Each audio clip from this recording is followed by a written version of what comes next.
Okay, I think Are we we're live? live. We're I think that we're live. live. Everyone, thank you for joining us. And just apologies in advance. We're running our own tech, and it's our first time doing a live stream on this platform. We did rehearse everything ahead of time, so it should be fairly smooth. But if you're not hearing audio or you're experiencing any issues, just let us know in the chat. We'll be able to keep an eye on the chat, and we can troubleshoot as things come up. But yeah, hello we're and welcome. hello, everyone. I was gonna say, like, we're about to prove our tech savviness live on camera for everyone to see. Who doesn't love that? But that's okay. But that's Yeah. okay. That's not what you guys are here for. You guys are here for our lovely faces, or maybe Peter's lovely face. Whoops, this is the mirror image. Peter's lovely face on this side. Thank you so much for joining us. I know on Eastern time it's 10 a.m. and I would say that that's like a reasonable mid-morning, but if anyone's coming in from the West Coast, you're probably waking up bright and early to join us at 7 a.m. So really appreciate that. And actually, as a way of welcoming, why don't we do a couple introductions, just to let you know who we are, and to sort of share why we decided to do a live stream in tandem with the launch this morning. But my name is Peter Czkowski. I am the creator of the Story Engine deck and Deck of Worlds. And previously, I've been a solo crowdfunding hermit, where I'll go into a hole for a year and a half to work on a project, and then emerge to launch it, and suddenly be social for um, a promotion cycle. But this is the first time that I'm launching a project, the Lore Masters deck, that was not a work of extraordinary solitude, but instead like a really fun big collaboration with a larger team, including the new CEO of the Story Engine, Maroki Tong. Maroki, could you introduce Hello. yourself? Oh man. Yeah, of course. Thank you so much, Peter. Hello everyone. I'm Muroki Tong, as Peter has very kindly introduced me. I don't know, I don't even know what to say about myself. I guess I have this mysterious past life where I was a performer, international performer for about 10 years, and then I moved out of that and went into business. I went and got my MBA, all those fancy credentials, and decided to kind of move into the land of business. But of course my heart always lies in creativity. And so when I've had the opportunity to work with Peter over the last 3 years as a consultant, it kind of warmed that part of my heart again. And so what a thrill it is for me to join the Story Engine team and bring this project to fruition. I feel like we got minted me as CEO and then walked right into this project. I'm the one who probably does the, I don't know, I guess the less sexy but very necessary components, which is a lot of numbers crunching, a lot of spreadsheets, a lot of those tiny persnickety details into greasing the engine cogs, which I guess is symbolic because the Story Engine has a nice cog as our logo. So I'm greasing the cogs of the engine that makes When stories. when we were discussing sort of how to introduce Maroki to y'all, one of the things that we realized is that she's been working on Story Engine stuff since 2020. She came on board originally as a consultant to help me figure out. I had one successful crowdfunding campaign, and it was clear that there was a demand for it, and that we'd have a chance to turn it into something bigger. And there's this growing community of people who were excited and building things for it, and it was growing bigger than I knew how to get a handle on. So Maroki and I had known each other through Toronto sort of art and theater and performance circles. And when she mentioned that she did consulting and audits of businesses to help people understand how to make them function, I thought oh, that'd be perfect. That's exactly what I need right now. And so she came on board in 2020, but her role out how do we can make this thing better and more of more interest to the community and be more involved with our community.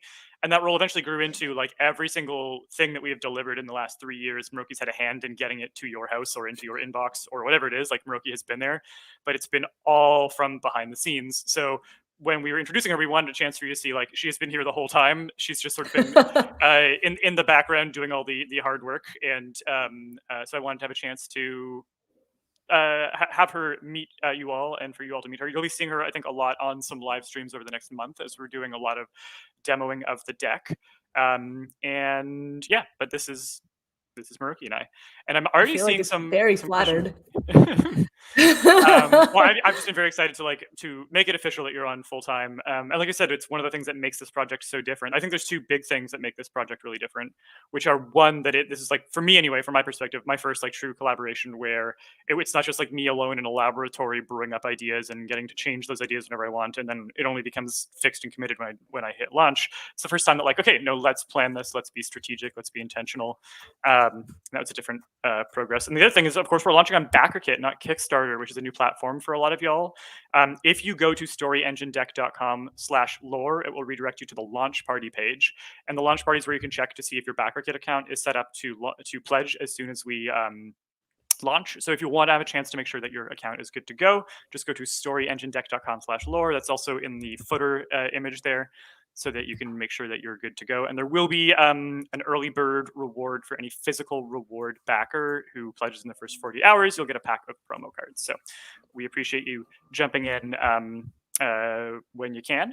But I'm already seeing some wonderful questions in the chat. I know, so Maroki- many questions. And also, I think we talk, you can tell we're Canadians when we're like, oh yeah, like Eastern time, West Coast, but we have a lot of folks joining us from Europe, from the Netherlands, and from the UK. So really appreciate you coming on. And as someone said earlier, they were like, this is perfect timing for us. I'm like, yay! Someone has some perfect timing. But yeah, we have the questions rolling in, and please definitely do so. We have Eric, our community manager, in the background trying to he'll consolidate them for us. We're going to obviously keep our eye on. Oh, we have some Canadians on here too. Where are you coming from? Thank you for joining us at this time in the morning. And yeah, we have a lot of questions coming in. We're going to do our best to answer them leading up to the launch. And of course, we'll compile them so that we can, if we don't get to it today, that we will do our best to like put it in the forum or whatever. We're going to be online and ready. We have I don't know about you, Peter, but I'm sure we've been like bottling up like the secrets. It's like Pandora's box, and you're like, but all good stuff. We're like, we just like want to break the seal on the dam, and like share everything with you. So why don't we roll into some of the questions right away? We have questions that we asked, Twitter and Facebook to share some of them as well, and we will get to them. But just so that we can try and keep on track, I know one of the first questions, and I think this is a great way, Peter, for you to talk about the Lore Masters deck a little bit, because this question is very relevant to that. One of the questions from TW McLean is saying, is it compatible with the story engine, or is it a product mostly for gamers? So yeah, why don't we take the moment, Peter, why don't you share a little bit about what Lore Masters deck is all about and how it connects to the story engine deck and the deck of worlds? Yeah, that is a great question, and it's one of the design questions that's on my mind every time I launch a deck. Is I want to make sure that it is something where I don't make all of the people who are coming to this new have to buy a bunch of other stuff for it to make sense. But I also want people who already are invested in our deck system to be able to like have the decks talk to each other. So yeah, in 30 seconds, what the deck of worlds is on its own as a standalone product is a deck of 8 different card types that lets you create prompts for elements of lore in your world, and those elements take the shape of usually factions, figures, events, locations, objects, artifacts, materials, creatures and species, and yeah, and those are the sort of the 7 types. So you'll be able to lay these cards out. You can come up with an individual prompt to like invent a new faction or invent a new historical figure or invent an event that happened. And then I think where the deck really shines is the system is designed so that once you have one element, there's almost always a secondary prompt you can build off of it. So if you've built a new faction, and let's say that faction is a stockpile of like this one material resource in the world, you can pull out that card for that material and start to learn more about, a particular type of ore that they've hoarded or a magical reagent. And then you can keep building prompts off of prompts, and you have this beautiful sprawling web of interconnected things that you can actually see the connections on. And that's what the deck does on its own. But it is completely compatible with Story Engine Deck and with Deck of Worlds as well. So in the main guidebook, there's going to be, and I've already started drafting and playtesting, basically substitution rules. So anytime you want, you can substitute agents for figures. The cards are balanced a little bit differently, but they still plug in really nicely. You can substitute anchor cards in place of object cards or location cards. what I would recommend doing there is drawing 2 cards and choosing the best one to make sure the fit is right. You can sub in landmarks and regions instead of location cards. So there's lots of ways that the decks can talk to each other, and it gives you just more potential combinations between those things. And then in particular, there's 2 different expansions that I'm really excited about, and that it's just been my moment of like getting to feel like I'm in the lab doing inventing again. It Been the was bridge. definitely one of those things. I was like, ooh, this is a great way to be teasing some of the expansions that we're hoping to unlock for this particular campaign. Do you want to talk a little bit about the bridge expansions? I could talk a little bit about it, but I feel like you're probably gonna say it in the absolute best way, but absolutely. So I can talk a little bit about the logistics of it, of course. So I like how some people are like, expansions, we're already excited. I know for expansions, we have kind of 2 different versions of expansions this time, and we'll dig a little bit more into the other one very shortly, which is the lore mastery expansion. But the ones that we are alluding to is ones that we're hoping to unlock when we get our achievement goals. This is our shameless plug. Keep backing and tell your friends so that we can unlock all the fun things for you guys. And we've heard feedback. You guys like to know what you're about to get into right away. So we've decided to share a lot of our achievements and stretch goals with you from the get-go, so that you know what all the goodies you could possibly unlock in the pinata when we unlock them. We actually are hoping to release 2 expansions they're called the bridge expansions. There's 2 of them because we have obviously the story engine deck and the deck of worlds, and they are series of cards that will help tie the lore masters deck into the story engine deck or the deck of worlds in the most seamless way possible. So I like, Peter, that you brought up Marcel's. My goodness, this is my morning coffee, pronouncing names in different ways. But Peter, please, why don't you tell a little bit about the specific cards that are going to exist in each expansion and how they tie into the story engine deck and the deck of worlds in the most seamless way possible? Yeah, so for the story engine to lore masters bridge kit, there's basically going to be cards coming from both sides. So there's a series of engine and conflict cards that actually end with an icon and specifically tell you that the next card, or that they connect to another card type from the lore masters deck. So an engine might be that like somebody wants to dismantle something, and then specifically there will be the icon for a faction or a location, and so you can decide, oh, they like physically want to dismantle and disassemble a building, or they're trying to like ruin a faction by taking it apart piece by piece.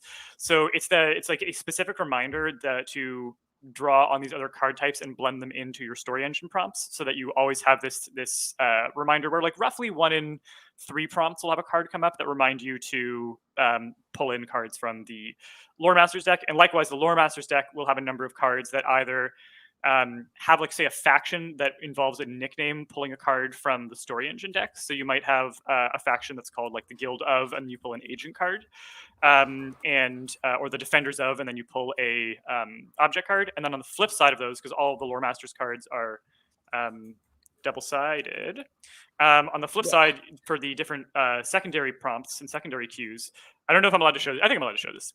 No, I was sorry. This was me. I wanted to be like twice the fun. Twice, I think, I just want to take a moment to just, share with people that, like, when we're talking about 260 cards, how many cards are we starting with the deck, Peter? You're going to have to remind me. 268 cards in the deck. 268. We'll expand it up to 300 cards with the 2 unlocks happen.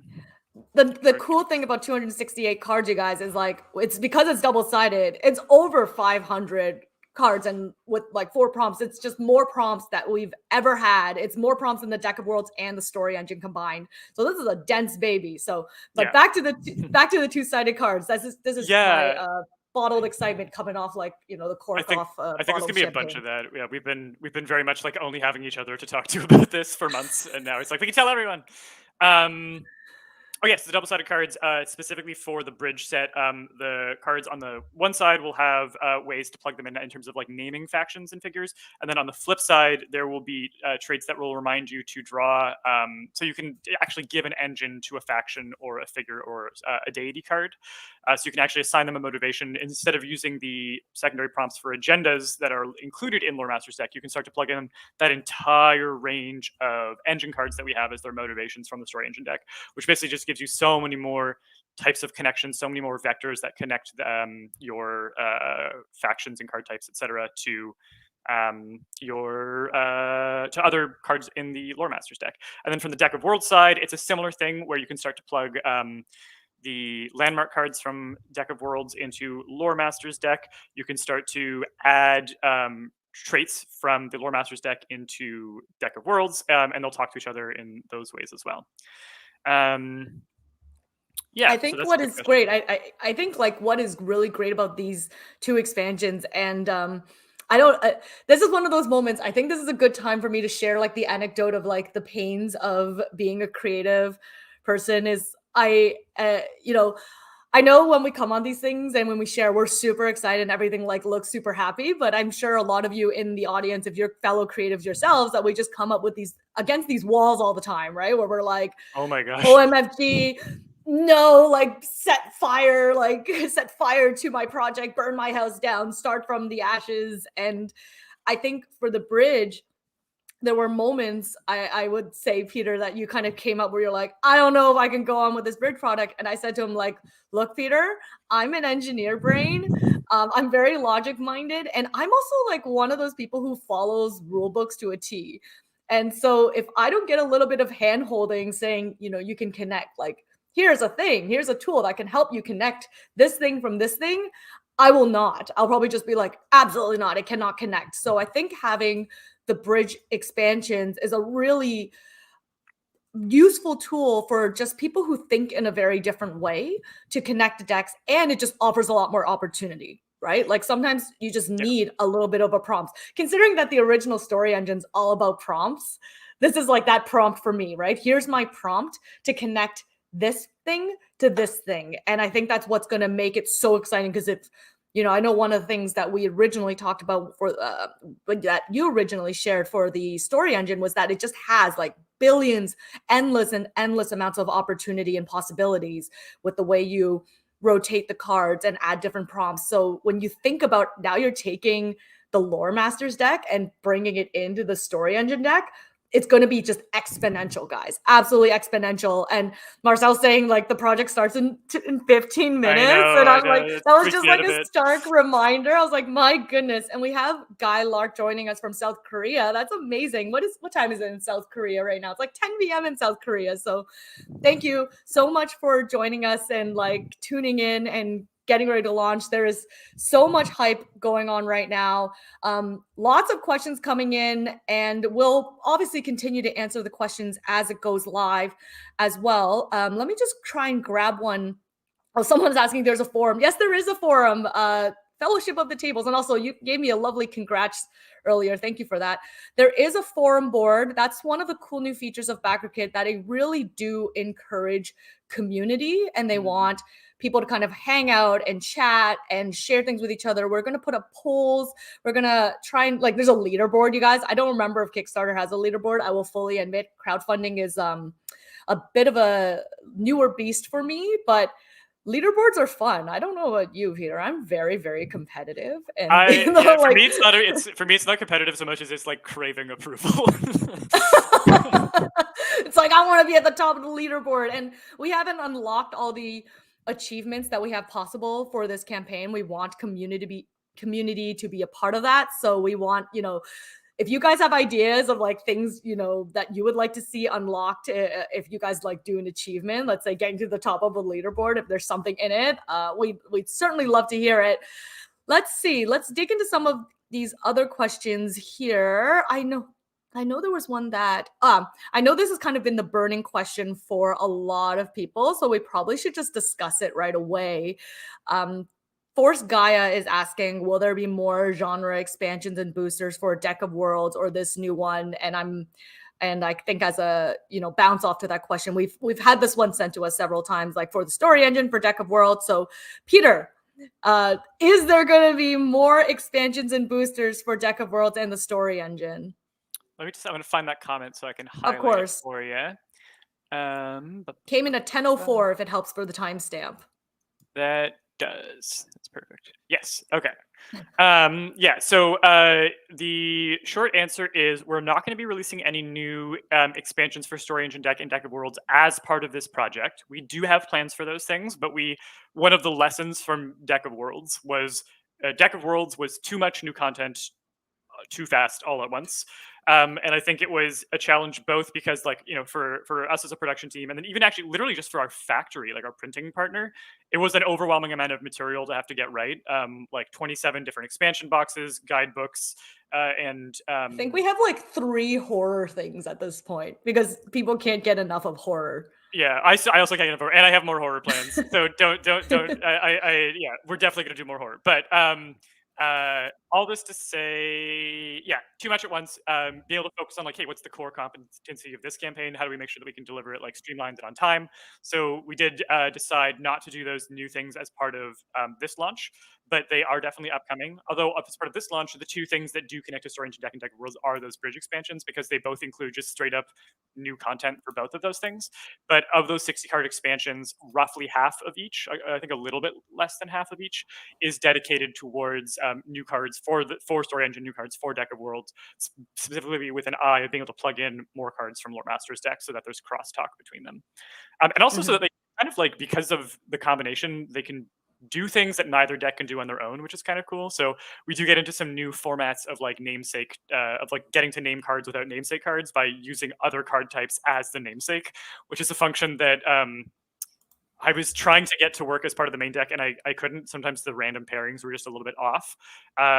But I did find a way of making work by basically finding out which word categories feel universal enough that you could plug a weird word in and it would still make sense. Like guild is one of those words that you can plug almost anything into the word guild, and the weirder it is, almost the more evocative and imaginative it becomes. So getting to play test like how to make that converter kit work was great, and those are going to be the new materials for Story Engine and Deck of Worlds, but otherwise no new cards as part of this particular project.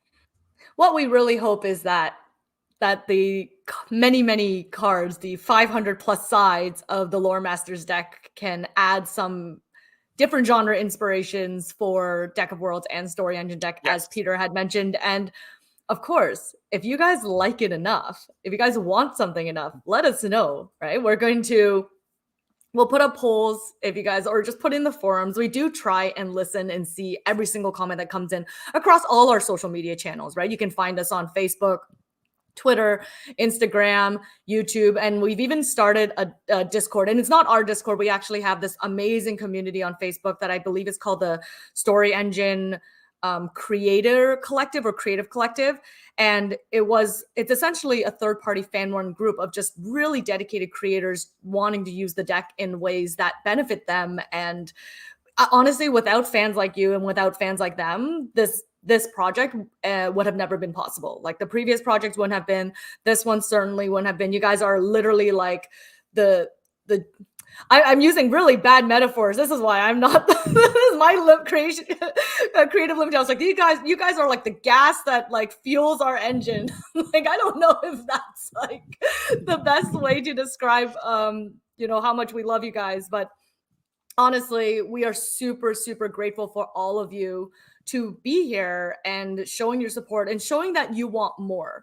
And so when you want more, we want to give you more. It may not be today, may not be tomorrow, but the laboratory is getting bigger. So, to use Peter's metaphor or allegory, I swear, guys, I did do an English minor degree. But in Peter's laboratory, we're like buying new equipment. Let's just say we're going to make the laboratory bigger and better for everyone. And please always do share your ideas because we want to give it to you.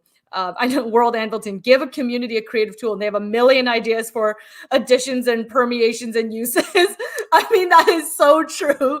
It is absolutely so true. And we have all those ideas cooking inside of our heads too. And it's sometimes just a matter of picking those projects to green light and bring to the next step. And you know what? Like maybe I'm jumping the gun and saying this here, so don't quote me on this 100%, but one thing we'd love to do too is be able to release boosters and expansions independently in our store, right? Like the Story Engine came, what was beautiful about the Story Engine is it was a project-based campaign that morphed into a business, into a store, and that keeps growing. And we want to be, sort of be able to publish new products for you and just release them and just be like, hey, you know what? Like one day out of nowhere, it's like, guys, look, here's a new booster.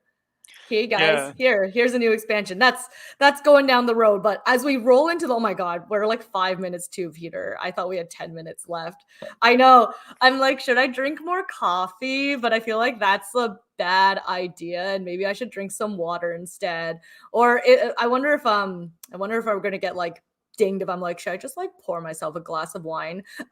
I write about wine, guys. It's actually a thing I do, so it's not just me just wanting to pour a glass of wine at 10:30 in the morning. But we had a question that came in that was collected. Oh no, I see. Oh, that was me adding the check mark. See, this is my ability to do technology live. So I will apologize in advance if I pronounce any of your handles or names wrong on this live. I didn't get, I'm not getting the audio right at the beginning, but Pan Balakwa asked, what is the breakdown on card types and how many are there of each of the 8?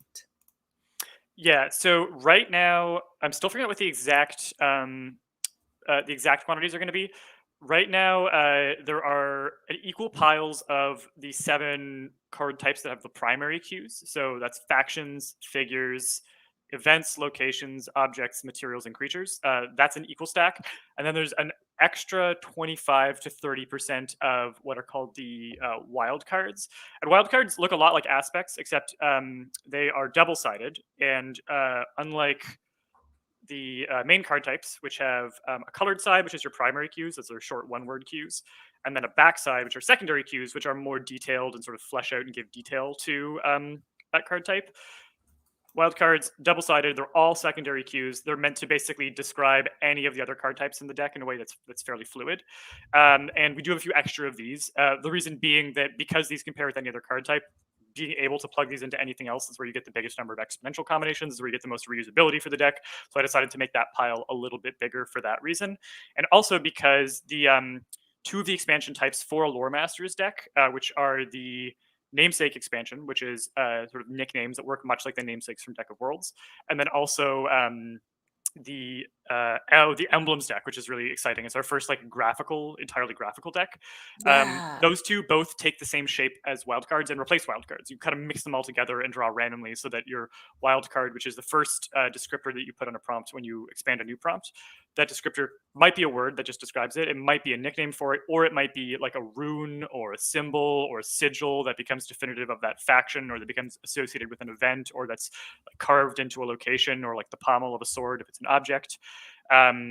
Because we want to have a bigger stack of those cards so that it would mix at the right ratios with those 2 expansions as you mix them in. Yeah, so that's how the stacks work out. I think I'm trying to remember. I know that for the 300 card version of the deck, which is the one that we really have our hearts set on, if we can reach that funding goal, it's going to be 36 of each of the primary card types, and then 48 of the wild cards. That's where we'd like to be at. And I can't remember what I decided on for the final breakdown of the 268 card version that we're launching with at the moment. It's okay. That's because we're gonna get the 300, right, guys? Like, guys in the audience, we're gonna get the 300 cards. That's really what it comes down to. We didn't make any plans at the 268 card level because we're like, no. We just have our hopes and dreams set at the 300 card tier, and we just want everyone to help us unlock it. So, if this is something you love a lot, please do share with your friends. We really, really appreciate and love all the support you can give us. And honestly, like for us, the best compliment you could ever give is to share this with other people and kind of help them with their creative journey as well. I know someone asked what was the Discord channel. Yes. Oh my God. Okay. I'm trying to keep myself calm here, Peter. Okay, guys, when we were like launching, I was like, when we were about to do the live, I was like, okay, Peter, we're gonna like be really calm. We're gonna be really casual. We're gonna be really chill and make sure that we just don't like explode all over the camera. And what do? We promptly explode right all over the camera. But Moroki very thoughtfully like drafted up a like here are some of the questions we got on social media, so we can be ready to answer those. Here's a rough structure of time. Yeah, I think we've exploded out of the suitcase that we tried to pack everything into, and we're just like, here's an exciting thing that we remembered. But that's follow the inspiration. Follow the inspiration. Yeah. Galen saying coffee does that to me, and it's funny because I don't even know if it's coffee or excitement, all of the above. As we roll into launch, and we're gonna do a little quick countdown as we get into launch. And I promise, guys, we'll continue to get into all your questions as we roll into the launch. But we did have an ask for what was the Discord link.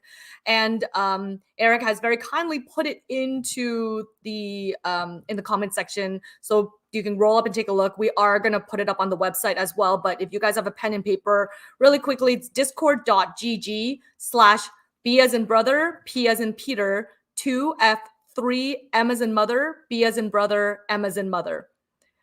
There you go. That's the most business talk you'll get from me today, where I'm like doing like the do. Okay.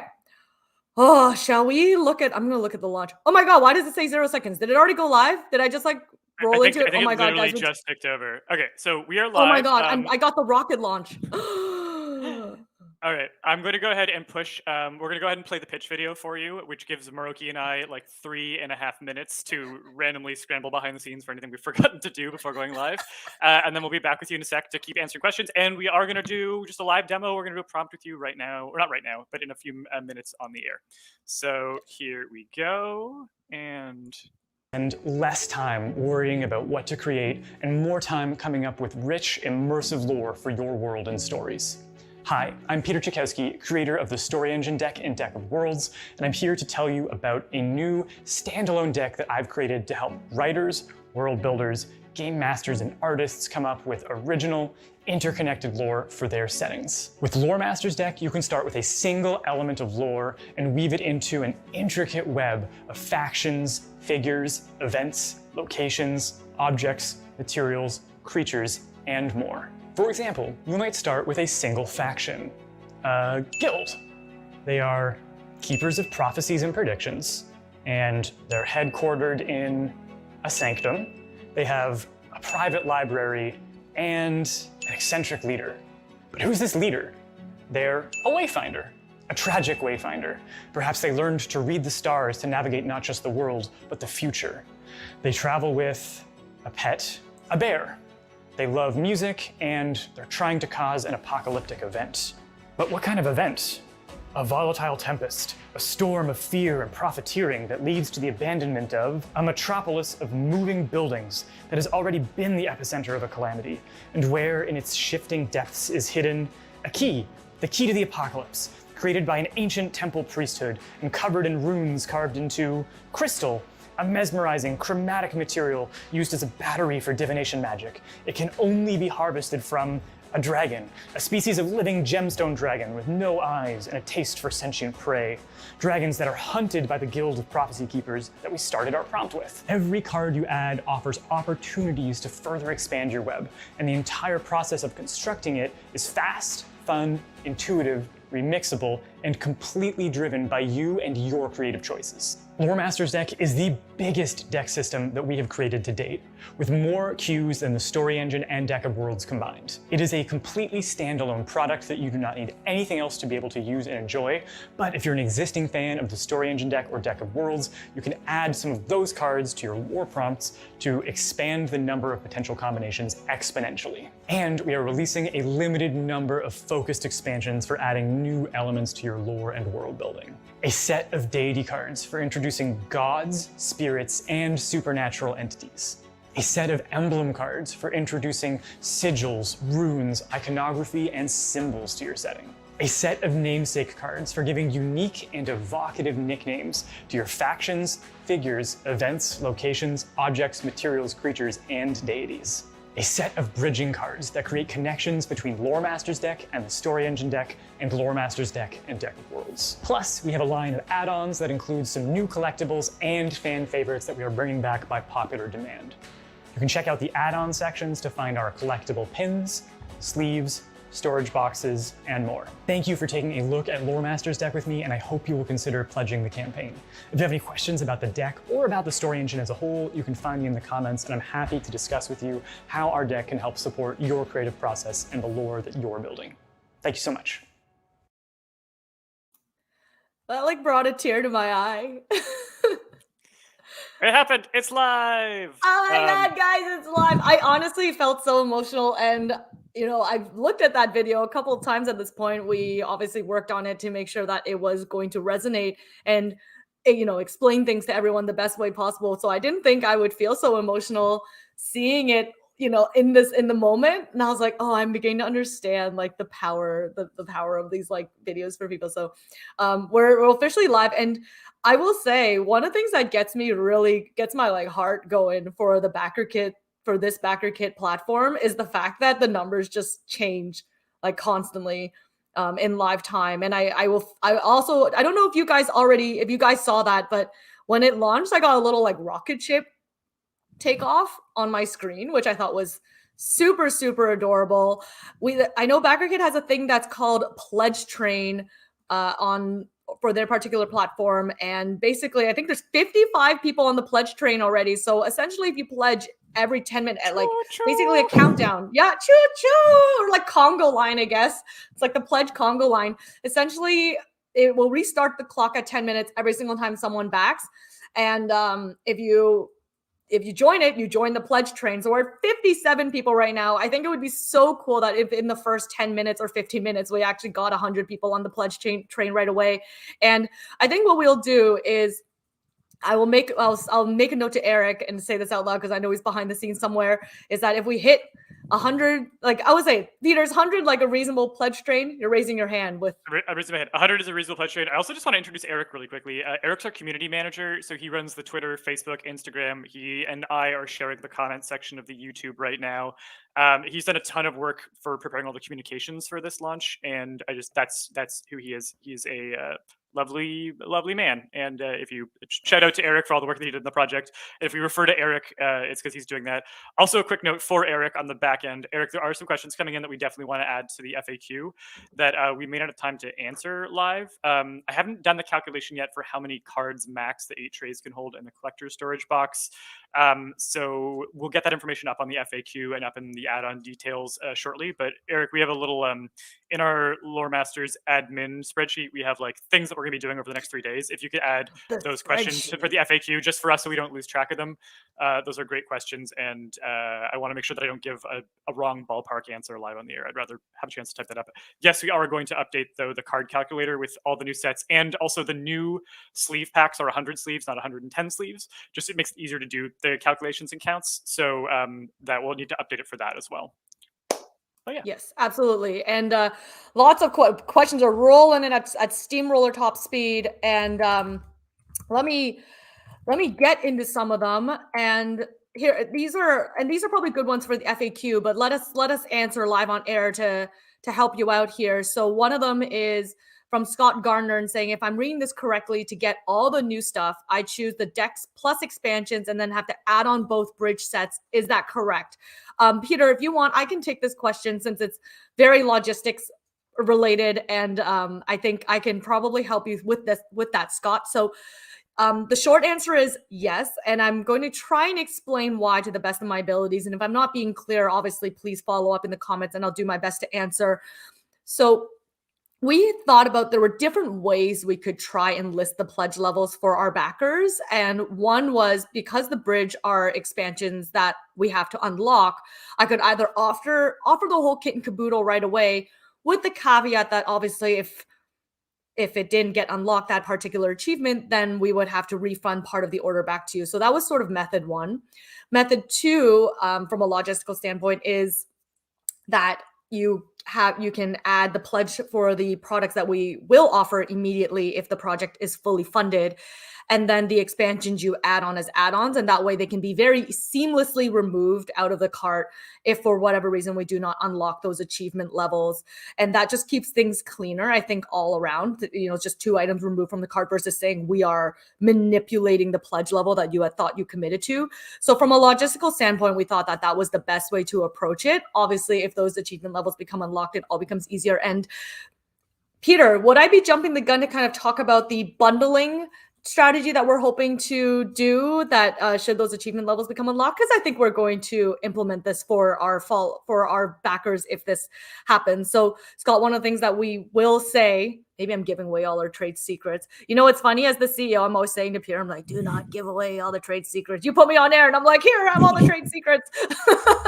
So what we're going to do is that when our achievement levels become unlocked, obviously we will be consolidating our bundles together. So if you're getting like all Lore Masters products, we will be creating a consolidated pledge level. And then if you had added those as add-ons at the beginning, we actually will automatically consolidate your pledge level for you, and you'll get the better pricing. And I know that's something that Peter and I have committed to very strongly, is that when you join, you know, a crowdfunding campaign like ours, as our thank you to you, we want to always guarantee that you get the best price as possible. You will get the best deal possible by participating in this campaign.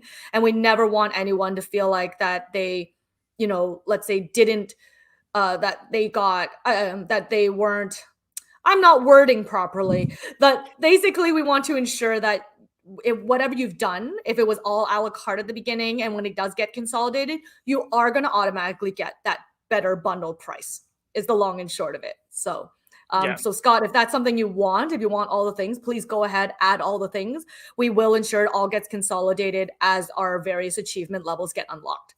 Yeah, and I should say I don't think it'll be automatic. I think it's a process we're going to manually do with BackerKit. It was one of the ways that they wanted to support. It'll be automatic for you guys. Yeah, it'll be automatic for you guys. It'll be a lot of work on our end, but that's okay. We're happy to do the work. We're happy to do the work for you guys.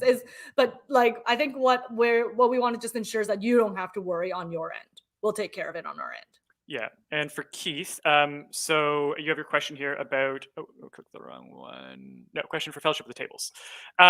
So for the bridge decks, yeah, so there are 5 expansions. Right now we have a tier that comes prepackaged, like Maruki was saying, with the core deck and the 3 lore mastery expansions, because those are all part of our core funding goal. The bridge expansions are unlocked at, I think, 90,000 and 105,000. And those can be added on, like she said, because we can remove those from the cart later, but we don't currently have a core pledge that includes them. We don't have any pledges that we release until all the items in that pledge tier are unlocked. But you can add them on. You'll be able to do that by, if you pledge the version of if you pledge the reward tier that is core deck plus 3 expansions, the next screen you'll go to is an add-on screen. And on the add-on screen, you'll be able to select each of the bridge expansions, add those to your cart. And like we said, once the bridge expansions are unlocked, we'll create a reward tier for those, and we'll transfer you over so that the discount that's offered there is something that you get. Yes. And Keith very, very kindly jumped into the comments to provide some tech support for us. Thank you so much, Keith.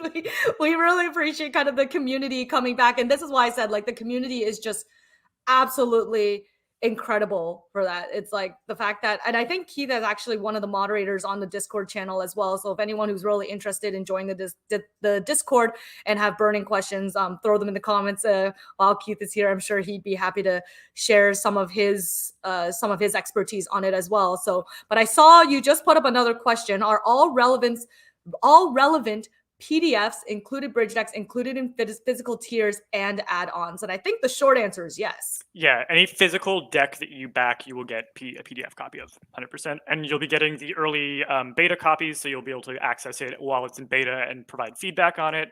And then you'll also get the final files when those are ready as well. Force Guy asked the question, Peter, right away, which I actually think is probably useful, because this is a really great time to talk about some of the other new things that we're hoping to release with this project. Is what about storage? I like how you're like, I know what this question is, because we were pretty excited about these products. What about storage? I have the storage boxes from Deck of Worlds. What box do I get for all the lore master stuff, including bridges and lore expansions? Peter, do you want to start this one, or do you want me to kind of jump on this one a little bit? Why don't you take this one? Okay, I'll start, and I'm sure you'll have things to add, because I know the one of the products was very, very exciting for you. So we are hoping to release 2 new storage boxes for this campaign. One of them is actually an 8-tray storage box system, so quite large. It is an opportunity for you to either store all or some of your Story Engine Deck of Worlds Lore Masters deck into it. So if you have our previous products and you're looking for a way to consolidate it, this big 8-tray box could be for you. I think one of the great things that you could do about it is that if you're not someone who wants all your stuff in one box as well, that way you can mix it up if you're creating stories, if you're maybe wanting to have some focuses on certain genres. If you're like, let's say, okay, I'm going to separate some of the sci-fi elements, I want something to kind of lean more fantasy, you can put it all, in this box. So this almost can be your project box that you can take around as well. Another box that we're releasing as well is this kind of really long, elegant box as an opportunity to store your 3 expansions inside of it. So, you know, obviously we're releasing 3 expansions for this deck. We have the namesakes, the deities, and the emblems. And then what you can do is consolidate those into a nice, elegant, and the way we describe it is a cigar box, because it's just very long and sexy. And I like asymmetry, guys. Like, I just like things that are like long and elegant. And I know you were pretty excited about this box too, Peter. Yeah, so and to give a bit of sense of the size of these boxes, so the cigar box, as we've been calling it backstage, just because we both I mean, I don't think either of us smoke, but we both like whiskey, and we both like that feeling that like when you get like scotch in like the right package. And originally, we were talking about storage boxes. We were going back and forth on all the different options. One thing that we found is that because people organize and store things in very different ways, it is very hard to make everyone happy. And for the most part, what you end up having to do is just sort of like pick a solution that feels pretty open that a lot of people can use in different ways. So we were going back and forth on storage. And once we had the idea for like, oh yeah, something that's like cigar boxy, it was like, okay, we have to, even if it's just as like most campaigns, there's one product that I release because it scratches an itch for a thing I've always wanted to make, even if it makes no financial sense to do it that way. And this is the one where like we figured out how to make it work financially, but it started off as like we will find a way to do this because we love it so much. So this one, to give you a sense of the dimensions, is basically a little bit like half the size of the Story Engine or Deck of Worlds box. Give me one moment. I should have had these on hand. I'm gonna grab. And while you're grabbing that, I know there was a question that's just saying that's only the expansions, not the bridges. Well, I think that's one of those you might just have to back and find out, because I think we may have something in the works for the bridges if we get far enough on the train. And go for it, Peter. Like, go keep talking about it. Yes. So basically half. It's basically half the size of the deck. So it'll have the 3 trays across. It's meant to hold them as like the beautiful little collector set.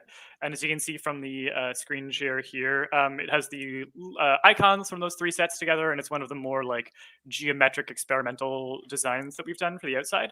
And then I don't have a box. Actually, I have no box that is as big as the storage box for either Lore Master's deck or the empty storage box that we're doing. But that 8 tray storage box will be the exact same size as Lore Master's deck. They'll be matching.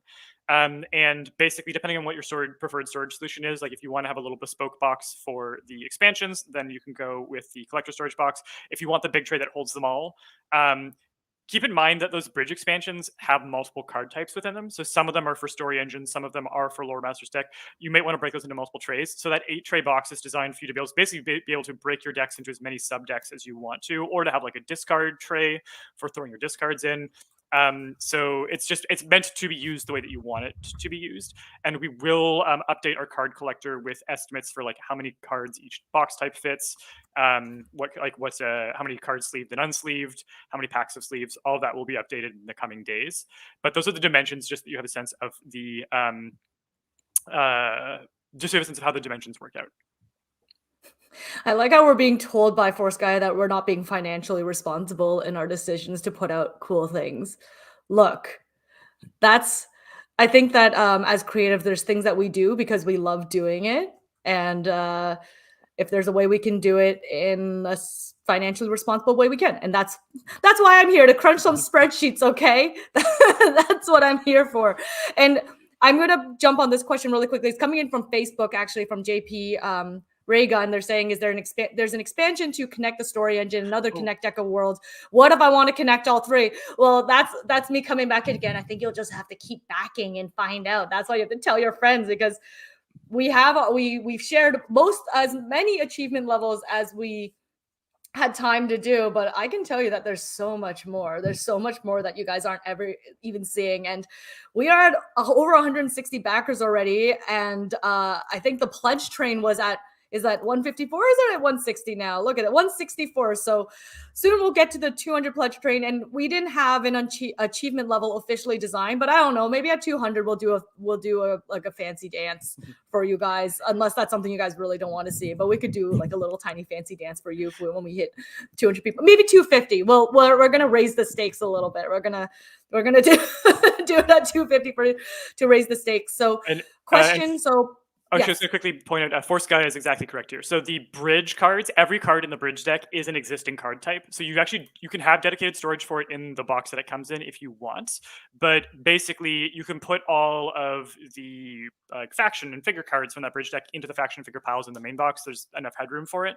So as dedicated storage space, doesn't really need it. But again, you can plop it into the 8-tray storage deck, or like we said, there may or may not be in the works, cannot confirm or deny, a bridge between Story Engine and Deck of Worlds. And if we do that, there may or may not, again, cannot confirm or deny, be a little special collector's storage box for the 3 of them. This is But my Shepherd King coming out, trying to like reel ourselves but in. but I can't confirm or deny it. So Trying to reel it in. I like all these people are like, I've seen Peter dance, worth it. So I feel like the fancy dance is gonna oh, have to happen at the I 250 mark.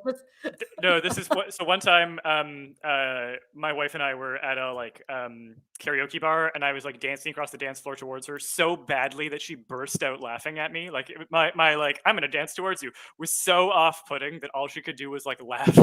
And every now and then, all I have to do is start the exact same gesture that I did back then. And this was like 13 years ago, and it will instantly break her down. Instantly break her down. It Oh was my the way that I was god. like rolling my ankles that she said was Velociraptor like. Oh my um, god. yeah, I yeah. don't even know what that means. Like, can our body joints do that? Do the Velociraptor like I don't know. I don't know. I guess at 250 on the pledge train, we're all gonna find out what Peter the Velociraptor looks like. I know a bunch of folks are asking. I'm just gonna cover this question really quickly because people are asking if they can get the full PDF from the main website or the full decks at the main website at a later date. The short answer is yes. I'll give you the longer answers. We're not sure when. One of the things we do try to do is always commit to fulfilling our projects before fully launching on the site, or at least like locking in everything on BackerKit and making sure that all our backers in the campaign are taken care of. So I to kind of give you an example. Oh, Peter, just so you know, your screen share is still on. Oh, If I know. you I was okay, gonna okay, I was so you gonna do missed. a little show of our funding and backers so far, but it's Oh, weird to see okay. the The stare into nested nesting infinity of with the us. live stream. Yeah. In crazy meta moment, you guys. So I think from Deck of Worlds, I will try and do some estimates for you guys here. So this is me coming to give you some logistics. Deck of Worlds was funded in June of 2021, between May to June 2021, and then we opened our store for pre-orders around June, July of 2022. So it was about a year before it went up on our site. And that was one because obviously Pledge Manager opens on BackerKit. So we kind of open a store, I guess, like a mini store through BackerKit so that people who come to the campaign have an opportunity to, if let's say you didn't get a chance to back for the campaign, but you're still excited and you want to come back at a later date, you obviously can purchase through Pledge Manager for that year's time. So the long and short is, yes, there's an opportunity to purchase at a later date through BackerKit, and then it'll go to our store, our Shopify store online in anywhere between 6 months to a year's time. I will take a moment to just reiterate again, and I'm not trying to also like, yes, obviously we love for you to back today. And I'm going to be that, CEO marketing hat here and just be like, yes, back now, guys, if you can. But I acknowledge that obviously not everyone can do that right away. But one of the obviously perks of backing for the campaign is that you are going to get the best price on the product. This is sort of the special thank you that we give to our backers and our amazing community for jumping on this project with us when it's still essentially the inklings of an idea, right? These are our like lab prototypes, and we're like, hey, we have this really cool idea and we think that all of you should come on board and be a part of it. So you do get the best price joining, but there is an opportunity to purchase through BackerKit or on our website after the campaign. Yeah. Did I cover all of it, Peter? Very Yeah, long-winded answer. Yeah, I don't think there aren't too many things in the campaign that are going to be campaign exclusives. Obviously, pricing will be better during the campaign. I guess the two big things that we do during the campaign, every campaign, is like the big thank you for people who are like doing that thing where they come in early to help us make this thing even possible. Are free PDFs included with the decks, which is not something that we do on the website generally. And then preferential pricing, we always make those prices a little bit lower on during the crowdfunding.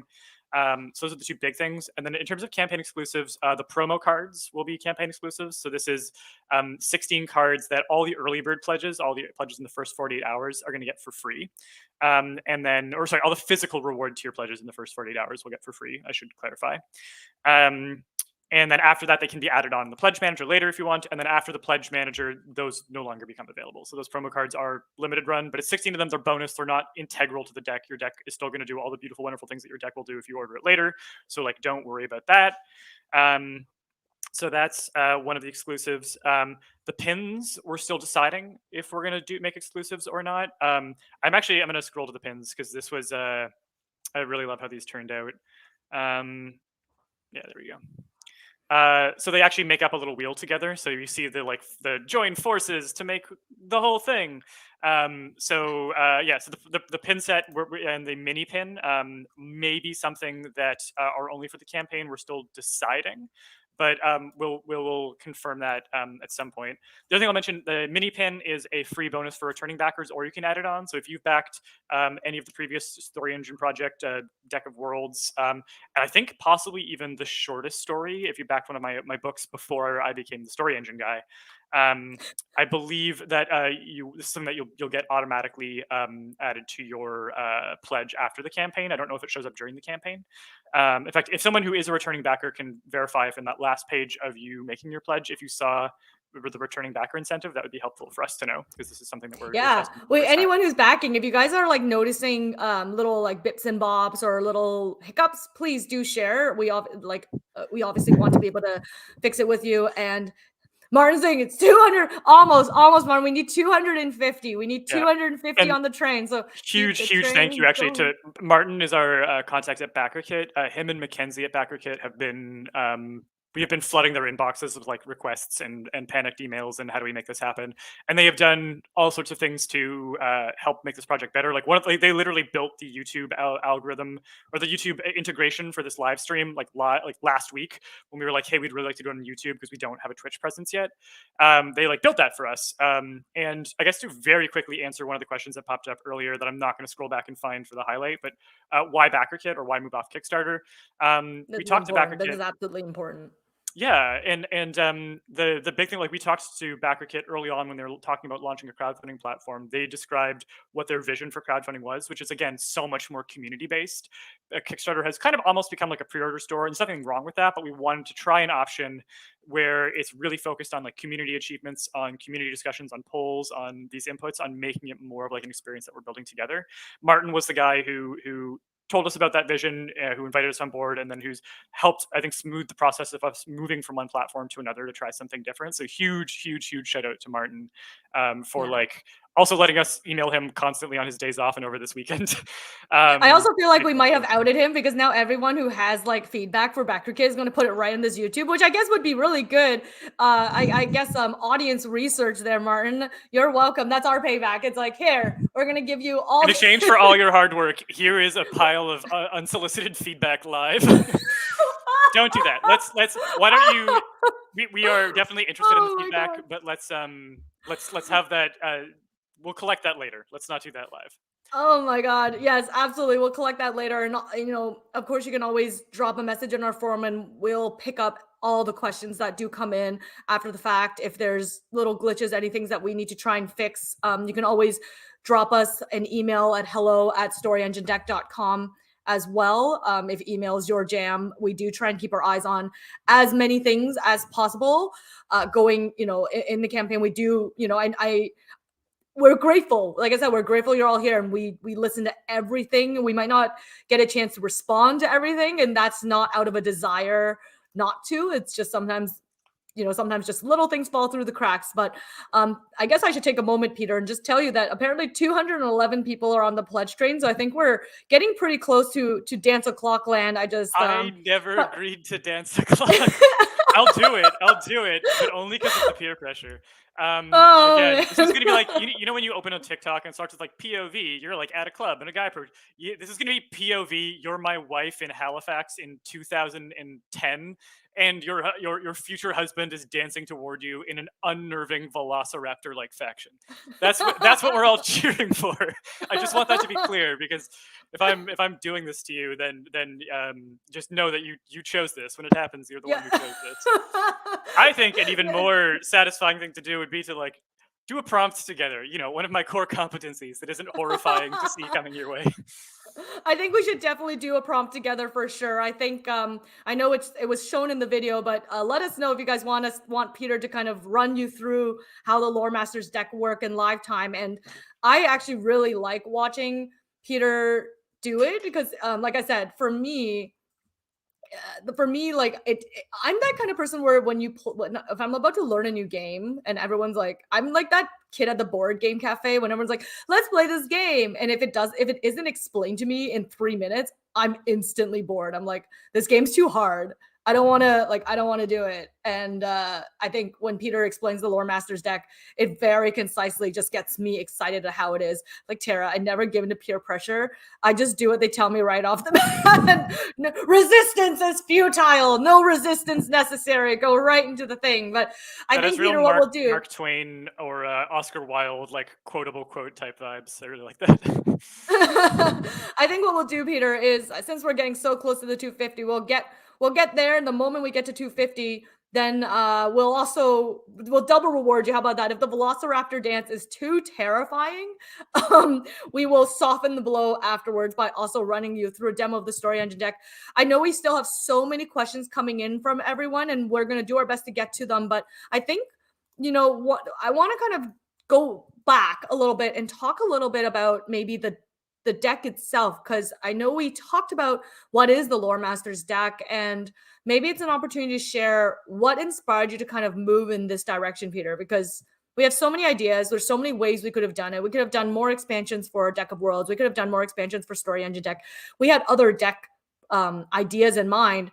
What was it about the Lore Masters deck that really kind of really inspired you so that we moved forward in making this happen for everyone? Yeah, that's a long story that I'll try and tell short. There was a few different vectors that were like converging at the same time that really put my attention on lore. Um, and I should mention I live next to a fire station, so you may hear I every do now and hear then. it. Yeah, so the Lore Masters deck came out from a few different vectors. One of them was I'd had a bunch of ideas for uh, expansions for the Lore Master or for the Deck of Worlds that covered a bunch of different features that I could only plug in sort of through supporting prompts. One of the cool things about Deck of Worlds was that, say, like the attribute cards, the origin cards, or the advent cards call on different kinds of lore. Like they'll mention the existence of species or they'll mention the existence of events, but they aren't events themselves. And I really did want to do some supplementary decks that would be like, hey, here's how you can build species with really cool traits that are drawn from a combination of evolutionary biology and also like cool magic awesome creatures. Like here's how you can combine those things to make your own cool chimera, or to make like a tortoise, but its back is made of coral, or like you could mix and match these cool traits. And I wanted to do that. I wanted to do a factions deck that would let you build factions, and I was building these things, and I kept noticing like, well, it's cool that some of these traits for these species are that like they have a harvestable material on them, but like what if there was a way to give that material properties? Okay, well, if those materials have properties, what if there's a way to have items built out of it? And I kept wanting, and then if there's items that are built, what if that's like the signature item of this faction? And I kept having these like what ifs where I wanted to be able to plug the types into each other. And realizing that, I started realizing, like, well, what if these aren't individual expansions? What if these are meant to talk to each other? And so I was looking at, okay, well, how can factions talk to materials? How can materials talk to creatures? And then I started looking at, well, what if we bring back in some familiar card types? And you'll notice that like the locations deck uses the same icon and color as the landmarks deck from Deck of Worlds. The figures deck uses the same color and icon type as the agents deck. And I was like, what if we could have all these different card types talking to each other? And for the first time, I think this really is the first product like this. What if all those different disparate elements that go into a world, those different elements of lore, had dedicated categories, and not just that, but had types of prompts that are written specifically for them? because the story engine deck is a good multi-tool, right? Like you can build a location, you can build a item, you can build a character, but many of those prompts aren't specifically written for like, let's say like an example of a trait from the figures deck that does not exist and there's no way to really put into the story engine deck is like speech mannerisms. Somebody speaking with a really soft voice, or somebody who has a deep and resonant baritone. Like those are too specific and too narrow to fit in story engine deck, but they really do help open up figures and understanding characters in a bigger way. And there are kind of factions, because some of the prompts in the anchors deck are kind of like factions. Like there are some for like a group or a community, but there aren't really dedicated prompts to support like, well, what unites that community, what do they believe in, what's their operational structure like. So I think I really got excited at the chance to write cues that were specifically about building out the features that make a creature or a species unique, or that make a faction unique, that make a character unique, that I wasn't able to explore in those previous decks. And then like the thing that just made the project come to life was when I realized that you could have all of these cards talking to each other and creating context for each other. And I think like most people connect card types. So like one character's motivation connects them to another motivation, and all of the meaning emerges from this card next to this card and the relationship that forms between them. And just imagine that happening in multiple directions across a spiraling web of card types, and getting to have a system for tracking those connections and understanding them and going back to them and being able to workshop them and like track them. Like that was the galaxy brain moment that made me realize like Lore Masters deck is something really, really special, really, really fun. And it started from that inspiration point of trying to represent those specific functions that we couldn't do with other decks, and realizing that, oh no, this is like one deck that's meant to do it all together at the same time in like a really specialized, fun way. Yeah, and I think if you didn't, this is me. I was looking at a bunch of other things, so if I'm repeating myself, then please, guys, bear with me here. I think one of the things that makes the Lore Masters deck so interesting is that it is very much going to be a self-contained piece. So, I think we have plans to do more products for Deck of Worlds and Story Engine deck, because I think there's just endless possibilities for the kinds of expansions and boosters that we can bring to those two decks. But for the Lore Masters deck, this is more or less going to be it. It is like a very self-contained system that should give you everything at your disposal to develop the lore that you want for your stories. And I think that's kind of cool. I think that's kind of cool that we can kind of create a system like that. I think the way the metaphor that like, or the comparison I come to mind is sometimes I think about anime, or I think about like Bleach or Naruto, where it never, One Piece. I actually should be referring to One Piece here. It's like it never ends. It keeps going. And I guess on one hand, it's cool, but I'm getting older, guys, and my time is limited. And I love knowing that there's like an end to something. So I love when it's like, something is contained in 26 episodes. That is excellent. And I think I just kind of, for me personally, with over 500 prompts in the Lore Masters core deck alone, plus our 3 lore mastery expansions and our 2 bridges, there's already just going to be like a monstrous level of possibilities there. And I think that's frankly all you need. I think I'm going to ask this follow-up question super quick, Peter, just because I think it applies to us talking about the Lore Masters deck. Is that Dylan's asking, will the Master of Gods expansion include prompts for religious or faith practices, or is that something they'd find under the factions deck? You're going to find a little bit more of that under the factions deck, because the faction deck tends to look at how does the group operate, not how does the deity operate. But the deity cues on the back sides of the cards will definitely have some that talk about like that they demand a certain type of practice, or they only respond to a certain type of worship or a certain type of prayer.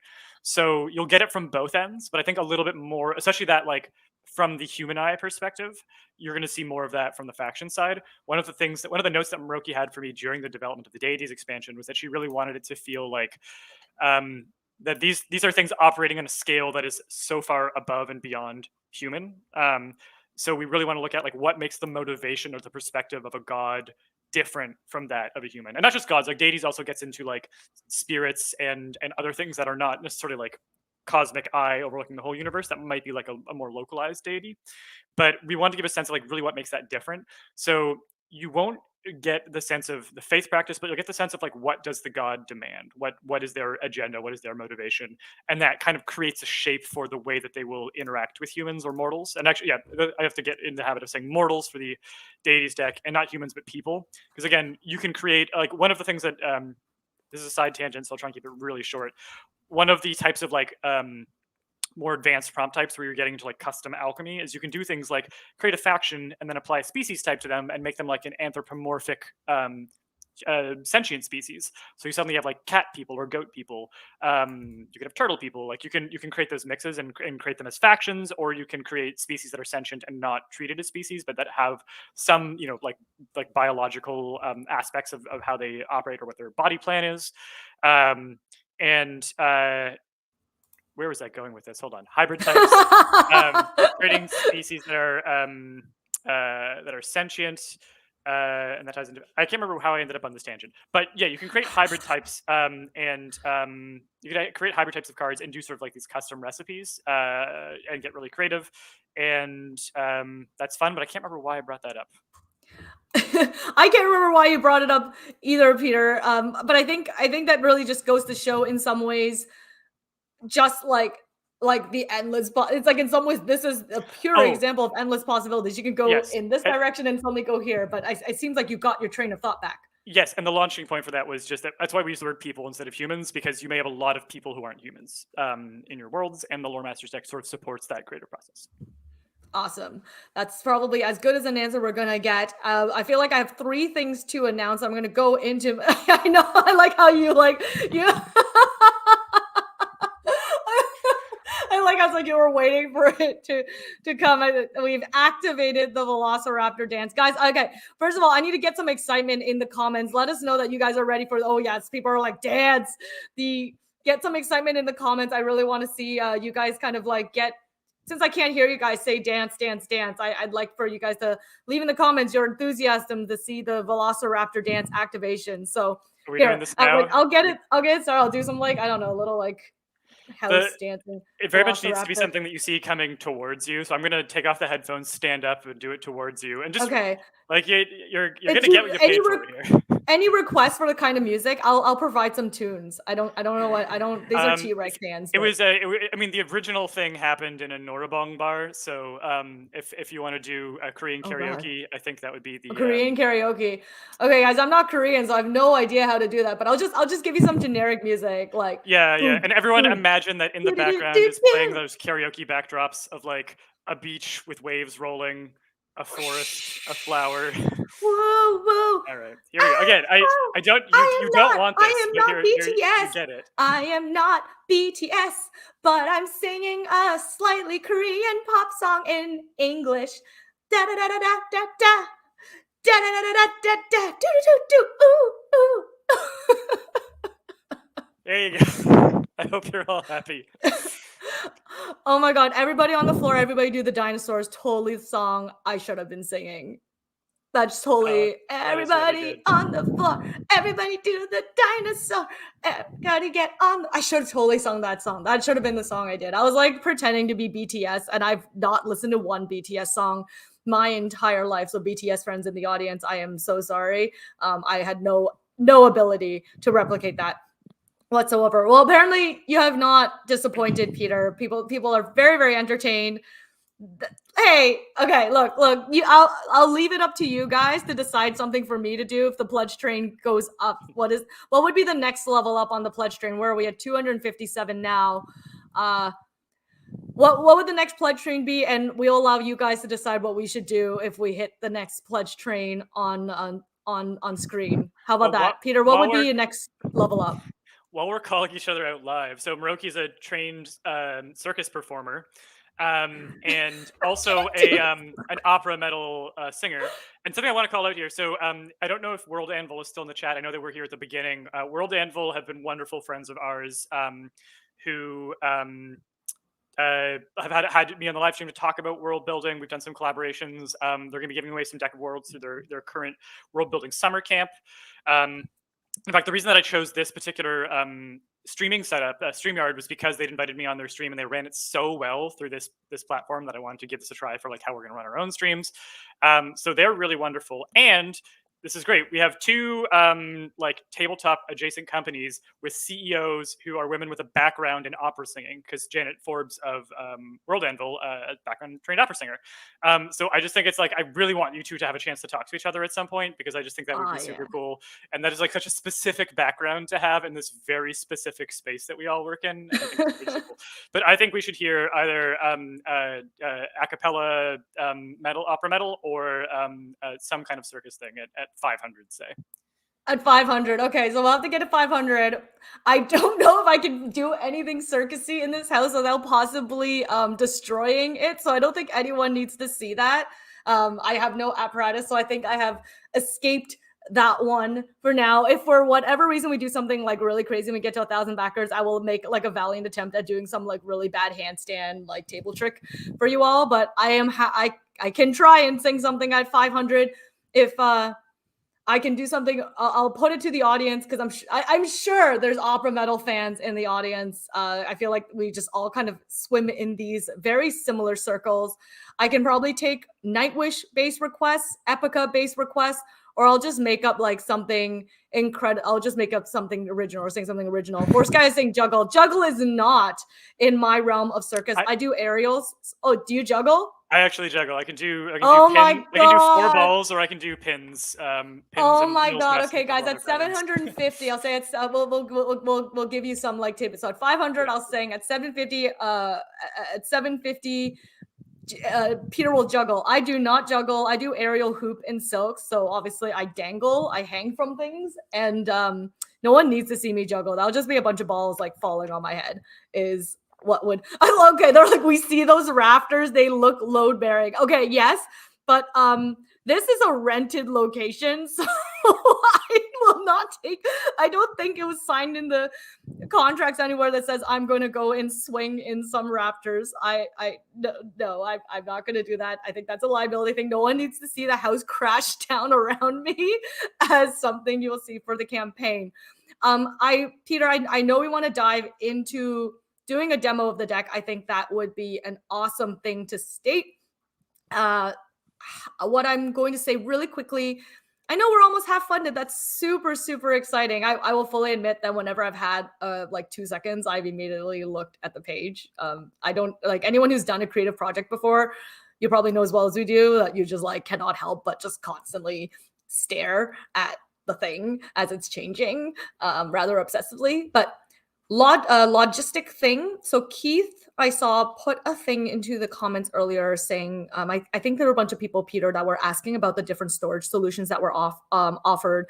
And Keith was very kind to kind of point people to what solutions are available, or just kind of discuss like how many cards fits in the box, and whether we're going to create an all-in-one storage solution. And I think the long and short is we're not 100% sure. I think we'd love the idea of creating like a treasure chest or trunk someday, but when there is infinite possibilities, the last thing we want is to create a storage solution that we outgrow immediately. So I think but you know, if people really want something, like, again, leave in the forum, leave in the comments, maybe we'll put a poll up, feel free to share. But Keith did ask where he did not see that we had the storage boxes available on the BackerKit pledge add-ons, and that was a mea culpa, you guys. I will fully admit that I was like, you know, in the last minute scramble to add things, that there were a few things that I did drop and not add in favor of prioritizing some others. But literally in these last few minutes, I added it to the add-on. So if you want some storage box solutions, it is now an add-on in the BackerKit campaign. And for you to add to your shopping cart, so you wish. And if, as I get the opportunity, I will probably maybe while Peter's doing the demo, I will maybe plunk in our playmat options as well, just so that you have all the accessories available to you right away. So yeah, I think, Peter, without further ado, we really should have you do a live demo of the Lore Masters deck. Sounds like fun. Do you want me to leave you on the screen here or put you backstage while I do that? Well, and you're doing little bits of You can campaign. put me backstage so that no one can see me make, like, weird faces as I'm like, "Hmm, how do I Concent add this thing to Yeah, the thingy?" I've seen my concentration face when I've realized that I'm, like, working with a camera on, and I'm always like, "Oh, that's what I look like when I'm not, like, engaging with a person." Yeah, you get, like, the close-up of, like, my eye like this being like, "Oh, what's happening over here?" and all of that stuff. Yeah, no one needs to see that. Awesome. Well, then, Roki, we'll have you back on shortly, but for now, I'll take you out of here and just give me a ping on the, our little comms huddle on Skype when you're ready to come back in, and we'll pop you back in. Awesome, awesome. Alrighty. We'll see you in a few minutes, Thanks so much, folks. Roki. Cool. Alrighty, so give me a second here to set up the demo camera, and we're gonna do a live demo. A couple quick caveats. Boop. Um, and I think this is how. Perfect. There we go. Um, so a couple caveats. This is the alpha deck. So the alpha deck is we've written the complete deck. Some of the prompts are first draft material, so they're not as strong. And we have 6 writers that we're going to be bringing in as stretch goals to help write additional cues for the deck and really make it as strong as it can possibly be. So some of these cues might be a little bit different than they're going to look in the final version. They haven't been copy edited. They haven't had a content review done for them. So just bear in mind that as we do this, that like none of this is final. None of this is final. Okay, so when you do a prompt, I always recommend starting with a faction.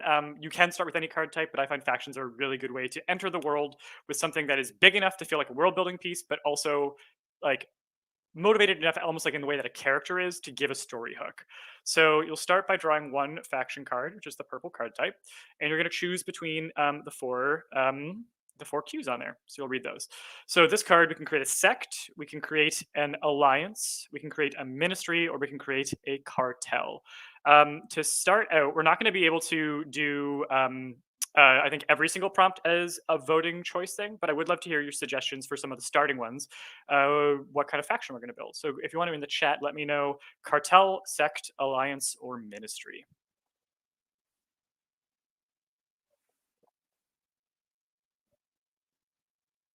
And there is a delay, so there's going to be these long waits between me asking the prompt and then being able to get responses.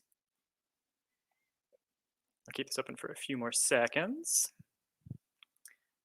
Cartel, cartel, sect, ministry, cartel, ministry. All right, that's 3 for cartel off the bat, 4 for cartel off the bat. So I'm going to go with cartel for now. But again, the nice thing is you just rotate the card and you choose something different. So when you're placing your primary cards, which are the colored sides, keep in mind that the one that's facing you is always one that's active, and you literally just ignore the ones on the outside. So you don't need to interact with those at all. So we'll put that here, and then you keep drawing more faction cards, but you're going to draw faction cards using the secondary side, the white side up for these are the cues that will describe them. So we're going to pick one of these. So we can give it a background and that the emblem of this faction depicts an object. And something that I will mention, so we have the emblems and we have the namesakes expansion, but there are some prompts included in the core set that do remind you to think about what an emblem might be or what a namesake might be, just not in like as much of a dedicated way as the expansion does. But that's not a function that we like. Again, there are also cues that will help you think about gods in the core deck. So those are not things that we like left out of the core deck. They're just something that we wanted to explore in more depth in those expansions.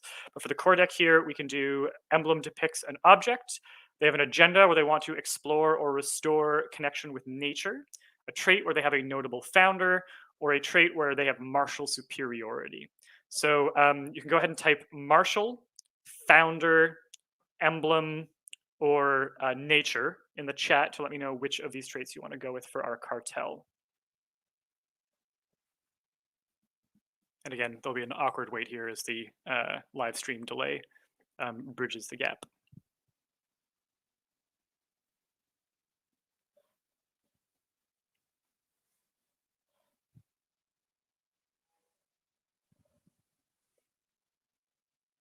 All right, we've got nature, founder, nature, founder, nature, founder, founder. That's 4 for founder. So I think we're going to do founder, which is fun because the cards that have a secondary icon on them are cards that will connect to another card type and let us expand our prompts further. So I'm going to go ahead and tuck notable founder here under that first slot. Boop. Okay. Next up, we'll draw another faction card using the secondary side. Background. They have been using another faction to do their dirty work. They have an agenda where they want to influence laws or policies. They have a trait where they have uniforms or equipment that's made from a specific material. Or they have a trait where they are prone to vigilantism. Our cartel, which of these things do you think is true? So go ahead and comment with vigilantism, dirty work.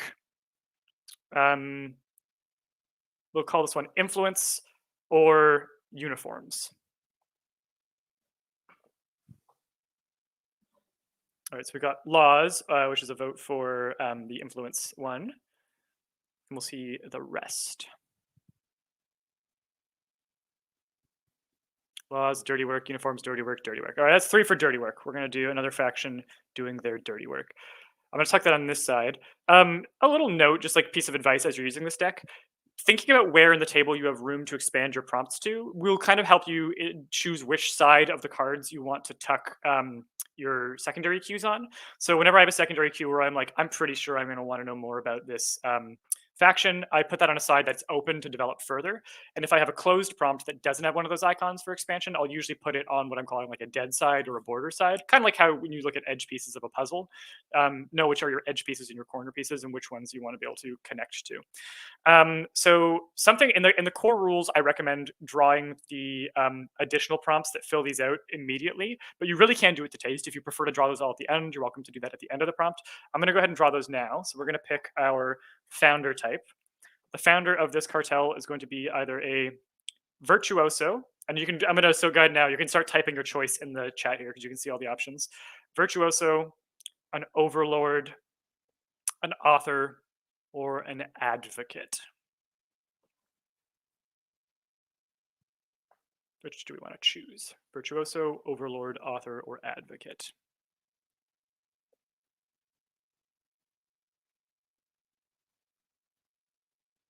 Author. Interesting. A cartel run by an author. 2 for author, 3 for author, 4 for author, 2 for overlord. All right, we're going with author. A cartel run by an author is, or founded by an author, not necessarily run by actively, but that is a really interesting one. Okay, and they've been using another faction to do their dirty work. Let's find out who that other faction is. It's going to be a cloister, an army, a directorate, or a clan. Cloister, army, directorate, or clan.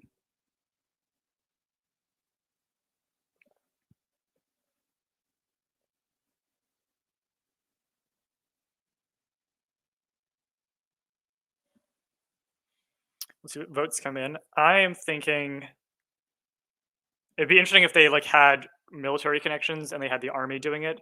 It'd be interesting if there was a clan, because in one case like cartel is very like more gang based, whereas clan is often like blood based or identity based. So that'd be a really interesting pairing to have. But we looks like we have most votes for clan, which is the one that I was thinking of too. So let's go ahead with clan. And then we're going to draw 2 more of these. Boop. So our secondary cues are that in their background, they caused a notable death, that they have an agenda to orchestrate a particular event, that they are supported by their community, or that they are unparalleled masters of a specific discipline. So go ahead and comment with community, masters, death, or event. I'm going to wait a second to give you all time to think, and then I'm going to point out, with the exception of like the connotations of cartel, so far this describes this crowdfunding project a little bit. In that the founder of the Story Engine cartel is an author. We have a group, a community of like bonded people working together to help us do our crowdfunding and our dirty work. And we are in the middle of orchestrating an event. And the parallels are just not entirely lost on me as we choose here. All right, so everyone wants to do the Masters of a Discipline. Awesome. And that's an open-ended queue, so we can decide. Those open-ended queues are really helpful because they help us decide or like shape the cues to cues that rather than being locked into another card type, where we can decide what it means. So for now, I don't know what that discipline's going to be, but I think that might emerge through the relationship with the clan, or possibly from our final faction card here. So we have a trait where they have transparency and good governance. You can just type in good for that one. They have a background where they are associated with an enormous lie. They can have an agenda where they want to regulate a trade or a resource. And here you'll see there's in brackets the card type. So usually when it's in brackets, it means that you don't need to draw a secondary card to decide that if you don't want to. And if you do, it often means that that card will be a dead end. It's not meant to connect further if you don't want it to. So we could do a trade where we draw a figure card, and that actually is like the profession that they regulate rather than an individual person. Or we can draw a material card, and that's the material, the trade of the material that they regulate. We also have for that, you can just say resource. We have grueling entry ritual involving an object. So you can type ritual for that. And then we have a trait where, yeah, we already said that one, transparency and good governance. Kate says, word of mouth marketing, dirty work, lol. Sweet. All right, let's see what votes come in for this. Got a ritual. We've got ritual, transparency, regulate trade, lie. We have an even split of 4, so the tiebreaker is the resource. All right, they're going to regulate a trade or resource, and we'll draw that card now. I think let's do a material for the resource. Actually, no, we're supposed to draw both and pick them. So now you have 8 choices, which will be interesting. We have that they want to regulate the trade or so I'm going to say that zealot's probably out because regulating zealotry is going to be a hard one by definition, but they could regulate tradespeople, they could regulate mercenaries. That would be interesting. A cartel that tries to regulate mercenaries would be really interesting. Or advisors. Or we could have the cartel is trying to, and this almost makes more sense given that they are a cartel. They're trying to regulate the trade of stone, of fleece, of some kind of gland. And I actually really like the gland one. That's kind of my vote. Or a shard. All right, so we've got a mercenary regulating guild as one of the recommendations here. We'll see what else comes in.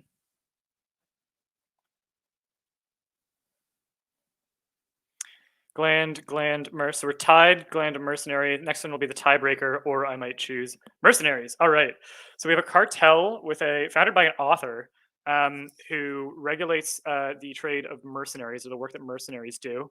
And they've been using another faction to do their dirty work, a clan, which is interesting because like mercenaries by definition are usually the people who do the dirty work. So I've got some questions that I want to answer through storytelling as to like why are they outsourcing something when already what they do is kind of based around doing dirty work. But yeah, regulating the glands, where I was going with that is you could do an improvised connection where rather than a specific card connection, we draw a creature type to figure out like what creature is this gland from. And I think it'd be really interesting if it was like a gland that's using like a particular kind of medicine or drug, or that has a specific magical property where like being able to control it would be a very powerful thing. But I like the idea that we're regulating mercenaries here with this cartel that's like got a death grip on how mercenaries are allowed to operate, or who has like a license to be a mercenary. I think that's gonna be really fun and interesting. So now we get to expand any of these 3 sort of satellite prompts. We can and let's say less so with the mercenary because that is one of those bracketed connections. So that's not meant to be a like that it's not one that's meant to expand unless we want to. But we can expand either the clan that's doing their dirty work, or we can learn more about this author founder of theirs. So let's have a vote for clan or author. I think we're going to expand both of them eventually. So we can. Don't feel like if your vote doesn't go through here that it's the last chance. We're probably going to expand both of those. Author. All right, we're 3 for author. Let's do it.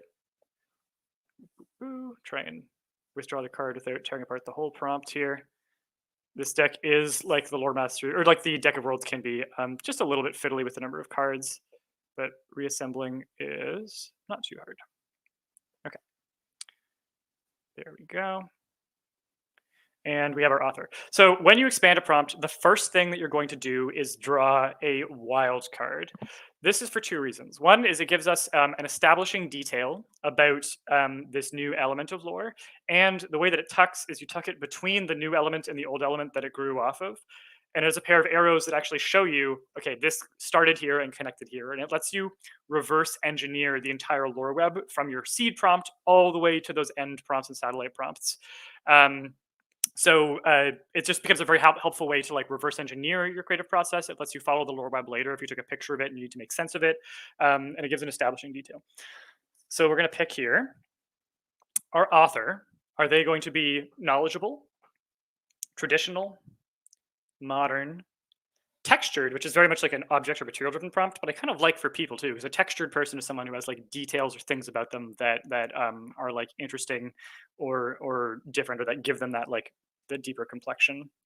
We can go with absorbent, an absorbent author. Actually, which makes sense. A lot of authors are very like absorbent and they absorb parts of the world or things that they hear. Ferocious, lively, or embarrassing. Like, say, an author who would dance towards the camera doing a horrifying velociraptor dance as a incentive goal because it's something that he did for his wife 14 years ago that made her laugh. That would certainly be an embarrassing author. All right, we got to vote for traditional.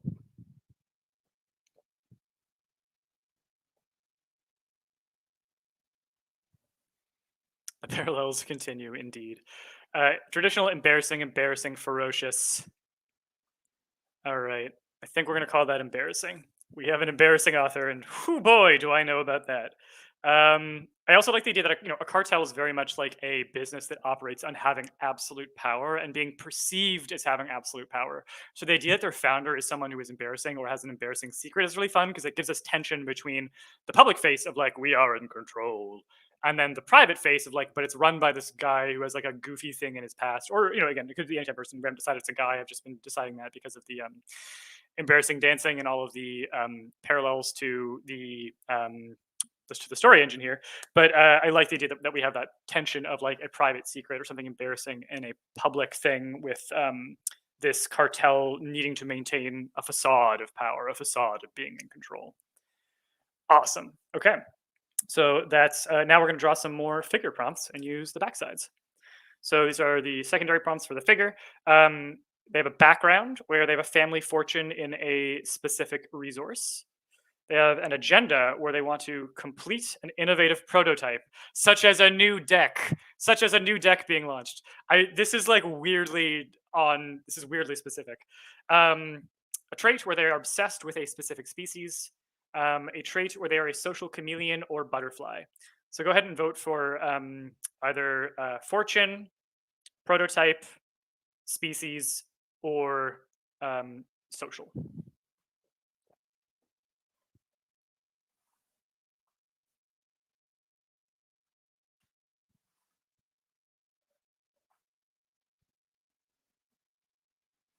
Social chameleon. One vote for social. 2 votes for social. All right. This makes so much sense because if they have an embarrassing past that is like not connected to their current public face or facade, then it makes sense that they've learned to like hide that or cover that or mask that in sort of their public persona as the founder or leader of a cartel. So let's definitely do social chameleon or butterfly. And you'll notice I'm going to tuck that on again on the dead side of the prompt so that I know that I'm not going to expand on that side. So you can't see it because it's being covered by my boxy head here, but this will be social chameleon or butterfly. So will the deck we buy also be rigged?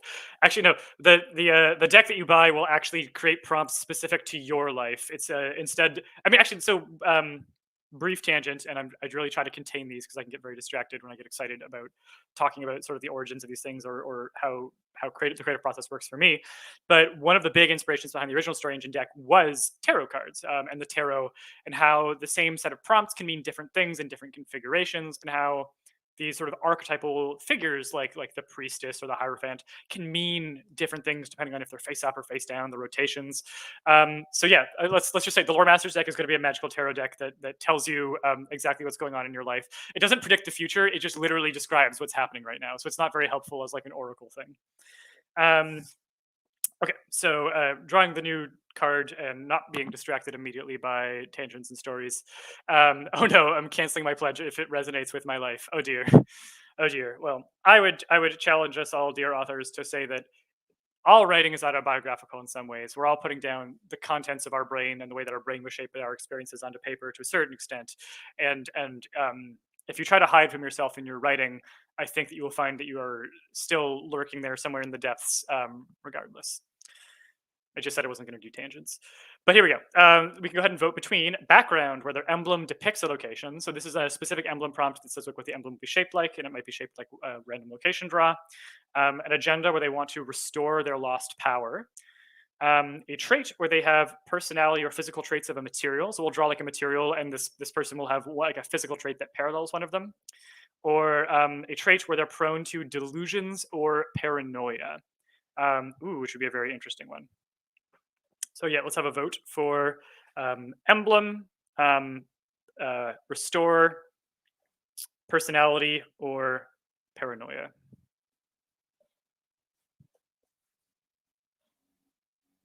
Prone to delusion or paranoia. Okay, so one vote for that. One vote for power.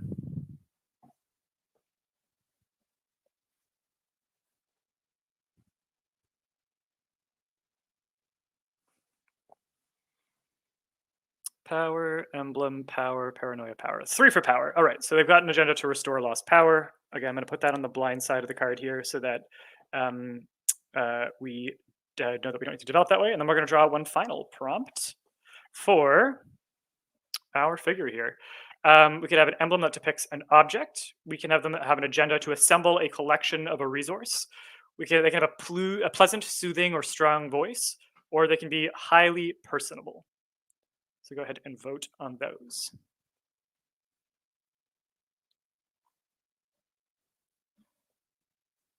I actually like all of these a lot. I like all of these a lot. They already have an agenda, so I don't feel the need to give them a second one, but it would actually kind of make sense if they're in a cartel that there's like a specific um, material that they specialize in. So that one makes sense. I also love like I increasingly love doing designing characters that have some kind of speech mannerism. I think it's because I've been running a home game of D&D for the first time in like 13 or 14 years, and I've been starting to think about like doing voices, and I'm very bad at them. I'm very bad at voices, but they are a really good way to differentiate characters when you're doing being a game master. So I think I've been thinking a lot about voices lately, which is why some of that is showing up in here. We have tons of votes for personable. All right, that makes sense with them being a social chameleon or butterfly. Their superpower is like being able to fit in or persuade people, but they have this embarrassing secret. The thing that I'm thinking of more and more as I think about how these prompts connect is that this author, um, unanimous taps gavel. I love that. This author uh, comes from a background like they had a background where they were awkward when they were younger. Maybe they even like wrote a bunch. Oh my gosh, okay, here's what we have to do with this. I've had the idea that I think unlocks this whole thing. This author wrote fan fiction, and there is wonderful fan fiction, but their fan fiction was bad. Um, their fan fiction was like it's really embarrassing. It's still out there somewhere, and if it gets found, like their cartel persona of like I run this town, just will crumble because like they've written like maybe it's like the smuttiest slash fiction, maybe or maybe it's just like clearly author insert where like they've inserted themselves as a really awkward character, but that's their embarrassing backstory as an author, and they've since like tried to hide this and like to come into their to come into themselves as like this new identity that never had this like period where they were learning what their personality was in those awkward phases where like you discover who you are as a person. There, Peter's talking about this fast. Shh, shh. My wife found my fan fiction account. I used to write fan fiction for 1984 and Lord of the Flies. And based on just that information, me telling her only that, she managed to track down from the sample of fiction in those categories where my fan fiction account was. It was truly terrible. So yes, this is autobiographical. Yeah, so I like to do that before this person had formed their social personality and learned how to like come up in mask or operate in different groups. They had this like very awkward self that is still somewhere preserved on paper. I think that's a really funny idea. and fun. And also, like, honestly, like, I think there's something that resonates in that. Like, all of us have a thing from our past that when we were still learning to form ourselves as a person that we don't identify ourselves in anymore, and that maybe some of us are distancing from. Maybe some of us own it. Most of my like creative past is there on the internet, and there's lots of awkward phases in it, and it is what it is. But I think that's fun. Um, and what was the I'm curious whether you intentionally put particular prompts on the same card. Like, is there logic to which ones are alternatives to each other? I'll talk a little bit about this, I think, later. So we'll collect that question for later. But it's a great question. Prompts, creating a balanced card with a variety of cues is like a a combination of an art and a science that I've put like a lot of thought and work into. This deck is still early on in the balancing process. These cues are like 25% balanced, I would say, but there's still a lot of other content passes that I do to make sure that there's a variety of like narrow cues that are like they give a very specific thing for literal minded people. There are some broad cues that are very open for people who want to be able to interpret things more broadly. There's for these cards, there's always two traits, one background, one agenda. That balance might eventually change, and I might try some that are off of that formula. But that's what I found was a really good formula for creating balanced prompts. And all of the cues, I believe, all cues in the deck, and if not, most of them have two cues that link out and two cues that do not link out to another card type. And that's what I found was the best balance for creating a lore web that keeps expanding without feeling like frenetic in its energy of like going in too many directions at once. So I guess I just did answer the question rather than saving it for later, but it's a great question. Um, okay, so here we have a bit of a peninsula, is what I call these, which is where we have a character who has no bridges out, which is fine because they're connected to the cartel, which we know is going to have connections. So here we are going to pull out the clan card. Whoop. We're going to learn more about this clan that's been doing the dirty work. So again, we're pulling this out. We're going to rotate it so that clan is facing us, so that we know that's the active queue. We're going to ignore the other cues around the perimeter, and we're going to start drawing cues. And we are going to draw our wild card to start. So this clan can be carefree, they can be unaligned, they can be extravagant, they can be minimal, they can be inorganic. Ooh, that's interesting. It's very interesting. They can be ephemeral, they can be deplorable, or they can be suffering. I have an idea for unaligned that I think is interesting, but I want to see what votes come in. For unaligned, I'm thinking that the clan could almost be a workaround for the whole mercenary situation, where like maybe the rules of the cartel are like that if you're a mercenary you have to operate through them, you owe dues and this sort of thing. um, and the clans get around this by like, because there's technically a blood connection and like anyone who's in the clan is like adopted by an official ritual or ceremony, that the clan does not have any actual alliance to itself. It is technically a mercenary group of just people who have joined, but they only joined so that they can get around as a loophole the mercenary rules that the cartel has set in place, because as long as it's like a blood bond and not like a financial bond or a contract bond, it doesn't count as mercenariness. So they're like a mercenary clan or an unaligned clan.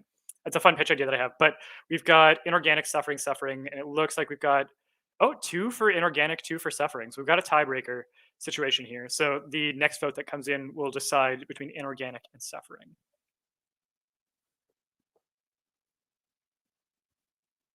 Those are both really interesting choices. A clan that's like not doing well instantly creates conflict, which is like really, really great for story. And inorganic is interesting because it creates a like, how could a clan be inorganic? Awesome. Inorganic has 3 votes. We're doing inorganic.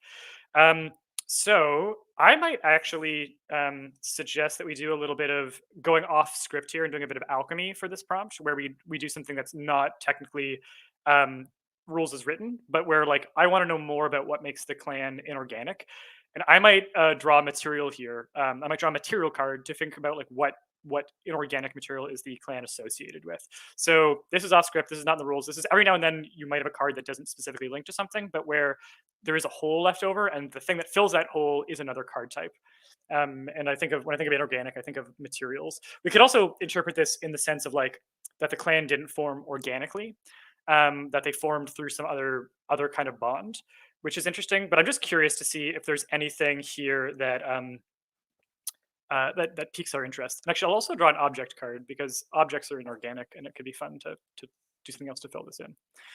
So the thing that this clan is formed around, they could be like a sword clan, a lantern clan, a metal clan, a container clan, a vinegar clan.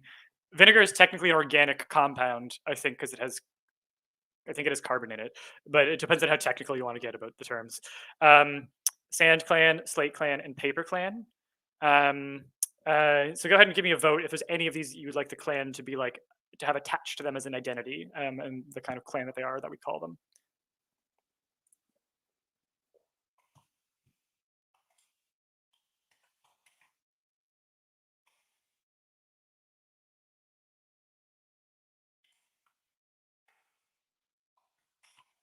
Doing a little background check-in here with the team because I've been completely ignoring the project.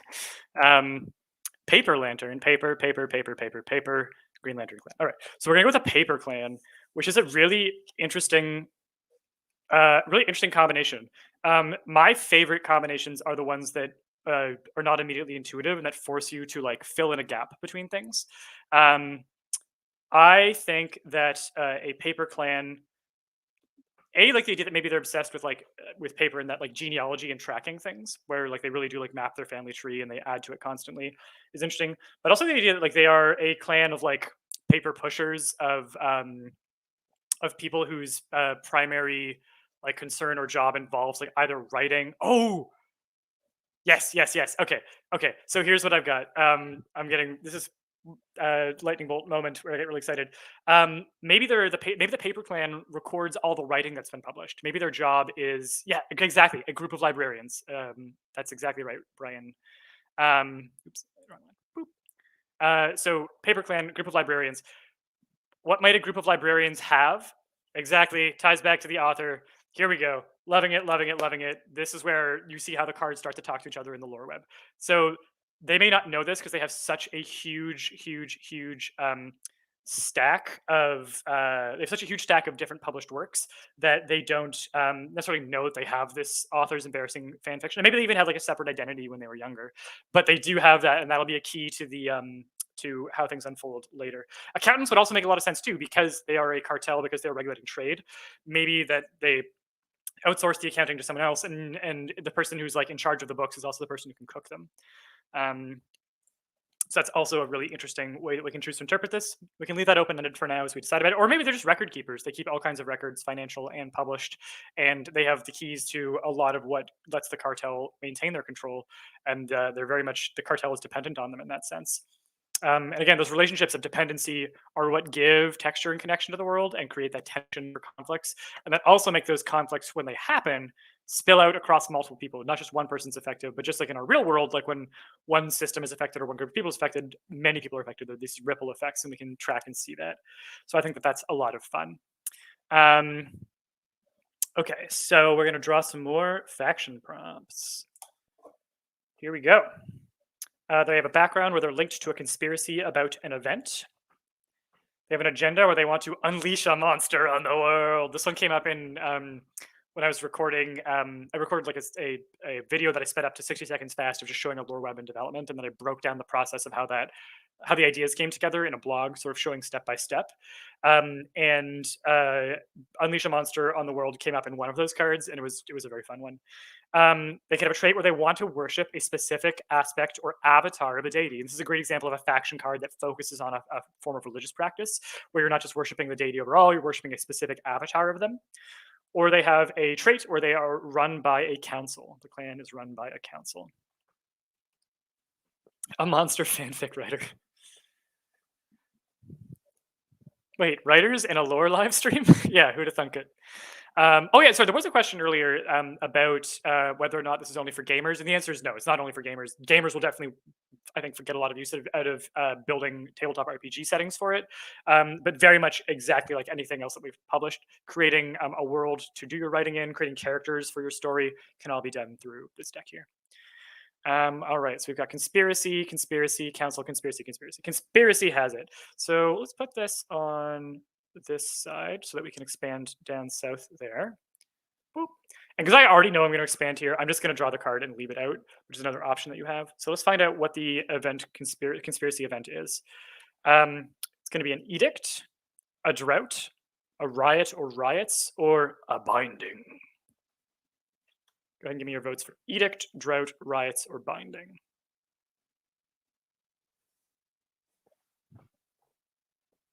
So I'm pretty sure that paper is an inorganic material or is an organic material now that I think about it, but the prompts are meant to be flexible. You can interpret them how you want.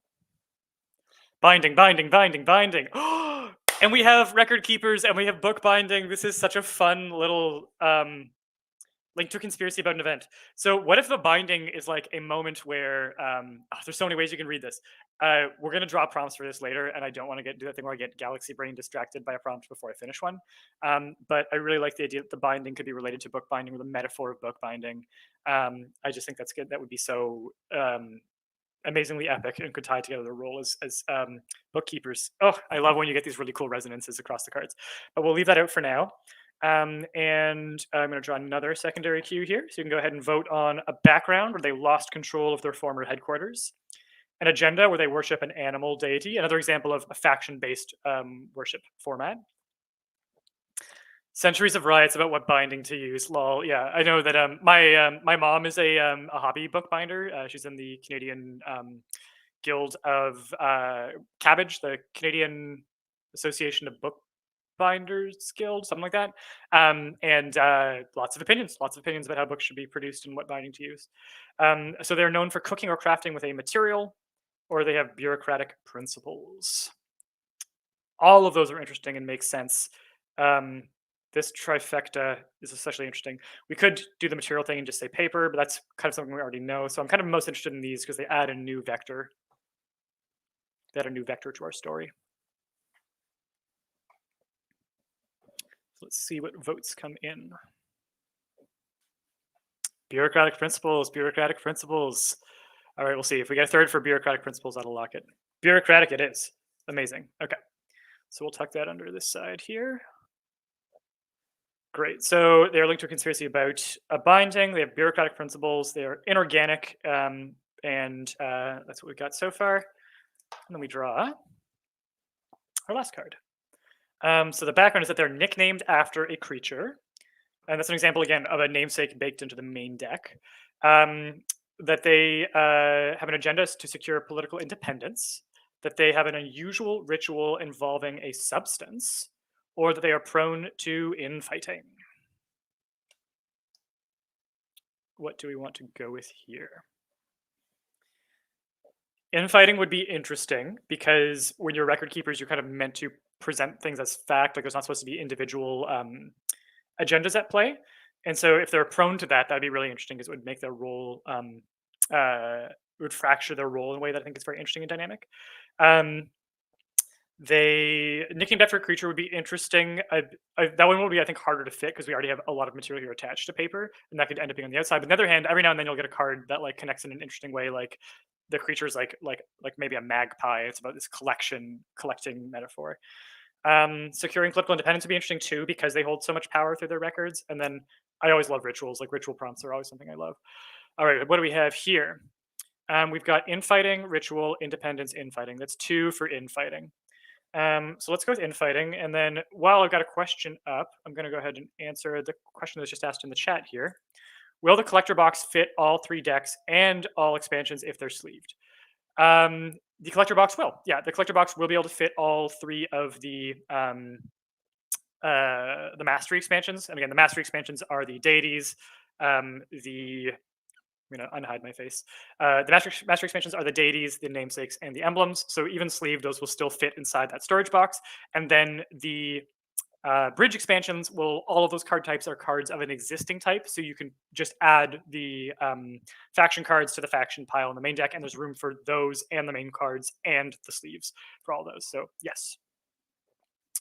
Awesome question. Okay, so we finished this prompt off, which means it's time to expand on binding, which is our current open prompt. So let's learn about our binding. Let's start off with a wild card. We have an unconventional binding, a weatherproof binding, which if you're looking at it in a literal way, makes sense. In fact, if they are a I know I'm stacking the vote by commenting before I finish reading them all, but if they are about keeping physical records, then like when they weatherproof or like future-proof or make enduring copies of their things and immortalize those, it really sort of puts their thumb on the scales of what will be remembered by history, and that'd be really interesting. A mild-mannered binding, a narcissistic binding, which if it was like if the way that they immortalize history is in a self-serving way, if they edit or they're editors in addition to being librarians, that would be really neat. And they're like obsessed with image or whatever. Um, they could be resilient. They could be feline, a feline binding. Sorry, a resilient binding, which reminds me a little bit of how I'd interpret weatherproof. Feline binding, a pleasant binding, or an aspiring binding. That's a very evocative one as well.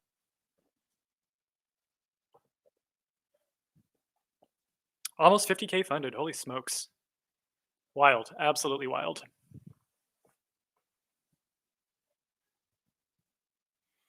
Oh, actually, could somebody comment with the current number of backers? Because if we approach 500, I would like to have Maroki on deck to do her opera metal performance. Um, and she deserves a bit of a heads up. So if someone could comment with the current backer count, I'll pin that up as a message. 403. Maroki, warm up those vocal cords. All right. So we got aspiring, aspiring, weatherproof, and unconventional. Aspiring, aspiring. So votes definitely for aspiring. So we have an aspiring binding. I'm very curious to know what that means, and we can figure that out as we draw some more prompts for the event. So the event cards have a very unique type of secondary card. Everything falls into two categories. Centuries. Oh yeah, sorry. So everything falls into either catalyst or fallout. Catalyst or fallout. So basically, it's either something that contributes to the event happening, or it's something that results from it. The other thing that you can do is often something that is a catalyst you could just reinterpret it as a fallout if you want. So sometimes I just ignore which category it is if I think it works better in another category. But this is to get you started about thinking what causes the event, what happens because of it. So, a catalyst where a centuries long grudge is one of the things that catalyzes this aspiring binding. That'd be interesting because we already have two factions that have kind of a tension between them. We have a fallout from the binding where a military or there's a military occupation of a location. We can have a fallout where there's a collapse of a once great power, or we can have a catalyst where overpopulation of a species contributes to the binding. So go ahead and give me a vote on overpopulation, grudge, occupation, or collapse.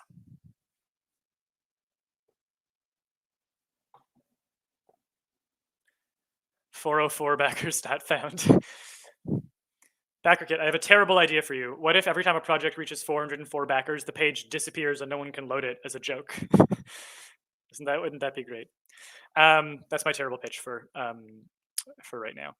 All right, so we've got collapse, collapse, collapse, collapse, collapse, collapse of a once great power. Awesome. Put that on this side here. Ooh, more and more, I'm thinking that the conspiracy about the event could be like if the binding is like the publication, they like putting into a public form all of their private records, and it is in that binding that the once great power of the author would be brought down by like basically the leaking of their embarrassing fan fiction. That is one interpretation that's bringing together some of these things.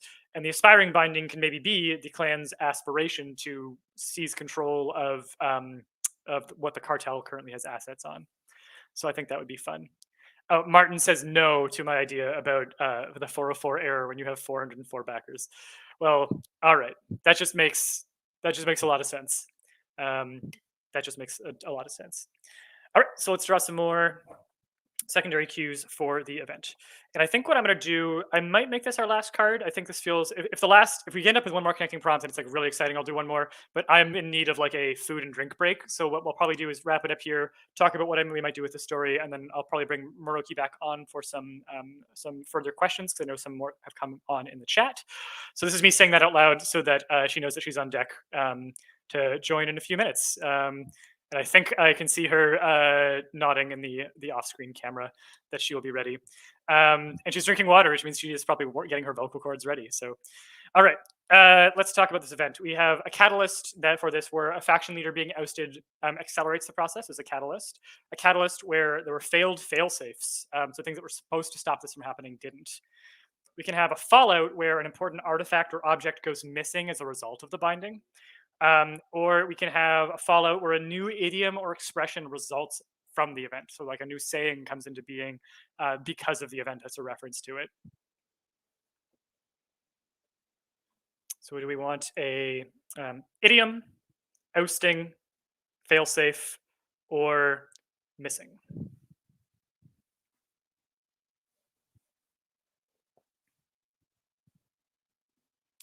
Failed failsafe, idiom, idiom. So we have a tie. So next vote clinches it.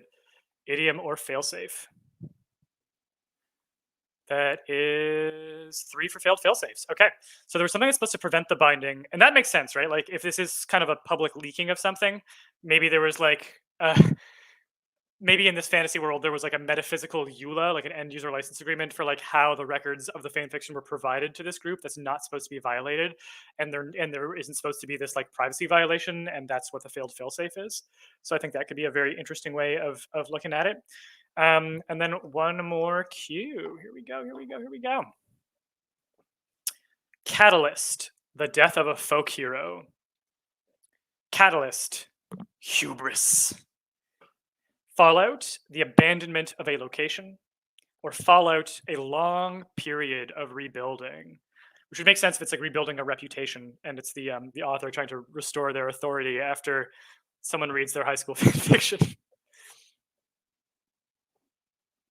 It's the cause of the infighting.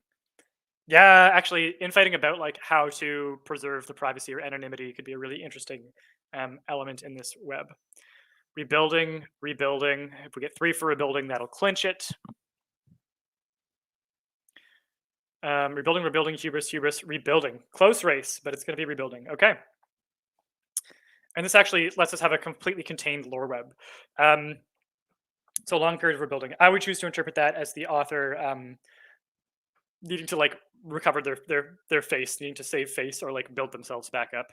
Um, oh, we had some late votes come in for hubris, but we'll give it to rebuilding this time. Yeah, so we have a contained prompt. We have let's review. We have a cartel, like the mercenary cartel, that's run by this former author who has this embarrassing fan fiction in their past, but they've since learned to like kind of hide their embarrassing former self when their personality was loading, and they've become much more of like a social chameleon, much more of a social power. They're the head of this cartel that are unparalleled masters of a particular discipline. This could be, oh my gosh, what if the mercenaries are freelance writers? What if the unparalleled mastery that they have is that they are freelance writers? They're like the best writers for hiring for freelance projects, and they have this cartel where like all the freelance writing that happens through them. Their notable founder is this author who has an embarrassing past, is like a very poor writer, a bad out. I just think that'd be really funny, and it really connects to the paper and the book themes that we have going on. Um, and they are currently outsourcing a lot of their work either as writers or maybe as like the record keeping to the Paper Clan, which is more of this like archival organization. They operate very bureaucratically. They're prone to infighting. So like this is almost like Wikipedia moderators, how like often they'll disagree or get into fights in the comments. Like how this record is curated is something that's prone to infighting. And there's a conspiracy that at some point they're just going to publish everything they have on everyone, all those records, and make that available. That could lead to the collapse of the power of this writer and to the fall of their faction. That would involve the failed fail-safes of all the privacy agreements being violated. That's the cause of the infighting. It would cause a long period of rebuilding for the author. And so whether or not that will happen or that this could happen or it's planned is something that is currently a conspiracy. People are whispering and wondering about whether or not this will happen. That's a contained lore web. To answer the question of how big are lore webs usually, it's kind of a question of like how big is a pile or how big is a hole. I'm going to pop up so you can see me above the question here. Yeah, how big is a hole is what I'd answer that. Like they can be as big as you want them to be. What I recommend is like once you hit the 3 or 4 cards, you do an inventory of like, is there a story here? And is there anything about the story that I need to know before I start plotting it out? This feels really contained to me. Like I don't feel the need to add any additional elements because everything that we have talks to each other really nicely. There's no loose ends. So to me, this lore web feels complete. I think I could start writing something based off of this prompt, and I could go from there. But if we had chosen, say, on that last card, abandonment of a location or death of a folk hero, and we drew a new card, and there's like an open question that I want to know more about, I might continue building it. Or if I'm just like, you know what, I think there needs to be like, rather than a head-to-head thing with these two factions, I want it to be like a triangle of factions. Yeah, I could just draw a new faction over here, start something disconnected. And one of the stretch goals that we have not announced yet, but I'm gonna possibly get in trouble for telling you about, is we do want to add a full set of tokens included in every deck as part of the core deck. It's our first time doing tokens. They're more expensive to produce, so we really do need this to be a higher end stretch goal. But let me see if I have a copy of those on hand to show you. I do. They would look something like this. And one of the ways that you could connect these two. Here's the little bag of tokens. These are undersized. We're going to be sizing them up if we do produce them. This is just a prototype, but you could even create little links that say like this lore connects to, or this secondary lore web over here connects to this one, and you can literally draw the link. I need a corner piece like this, and the tokens are all color coded so that you can track different lines and have them cross connect and not get confused by them. Okay. Uh-oh, Peter's in trouble. You are indeed getting yelled at low. Oh, there's Maroki in the chat. Sorry, Maroki. I think, I think I mentioned this on one of the podcast interviews I did last week. So it was going to get out of the bag at some point, literally out of the bag. And there's a little teaser of it. So we want to make this happen. We've tentatively scheduled it into one of the funding goals after 400,000. We will be revealing those eventually anyway, but for now, that's the little sneak peek. And yeah, basically, they're basically just dashed line tokens that you can create flexible line shapes really easily for tracking things. But I'm going to call that there for our prompt. And I'm going to invite Maroki back in. Maroki, can you give me a little wave from the green room if you're feeling ready? Amazing. All right. Here we go. Give me a second here. We're going to take that one out. And we're going to bring Maroki back in. Well, Maroki, welcome back. Oh, she's got eyes on me. Oh no, I did a thing that I wasn't supposed to do. This is the joy of live production, right? The joy of live production is sometimes a bean gets spilled on camera and then you're committed to it. One single bean. But I mean, I guess what. It's fine. It's fine. I know. You know what? If that's the only big secret we give away today, so be it. And I mean, we know all our secrets. We just want to unleash them all to you, and that's why Peter even was just as like, hey, when we hit those tiers, they're all going to get unleashed anyways. We just, we're like, I don't know, putting the bait in into the water and saying like, please, yes. I mean, that I was following that. And I know at one point, Peter, you asked whether you want to bring me back on, but one thing I really enjoy watching you do is that I really enjoy watching your creative process at work. The way you like the excitement you have over the various prompts and going through that with everyone in our community. I love the choose your own adventure element of it. That was so much fun. I know it was do like a really live prompt like that with like a group. That was incredibly fun. I'm really glad that you're the one who like recommended that I improve the lighting so that if we're gonna be doing live streams, like it'd be well lit enough that you can see the cards really clearly. I'm really glad that you did because I do feel like the setup is gonna be very good for doing more of these in the future. But can I know that we had some questions come in the chat. I can highlight one of them, and then do you mind if I take a quick break and have you answer one of those while I just like shove a granola bar in my face? Yeah, absolutely. But before I let you go, because I feel like this is a question that you probably know better than myself, and people are quite active in the chat about it, is that there was a question from Annie earlier that was speaking about whether the collector storage box hold the entire Story Engine deck or Deck of Worlds sleeved.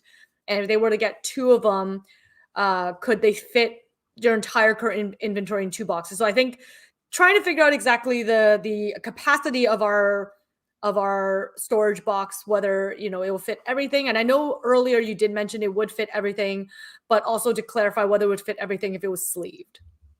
Yeah, so the short answer is that because of the variance of sleeved and non-sleeved, we're going to probably release that information later. I don't think I'll be able to do the math on that live on air. I don't think it's going to hold everything. And I think it's very unlikely that we'll ever do a master box, or if we do, it'll be much, much later, just because I think the worst thing we could do to our backers is like, here's the master box, and then 12 months later, here's a new deck. Yeah. If at some point we're like, this is the whole system, and I don't think we're going to do anything new, which would be a heartbreaking moment because I like enjoy writing these so much and I enjoy looking for new creative avenues to explore. If we ever did that, I think we would probably do some kind of collector's master box.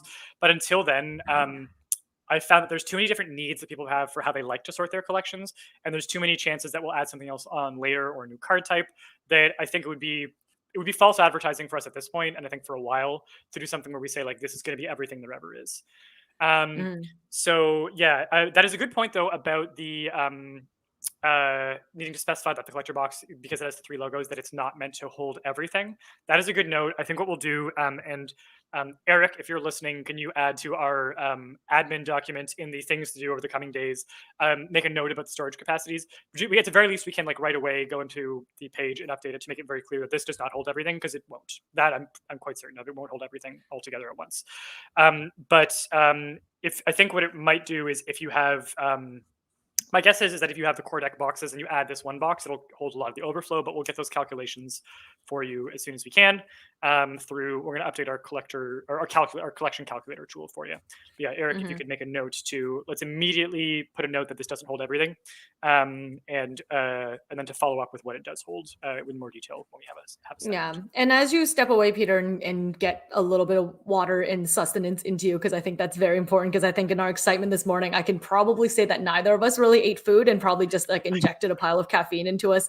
I ate a slice of cold pizza that I had ordered from last night, and one apple. That was my attempt at nutrition in the morning. An apple a day is the doctor away, and I think that's all that matters, right? That's all that matters. But I'll let you get a little bit of food and water inside of you, and I'll continue to wrap up the storage box, and then hopefully I'll be able to answer some of the logistical questions that you guys have. I will fully admit in this moment that, you know, some of the more creative elements, if you're asking about the expansions and the emblems and how they connect, that's probably not my wheel of expertise, or at least I don't think I'm going to answer it anywhere quite as eloquently as Peter will. So I'll allow him to come back. I will straight up say that I don't have the like magical control powers that Peter has. So unfortunately, I'm not going to be able to pop up questions as they come in. It's not because I'm ignoring you and don't want to feature you. But of course, it's just a control that I don't have. I just want to like for the box. I know it's something that I mentioned at the beginning too. For our storage box, I think you know, adding on to Peter's point or just echoing it really quickly, it's hard for us to come up with a one size fits all solution simply because we just don't know how the deck is going to be. And frankly, like some of the solutions that you guys have come up for are amazing. Like we, you know, if you guys ever have like a cool storage solution, like feel free to send us a pic. And if you'll allow us to share it on social media, we will. Because we've seen we saw one where I think someone like essentially had broke down like one of those table desks and built a storage solution in that desk. So the whole thing kind of like unfolded like a magical briefcase, which was frankly more ingenious than anything we could have ever come up with. Maybe the day we decide to do like a massive solution, we'll hire him to do the design. And maybe it's just one of those that the Story Engine deck series is going to end up being a series of different storage boxes. I mean, heck, don't we all buy like a million Rubbermaids to store our various tchotchkes? And, you know, if you think about the way people buy single issue collectors, they just do in boxes. And maybe we just need like a lot of, you know, things with different skins and solutions. I think as creative types, we want to create new things, which is why we have that really lovely, elegant box solution for the Lore Mastery expansions.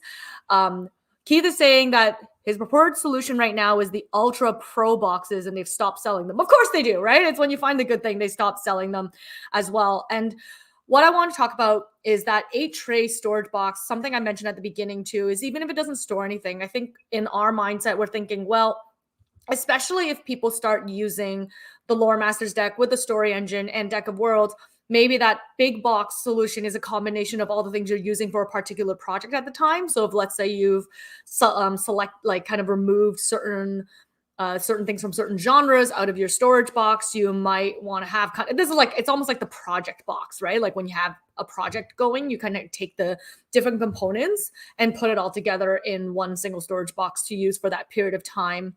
And always wondered, what is a tchotchke? Tchotchke is like, I guess like other ways, dust collectors, knickknacks, things that you like putting on your fireplace. Is what is a tchotchke? I guess Peter's handing out the control. So I guess thank you, Peter, for highlighting while you're putting food in your face. That is hopefully not cold pizza or apples. My partner's Jewish, Eric, actually, full disclosure, workplace romance. We were together before we started working on the Story Engine deck. It wasn't a showmance. It wasn't a full-on workplace romance that we had to submit to HR, aka myself. Apparently it's a Yiddish terms. So I didn't know that. I always just called it a tchotchke, and Eric's family likes to be like, ooh, you're like upping your Jew cred by using these terminologies. I know one logistical question that was shared earlier in the forums, and I think it's probably good of us to share it with you, is a lot of people have asked when the project will be fulfilled. And isn't that the $1 million question? John, I see your question there. I'll make sure I get to that because that is a lot. Hopefully I'll be able to answer that one. The $1 million question is, when will the project be fulfilled? And of course, we would love to give you an exact answer right away, but that we would be lying to everyone if we gave an answer to that degree. I like Peter. He's like, I'm back already. He's like, I stuffed food in my face and I'm immediately back. So I do know, what we can do is obviously provide you the best rough estimate that we can based on our previous experiences. This is Peter's 8th crowdfunding campaign from what I know, and I obviously manage global fulfillment of the last project, Deck of Worlds. And the thing is, you know, Deck of Worlds and Story Engine Deck exceeded our expectations in ways that we could have only imagined, right? And I'm putting trying to put good vibes into the universe. I would love for Lore Masters Deck to continue exceeding expectations. And sometimes when you have expectations exceeded, it adds more complications too. I think Story Engine Deck, was overfunded 1,400 times % over, which is a lot. Like, that changes how you manufacture. That changes, whether you want to open global shipping hubs. And not to say the bad word, but something happened in 2020 that I think had a huge ripple effect that bled into 2021 and 2022. When we fulfilled Deck of Worlds, we were in the middle of a global shipping crisis. And to give some people examples of what happened in the global shipping crisis, even ignoring, just to provide even examples from other industries. So like I said, I do some work in wine. I do some wine writing on the side. I have a wine blog, which is why on YouTube you see 9 ounces, please, because that's my Instagram handle. But that was a shameless plug there. There were boxes of there was no champagne in North America because they could not get it on the ships to come into North America. There were literally boxes and cartons of champagne and sparkling wine sitting in the sun in France, or sparkling wine in Spain, exploding in the heat because they could not get on the boat. There were no boats available. Even if it got on a boat, it couldn't leave the port because they were completely clogged up. And even with that actually drove up our freight costs as well, which we obviously really struggled with because we did not want to pass that on to our backers, and we were just trying to find solutions around that. All that is to say that even with all those complications amidst all these crises that was kind of stemming off the big crisis of 2020, which I'm pretty sure a lot of fiction's going to be written about in the coming years, is we fulfilled within a year and a half. We completed fulfillment within a year and a half, and that's from the end of the campaign date. I would say that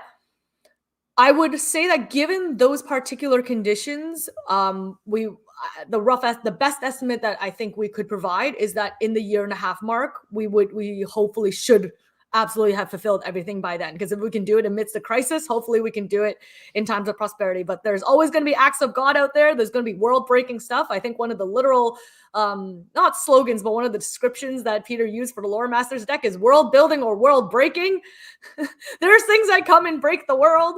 And, as adventurers, we're going to do our best to find solutions through all of it. But hopefully, obviously, this is something that I put a lot of my focus and energy on for the story engine, really kind of managing the global logistics of a fulfillment. That includes staring at spreadsheets and making little kerplunkies and calculations all the time.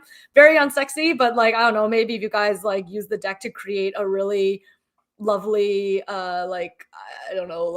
first mate character on a ship, or a first officer on a spaceship, that's probably me. I'm sitting there yelling at a screen and being like, Captain, we need to pivot 3 degrees to the west just to navigate this asteroid field that we have here. So hopefully that answers your questions with regards to fulfillment times. I did immediately add something to the FAQ, Peter, because it was becoming a dominant enough question that I thought it would be useful to share with our backers, because I think that is a really important consideration for them to make when it comes to fulfillment. And what we'll say, we communicate, like we do our best to communicate regularly, quite frequently. If you check out Peter's previous Kickstarter campaigns, oh, that's really lovely. John's actually literally saying this. He's saying, as a repeat customer, that they've said never felt that fulfillment ever dragged out past expectations, and transparency has been really, really good. That Appreciate the actually vote of means a confidence. lot. Yeah, thank you so much for saying that. Yeah. Because And I that's think, something we do try to do. yeah, and I think in like a non-binding way. So I think we will provide an estimate on the campaign shortly. But I think we're probably, and correct me if I'm wrong, Maruki, but I think we're probably looking at somewhere between um, October and December of 2024 for delivery. And it is my suspicion that we can be on the closer end of that timeline because we have fewer moving parts than we did with Deck of Worlds, where there was so much new content. But that is a non-binding estimate. That is a thing that we will discuss. But I would say, like, if I was going to currently guesstimate it, I would guesstimate it there. Peter, why do we always seem to want to do fulfillment in the middle of like the holiday shopping season? Also, here's my apple. It's now gone. I don't know why we do that to ourselves, honestly. Where a quick question from Fellowship of the Table is asking if PDFs will be available much faster than the physical deliveries. I mean, optimally, yes. Like, obviously, the digital product, and I think we did do this for Deck of Worlds as well. The digital products, the moment we have locked it down, we want to get out to you. And actually, that's like, one of the benefits of when you back the campaign, you do get the PDF copies as well as the physical copies. If you do back our physical copy, you do get that, and then you get a chance to kind of participate in the betas as well, so you can see the journey with us live time as we kind of move through the different iterations of finalizing the deck. I know there was again, so happy. PDFs are a big stopgap. Quality is good enough that I don't care how much. Keith, that's really, really lovely. Thank you so much. We're so, like, that's why I said, I'll reiterate it again and again and again. We are so grateful for the amazing community that has come together and grown with us since the story engine first came out in 2020.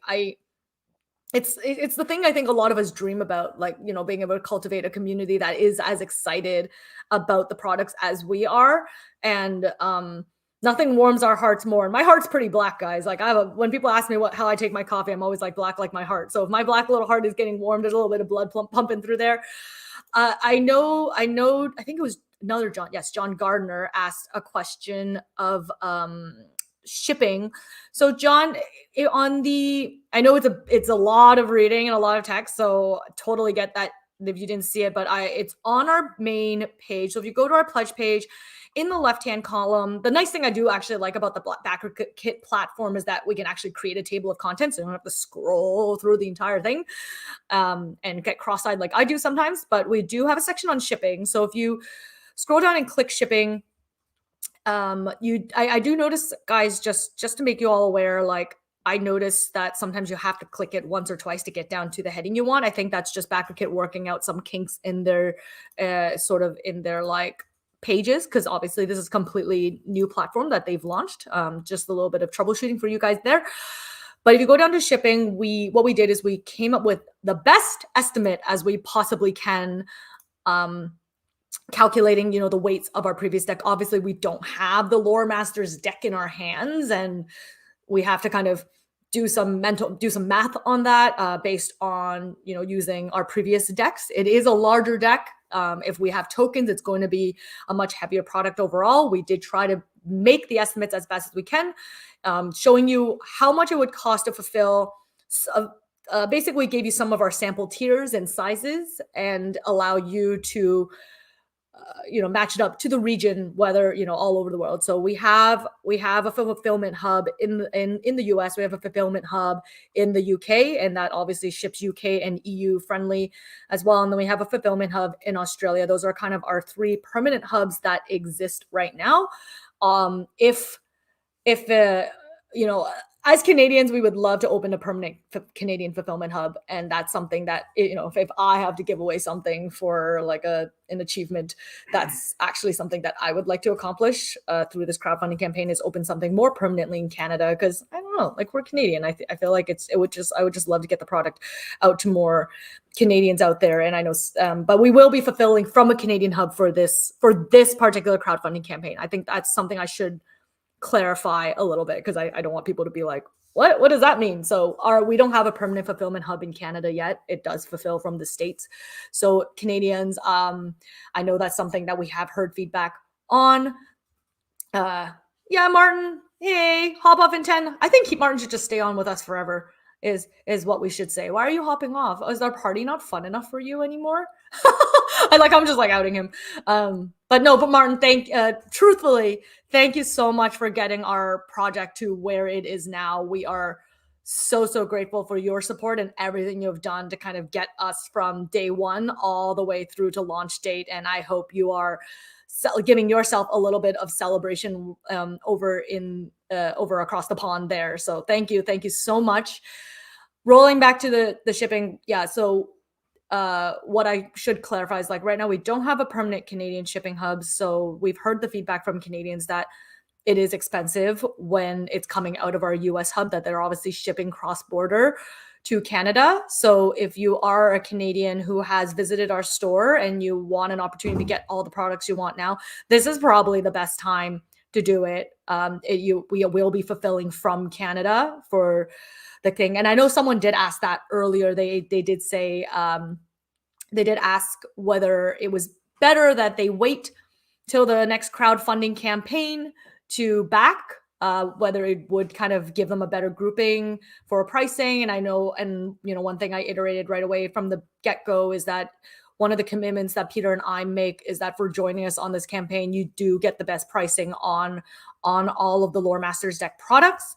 And obviously, if you bundle anything in, you are going to get a better pricing overall. And then, of course, this is very specific to Canadians, guys, I know, because like I said, we don't have a Canadian hub, but we open up that Canadian hub for fulfillment. So if you are a Canadian looking at purchasing a deck, this is the time, because you are going to get a price break on shipping.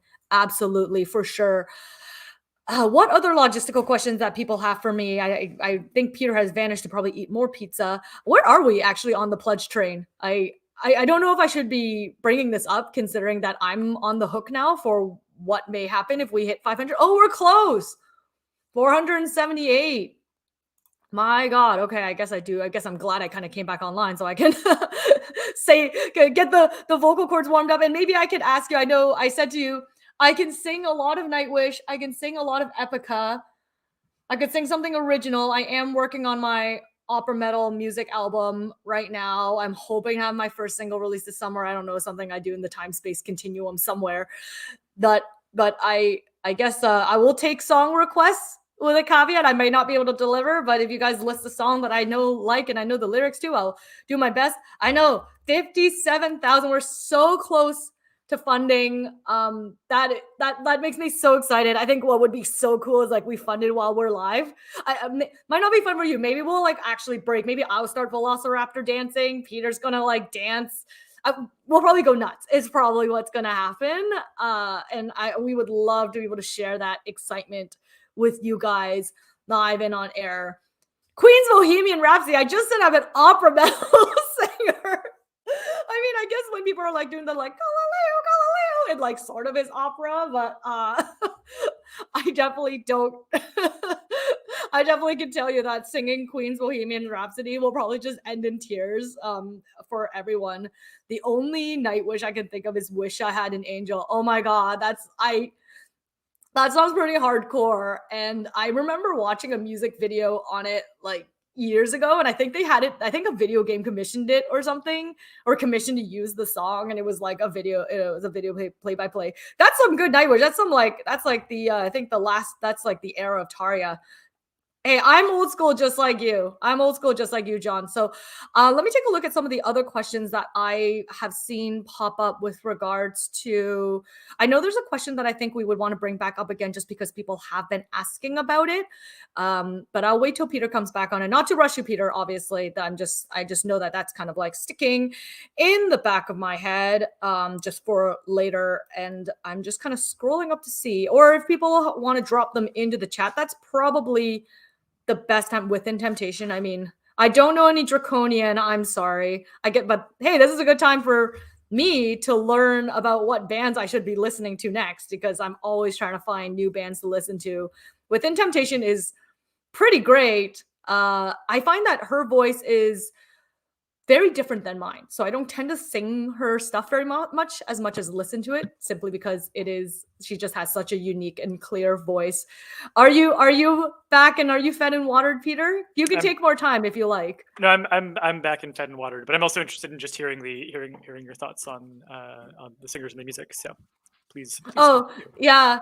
I know for me, like Epica was really and truly a lot of my inspiration for my career, for sure. And so I covered a lot of their stuff. And actually, there's a quick anecdote. And you know what? I will say, I've known people who use the Story Engine deck of worlds, and probably the Lore Masters deck would be really useful too for creative endeavors outside of writing stories. We've seen people use it for visual art. I can actually see it being used for coming up with lyrics because one of the struggles with I find that when I write music is that I use the same words over and over again. There's a lot of like it's like freedom and like pain or my heart is bleeding or black darkness, quintessential opera metal songs, right?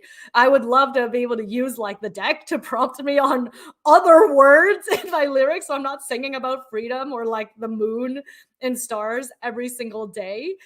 And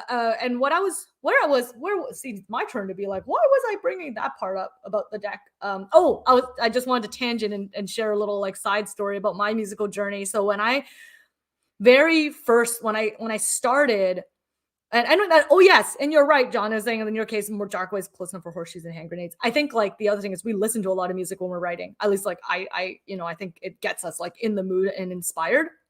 When I started like singing more publicly, and this is 8,000 years ago at this point, aka circa 2010. I actually like had no I actually hadn't like no songs to my name, and so I covered bands, obviously opera metal bands, and I did one public performance, and I was super nervous. I felt like I was like, oh no, I'm gonna like sing their music, they're gonna sue me, I don't know what to do.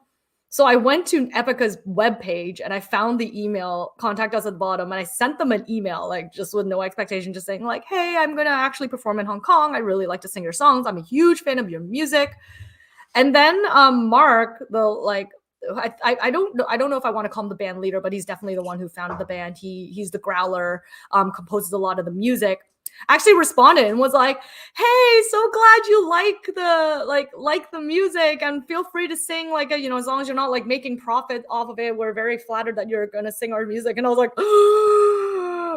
like, and it was like song coming from his personal email, and I was like, oh my god, like starstruck, like stars lighting my eyes. And I think this was a time when they weren't as established as they are now. I feel like now I'd be like a flailing like ant in the cloud, being like, yeah, Epica, Mark, I'm a huge fan. But what an amazing opportunity for us.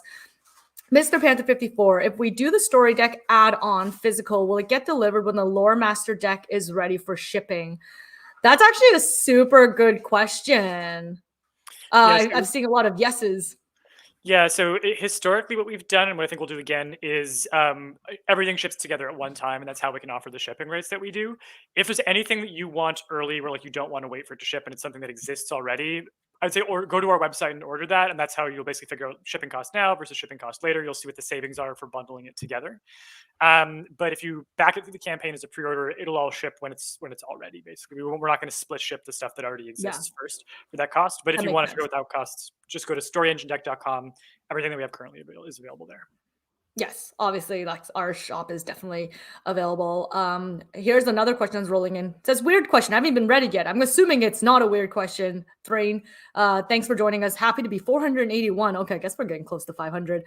Own story and world engines already. Love leaving as much inspiration up to chance. Is there a good way to combine all three decks or daisy chain them? Actually, this is fantastic because this was actually the question I want to reiterate to you, Peter, because Yeah. we, as you know, as we have new people joining us in these last couple of hours, if you didn't get a chance to hear our live stream right at the beginning, which I get it, not everyone wants to wake up early in the morning. I'm not an early bird by any stretch of the imagination. Is we have first of all, Thrain, I'm happy to say that we have some really cool products available to link to link at least the story engine deck and the deck of worlds to Lore Masters deck. Should that achievement level get unlocked, putting that out there in the universe. But Peter, talk a little bit more about the bridge expansions again for our people who are for our new friends who are joining us. Yeah, so the bridge expansions are a set of cards that are designed to do exactly that. They're designed to have the decks talk to each other in a really conscious way and to remind you to do that. Again, using that random element. So the story and lore bridge expansion is 60 cards. I have to go check my latest notes for the breakdown, but I think it's going to be something like 24 story engine cards, a combination of engines and conflicts that specifically call on card types from deck of lore to complete them. So the next card in a sequence will become a deck of lore card specifically. So you might have an engine that's tied to like a character who wants to and it might be something that's like specific to a creature, like they want to specifically like hunt down like a specific creature, and then you'll pull a creature card for the deck to complete that prompt, and it reminds you to talk to each other. And if you mix those into the main story engine deck, where there's I think 36 engines in the main deck, plus the additional I think it's either gonna be 12 or 24, depending on how we split with the conflicts. But those additional cards, one in every 4 prompts, is going to have you use the Lore Masters deck instead of a story engine deck. And suddenly you have this way that the decks are talking to each other, the decks are cross pollinating. On the Lore Masters deck side, with that same bridge, there's going to be trait cards on these secondary prompts. There'll be trait cards that specifically attach to cards from the story engine. So rather than giving them an agenda off the card, you'll give them an agenda off of as an engine from the story engine, plus another card type. Some of those will be story engine specific card types. Some of those will be other Lore Masters deck card types, but it really opens up the number of types of options and ways that those decks can interact. And then for the deck of worlds Lore Masters deck combination, the big focus is on locations, being able to open up locations in a way that we can use all of the attributes, the origins, the advents that that existed from deck of worlds, and being able to bring those into Lore Masters deck. But then there's also a bunch of cards for the deck of worlds where there'll be attributes, there will be advents, there'll be origins that have a little piece of them that's left over to be filled in with a card from the Lore Masters deck. So whereas a vague prompt from the deck of worlds might be that there's like a current materials shortage, there'll be those same cards, but that the material shortage is tied to and prompted from drawing a materials card so that we know what the shortage is about, and we can rotate that and pick something. And again, really getting to dive into the depth of material available for understanding specific features of your world, like creatures, like materials. So they're going to talk to each other. And then for the primary phases of the cards from Lore Masters deck, there'll be only 2 options, one at the top and one at the bottom, and there'll be more name-based prompts. So rather than it just being a guild, it'll be like guild of for story engine deck, and then there'll be an agent queue, or it might be hunters of, and then a creature queue. So all of the cards basically start to interact with other cards from outside the deck in a way that's really conscious on both sides, and have both decks talk to each other. And basically, one in every somewhere between 1 in every 4 and 1 in every 3 draws will often involve a cross-pollination card type, so that you're not constantly having to staple the decks together, but there's this regular reminder to have them talk to each other in structured ways. Those are still being play tested in terms of the exact like balance of which card types, but that's roughly the goal for how the relative amounts, the allocations are going to end up. I think that's as good of an answer as any. And I think like one of the things that would be great that we can discuss a little bit later on too is digging into probably each of the lore mastery expansions as well, because I know we sort of alluded to the fact that the emblems is image based, and we talked about how deities like may or may not capture certain religious components, or how could we create a deities deck that seems like greater, almost like metaphysical, greater than life and mortality as we know it, and of course namesakes as well. And I think one of the things I really find fascinating about the emblems deck that I think would be really worth discussing and showing to people is just like adding that visual component, because I think as world builders and story creators, it's not always in writing, right? Like we're trying to actually create a world, and when we create those worlds, we think about drawing it. Like for me, back when I used to do a little bit more creative writing, I do less of that now and more spreadsheet creativeness, is I like drawing out my characters, and I liked actually like sketching out the worlds. And if you think of people who are screenwriters or animators, they do a lot of storyboarding. So I think this is an opportunity to get people in the storyboards as well. But if I'm getting flustered, Peter, it's because I saw the pings of 500 come in. Yeah, I saw And that too. I literally could feel my like pulse rising. I was like, oh my God, it's going to happen. I think I obviously really want it to happen. I want to see the pledge train keep growing, but my God, I never thought I would get as nervous in that many butterflies in my stomach performing in front of everyone. And I've performed on some big stages. This is actually, oh, be still, my beating heart. I guess I think I was also trying to think of some songs I could sing that were opera metal based that weren't like super melodramatic, but I guess that's the entire genre. The entire genre of opera metal is just to be like as melodramatic as possible and wail about like the, I don't know, darknesses that we want to escape or the voids that are going to claim us inevitably, sort of thing. Although I did notice that Epica's lyrics seem to have taken a turn in the last few, because a lot of their newest songs is about like living in the now, like being present and like finding like peace in your heart. So I was like, oh, I see Epica has kind of moved in a different vein. Oh, thanks, Mackenzie. There are 1,200 people watching. My I don't know if I guess I've never really performed for like 1,200 people on a live stream before. Oh, guys, gotta like warm up the chords. Oh, drink some water. I see you have a big grin on your face, Peter. I feel like this is payback. Oh, it's payback. My speaking of which, so on one of those breaks, I had a chance to go chat with my wife, who just had come back from a dog walk, and update her on like. So I had to do the Velociraptor dance for people. She's like, "Oh, you had to? They forced you somehow? Somehow you didn't just organically bring it up?" And she does not believe me that this was foisted on me. I should mention again, we had a plan. We had a plan, and we have largely followed that plan for how we were going to do this live stream. The structure of like when we would do the sample demo, when we were going to answer questions, what some of the topics we wanted to make sure that we hit, but mostly focusing on the organic content coming up in the chat. Nowhere did we think that either of us was going to be doing improvised performances as part of this. That was nowhere in the script, but I guess both of us are used to being creatively fluid and flexible, so now this is happening. So yeah, Murky, anytime you want to take it away, I'd love to hear it. If you do want any additional time to prep your voice or anything, or do a practice run, I can take you off camera for a bit if you want to do a warm up. But I think that we're ready. I feel like we're just gonna like roll into it, and if I sound like nails on a chalkboard, you guys asked for it. You accepted this. You signed the contract on the dotted line, and that we were going to do a live and that I wasn't going to be fully warmed up, and you're just going to get what you get. And if it's going to be Moroki cracking on camera, so be it. Will it get a few more backers? You know what? Like if we can get a few more backers, because we're so close. I want to take a moment. This is not me trying to delay the inevitable, guys, but I just want to take a moment to say we're at 63,000 funded, and so we're super close. We're just under 12,000 away from being fully funded, and if me singing some dang opera metal is going to help take us there, I will sing opera metal all freaking day. If it's us on a live 4 hours later and I'm just doing a concert, while I'll literally do an opera metal concert while Peter is just doing the Velociraptor dance. Nobody wants that. Nobody wants that. I don't know. I feel like the audience was very much wanting an extended edition for it. So okay. So what I decided to pick on, since people seem to like a lot of the existing bands out there, and you know what, like Epica is my favorite opera metal band to date.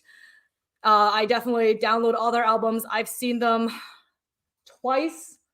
at this point, which I know for some of you like diehard music fans out there is not very much, but I'm kind of a hermit, and I'm not really like a loud noise crowds kind of place. I saw Apocalyptica and Lacuna Coil last year, and we sat down. Like they actually had a seated option at the back, and I looked at it and I was like, "Am I going to be that person?" Like I was like, I see, the whole crowd's going to the front. I was like, "Am I going to be that person?" And I just saw we actually did a double bill. We saw Nightwish the night before, and I like stood in the crowd, and I'm 5'1". You guys can't see this.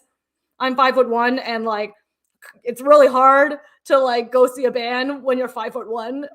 So that time it was like there was some tiered seating, and I was like sat down. I was like, this is the best. So, where was I trying to just get with all that? Yeah, I don't see bands very often, is what I was trying to say. And so 2 bands is great. I'm gonna really quickly answer Michael Brown. I'm not delaying this, guys. I promise. These are important questions. Okay, someone's asking, where's the buy all the new stuff tier? I thought we had one. I think that we have not made it live yet because the bridges haven't been unlocked, and we've been creating add-ons that have not been released yet because those are really easy to remove from your cart at the end of the campaign. If those things are not unlocked, we just remove those. You're never charged for it. It's easy. With pledge tiers, it would involve actually moving you out of one pledge tier and into another, which is not something that we want to do. That's something that it feels like a bit more serious of an operation. We don't want to do that without chatting with you. So we have not created those as reward tiers at the moment. What you need to do is pledge the biggest tier that exists and add on the individual items. That said, we are on track to be hitting those bridge unlocks pretty quickly, so we might start adding those. At the very least, there's the all new cards tier, and then we'll see about adding in some of the additional sort of more collector add-ons into like a collector's tier later on. We have some ideas for that we've already structured in that are hidden at the moment, but we'll make those public once we're closer to unlocking them. Yeah, the only thing that we are going to be doing in terms of like adjusting people's pledges, and Moroki mentioned this earlier, is that if you do pledge, say like the deck plus the 3 mastery expansions, which are currently available as a pledge tier, and then you add on each of those bridges, when we create a tier that includes the bridges, we will migrate you over to that because it's going to be the same thing. It's just going to cost you less money. And you'll have the exact same items, and there's no change to otherwise the items that you're receiving to your other incentives. That's the only change that we'll be making to campaigns on the back end, because otherwise we just don't like to muck with pledge levels. It doesn't sort of feel right. Yeah, it's like I think we would feel more icky if for whatever reason we don't get the bridge, that we take your pledge level and it's like, by the way, guys, we like changed the mount on it and we took it off your shopping cart. It's easier to just remove the set price off the add-on. So it's available as an add-on right now. But again, like one of the things that Peter and I promised to everyone is that you will get the best price possible. So if you add on all the little additions that currently are still still locked up as achievement levels, the moment you add them, the moment those pledge tiers become unlocked, we will consolidate it together so that you will get the best deal possible.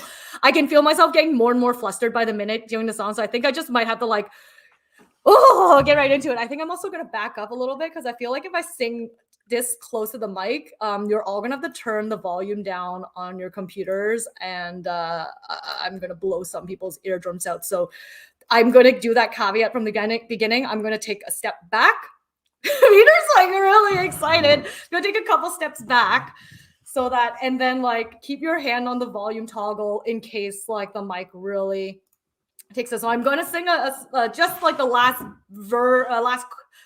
chorus. See, I can verse, chorus. Let's sing the last chorus for this song, Epica, called Unleashed. And I guess this is my tribute to Epica because I love this band. It was very creative. So, okay. Where was I meant to be? I feel I'm lost in a dream. Long for the day I can be myself. When will I be unleashed?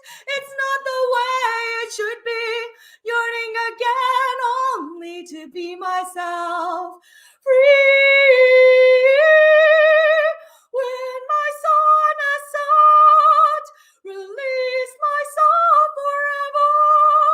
I'll have no regret to be free. I'll exist again. No more lost endeavors. Nothing to content when I'm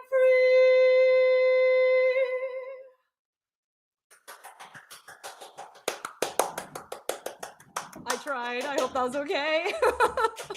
Amazing. This is actually my first time hearing Maroki sing, so that was really exciting for me. That was so awesome. That was so awesome. And I again, feel like it apologies. would be more. Now we just need like a few like electric guitars, a few drums in there, a growler in the background, just to like make it a little more.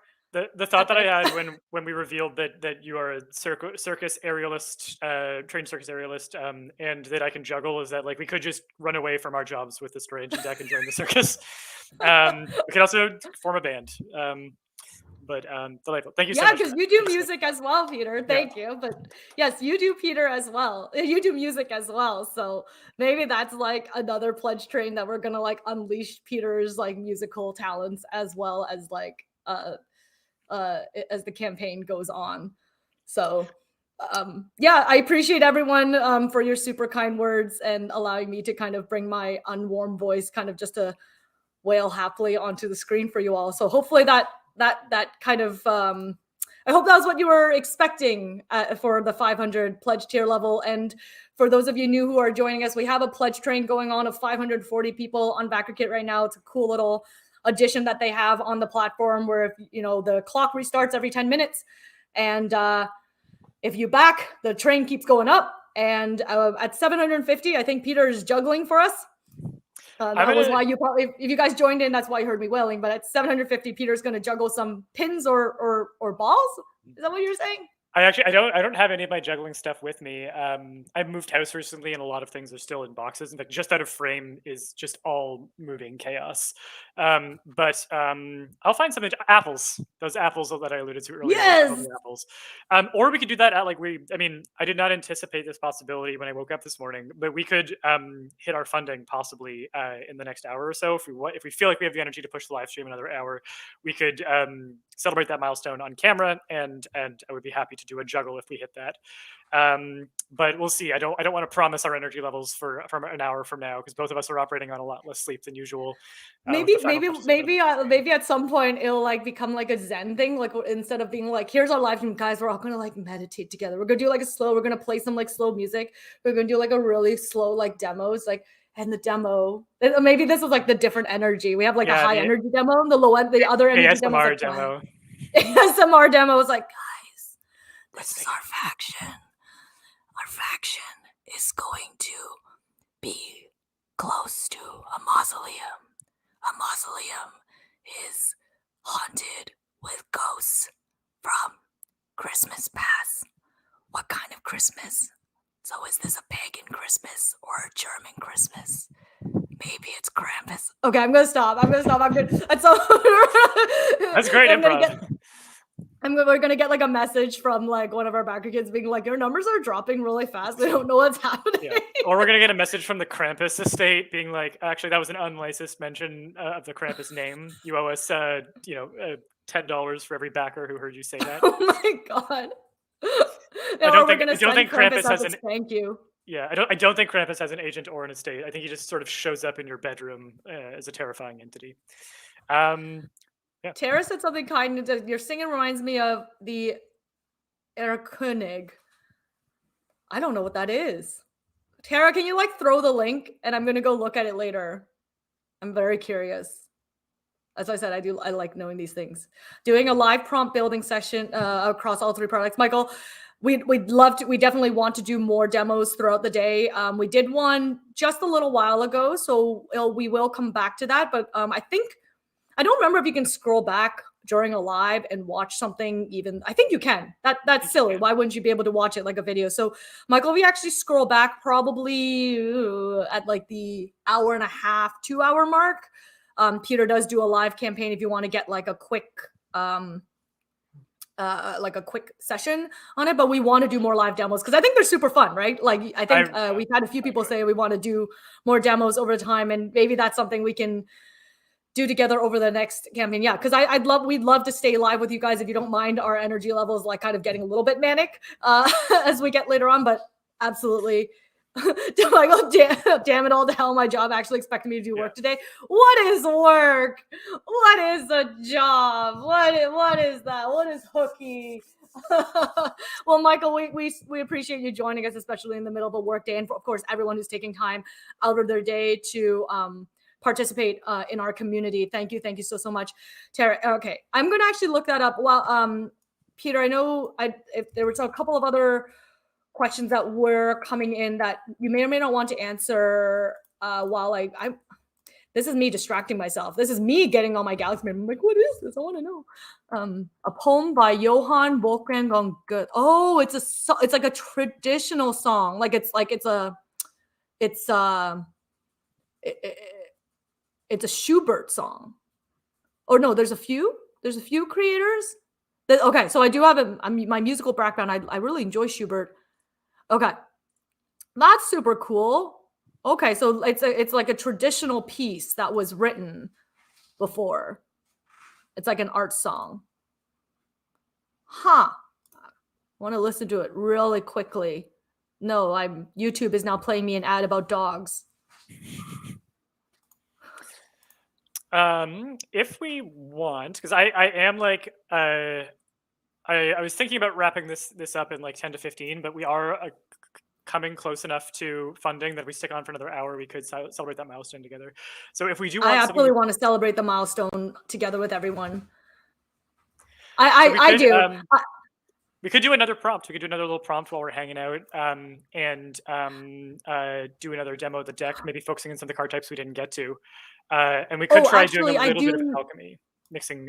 Yeah, I actually do know what I think would be really good to talk to people about before we roll into another demo is kind of dig a little bit more into lore mastery expansions a little bit. Let us know if that's something you guys want to hear about. I don't think we've actually talked about, I know we talked about the expansions a bunch because I know a lot of you are wondering how we can link our products with each the story engine deck with the and deck of worlds with the lore masters deck, but we haven't really dug too deeply into the deities, namesakes, and emblems expansion. I think it would be a good time to show them, especially because some of them are so unique and different. So we'll dig into that, and then yes, we will definitely do a little bit more demo for you if that's something that everyone's down for. Okay, so let's dive into it. Let's maybe we can start with the deities. Do we want to start with the deities, or do we want to start with the emblems, just because the emblems is so unique?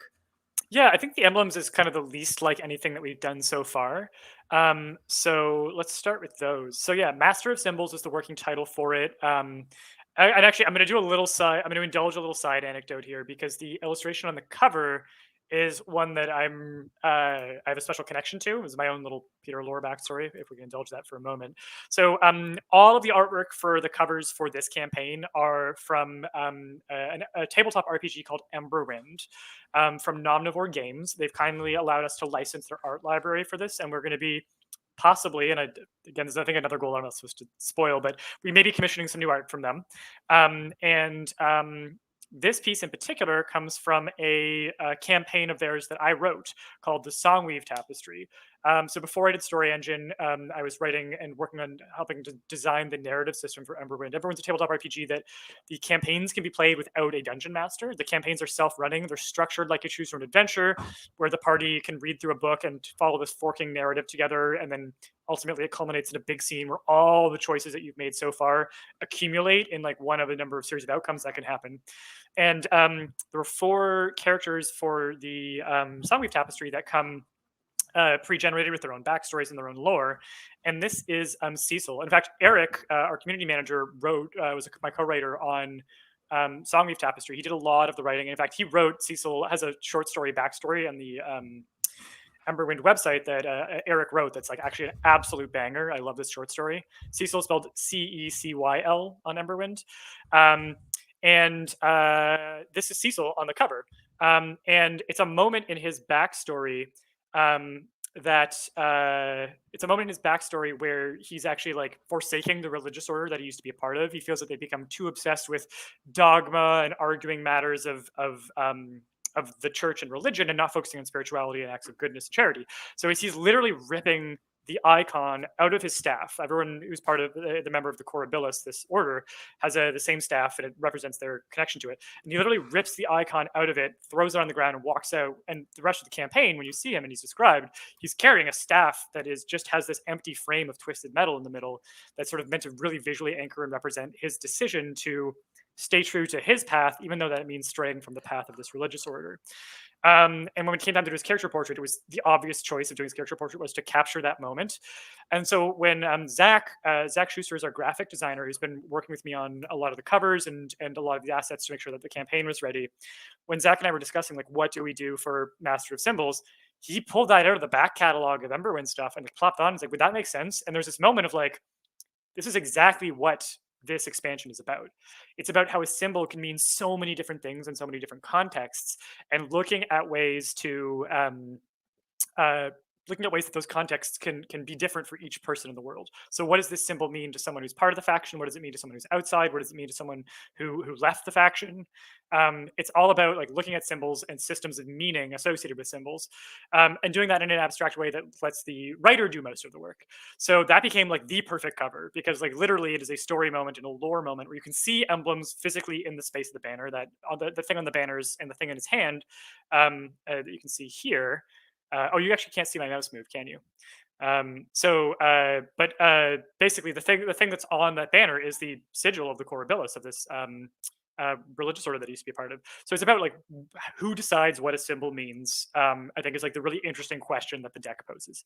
So the cards themselves are structured just like wild cards. So in the demo, we look at these wild cards where there's 4 cues on this side, 4 cues on this side, and it's the first thing that you place in your card, and it does 2 things. It gives you that initial seed for the prompt that's very open-ended and that can fit any card type. And then also, it has the little arrows that let you track the direction that the prompts are flowing. So these are going to get shuffled into your wildcard deck. So when you draw wildcards, you might get a wildcard aspect, you might get a wildcard emblem. The namesakes also work this way, but you'll draw that card as your seed and you'll apply it to your lore prompt. I find these work best with factions as like a faction symbol, figures as kind of a personal sigil, or sometimes just an identifier. They can turn into namesakes where like rather than this being a symbol that is used actively, it actually just becomes a visual anchor for you as a creator to think like, oh, my sigil is a pair of dice, and this person becomes known as like the dice roller or the gambler. Even if it's not their sigil, it still becomes iconic of them in some way. And again, it's about drawing the idea of like icons, symbols, emblems. So that's for figures. For events, it can become symbolic of how the event is thought or remembered. For locations, it can be like a carving in the location. It could actually be the shape of the location.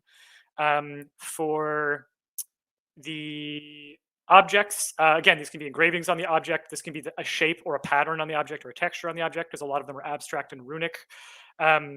It can be for material, same thing. It can be a texture on the material or a shape on the material, patterns or markings, striations, textures. And then for species, same thing. It can be a physical feature on the species, like a horn, or it could be a marking, like on fur or on scales. There's so many different ways that these can be reinterpreted because they are abstract. If you've ever played Codenames, the visual version of Codenames, it's a party game where instead of words for Codenames, they use symbols, and you're trying to like link these symbols conceptually. This deck operates in a similar way, where there's meant to be enough abstractness, but enough literalness that it could be a literal faction banner, or it could be an abstract connection that is iconic of something or someone or an element of lore in your world. And I think it works really well as the wild card because I did originally try out some namesakes and tried out some wild card or some emblems as and you'll see them mixed in the deck as like built-in traits that are specific to like say a faction. But these traits or these types of things really work best when they're the first draw that becomes definitive of it. It becomes like the anchoring concept of your faction or your figure or your event or whatever. They start best at the beginning as the seed that the rest of it sort of crystallizes around. So the reason that I really wanted to do them as one of those wildcards is wildcards are controlled in the workflow of how you lay out a prompt, but they always come first. And so they always become the seed crystal for the rest of the idea. And that is why I'm really excited about the emblems deck, because it really does. It's a new avenue.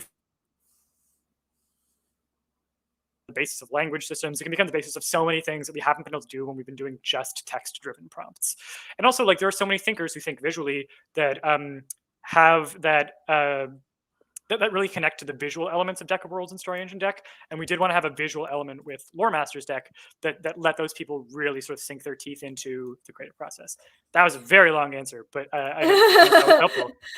I feel like that was one of those things that we like really wanted the opportunity to share just because it is so unique and it really gives us an opportunity to sort of, I guess, show it in action. Sometimes ironically, it's almost like, we're using words to describe something that's image based. So it becomes very difficult to show just the power of images and how images could be. But a pictures is worth 1,000 words in that way. We don't, when we printed the alpha deck, we don't have any of the expansions yet, right? So we can't actually. I don't have any physical copies. I did have some that I was like mocking up on paper and pen, but I think they're a little too rough for like my writing's illegible. They're a little too rough for camera. So unfortunately, we can't demo those today. But the printer that we're working with for the alpha deck is like literally down the street for me. It's a dog walk distance away, so we can get those printed fairly soon.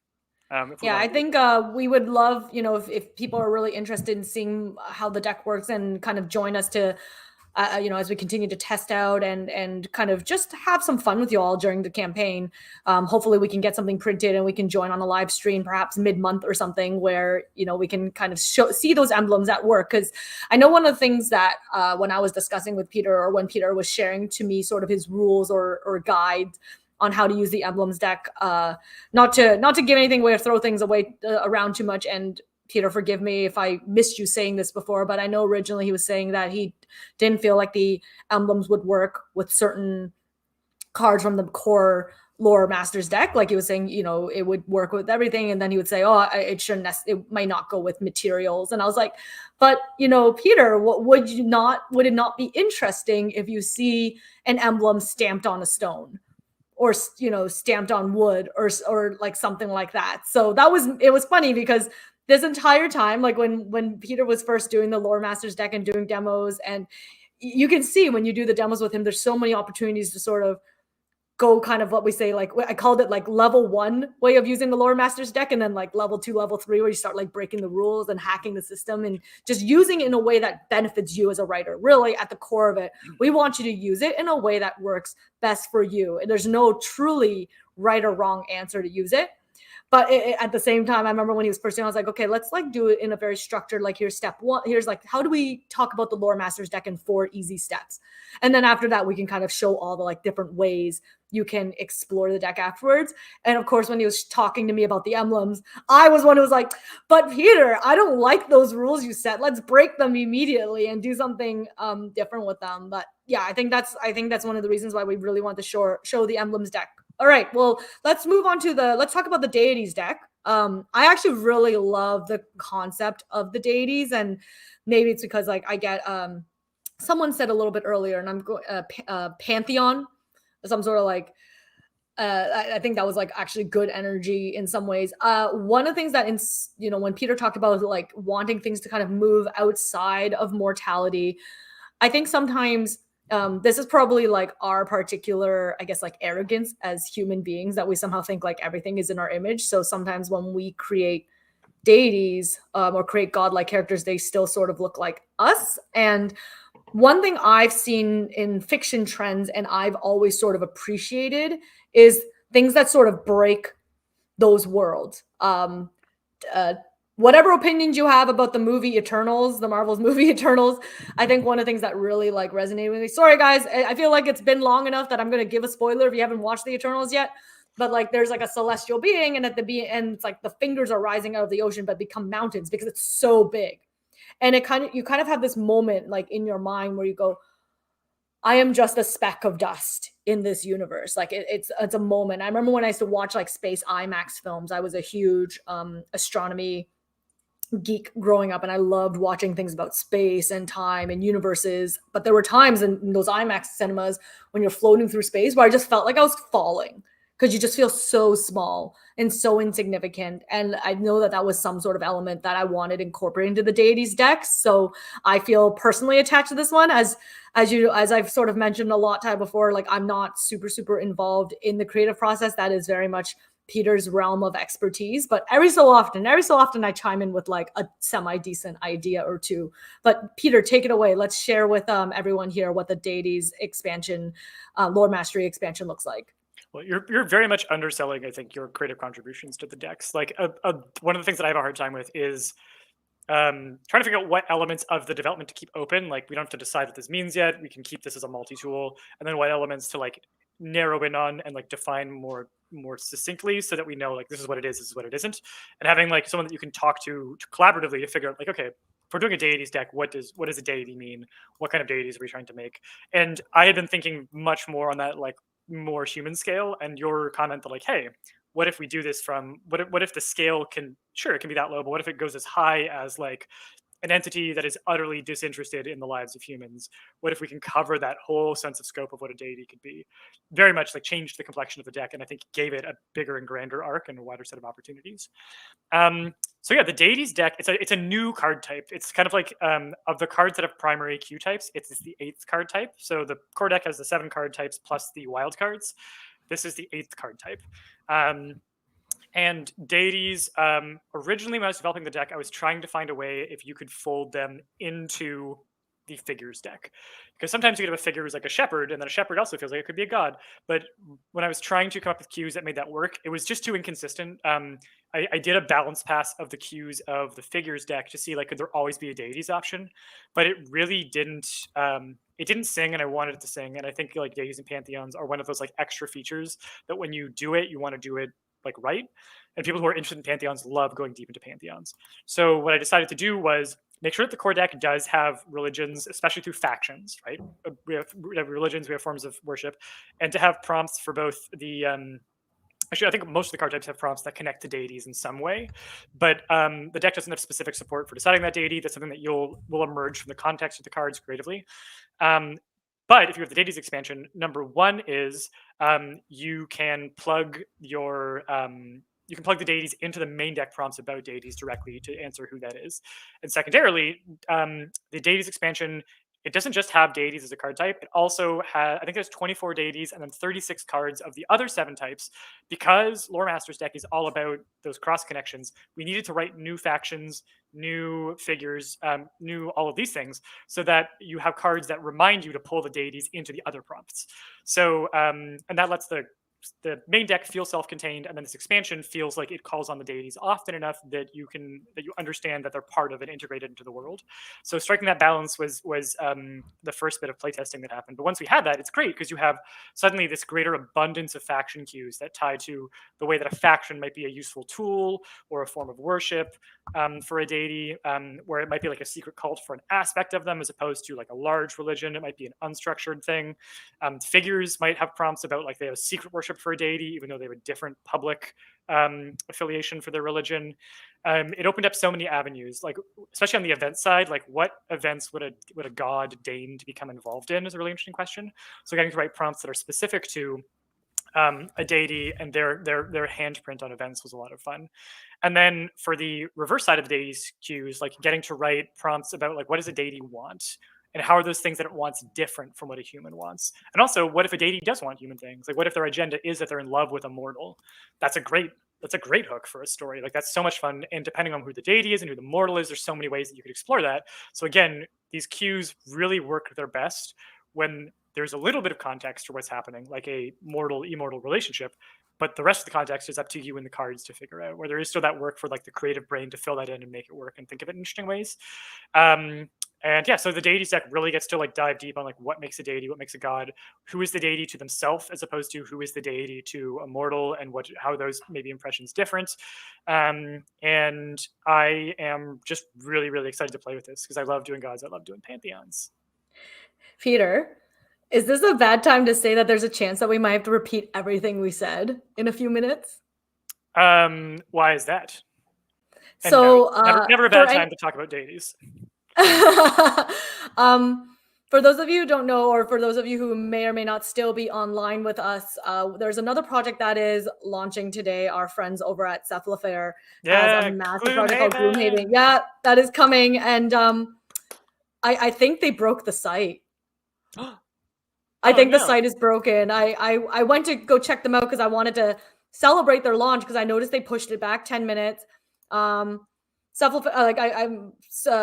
anyone who's actually on YouTube and watching on YouTube as opposed to okay, good. Well, Mackenzie's saying that she can hear us the all time, and Mackenzie's the other is shout out to Mackenzie, our dev who's been part of our on our project for BackerKit. The reason that we have YouTube integration at all.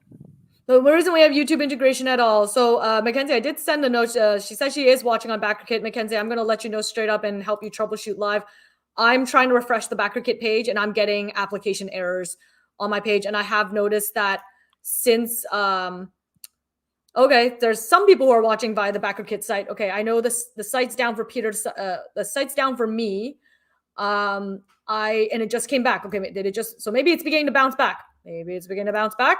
I did notice that after kind of 111, I wasn't seeing that much on the feed, and I noticed that our page kind of froze up a little bit. Not to get on my high horse and be like, yes, we've been getting backers nonstop, but let's just say our pledge train is at 578 and the countdown is now dropping to 4 minutes, and I don't want that.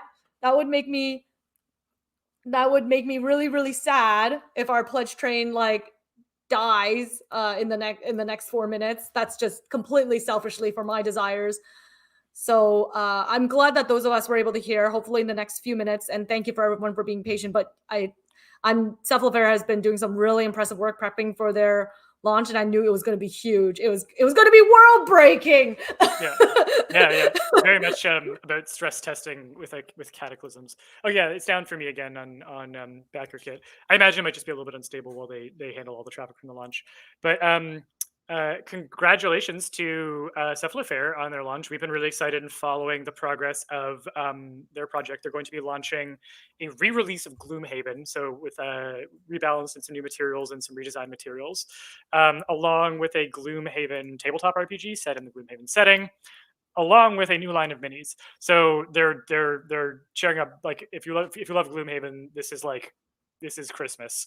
There's a lot of fun stuff going on there. So congrats to Gloomhaven. It's really exciting that their launch has happened. We're excited to be sharing a launch date with them. And yeah, the good news is if you are having instability on the stream, you can, if you open at least the live stream in another tab on YouTube, yeah, you can follow along on YouTube at the very least if BackerKit is going in and out for you. If you are experiencing connection issues, which you may or may not be, you can still stick with us here on the stream on YouTube if you like. And I just don't want to lose our pledge train. I know. I'd be sad about that too. I wonder if there's a way for Mackenzie, if you're still listening to us. I know her attention's probably divided into much more important things than listening to Maroki rant about her pledge train. But if there's a way to kind of like hack the pledge train and maybe restart the timer while the stuff is happening, I would love to. I would love to see that pledge train grow. But that's completely my selfish nice to haves. But I'm glad those of you who that you guys were able to listen, because I just had this moment where I was like, oh, there's a chance that like everything's just gone down and we're just screaming, we're just talking happily into a void. Thank you to the thanks to the YouTube integration that Mackenzie built for us last week. We're at least still live somewhere. We're at least still live somewhere. The power of YouTube and bringing in, you know what did they, like, why always build a new thing? Like why ruin, like, oh my God, what is the words? What is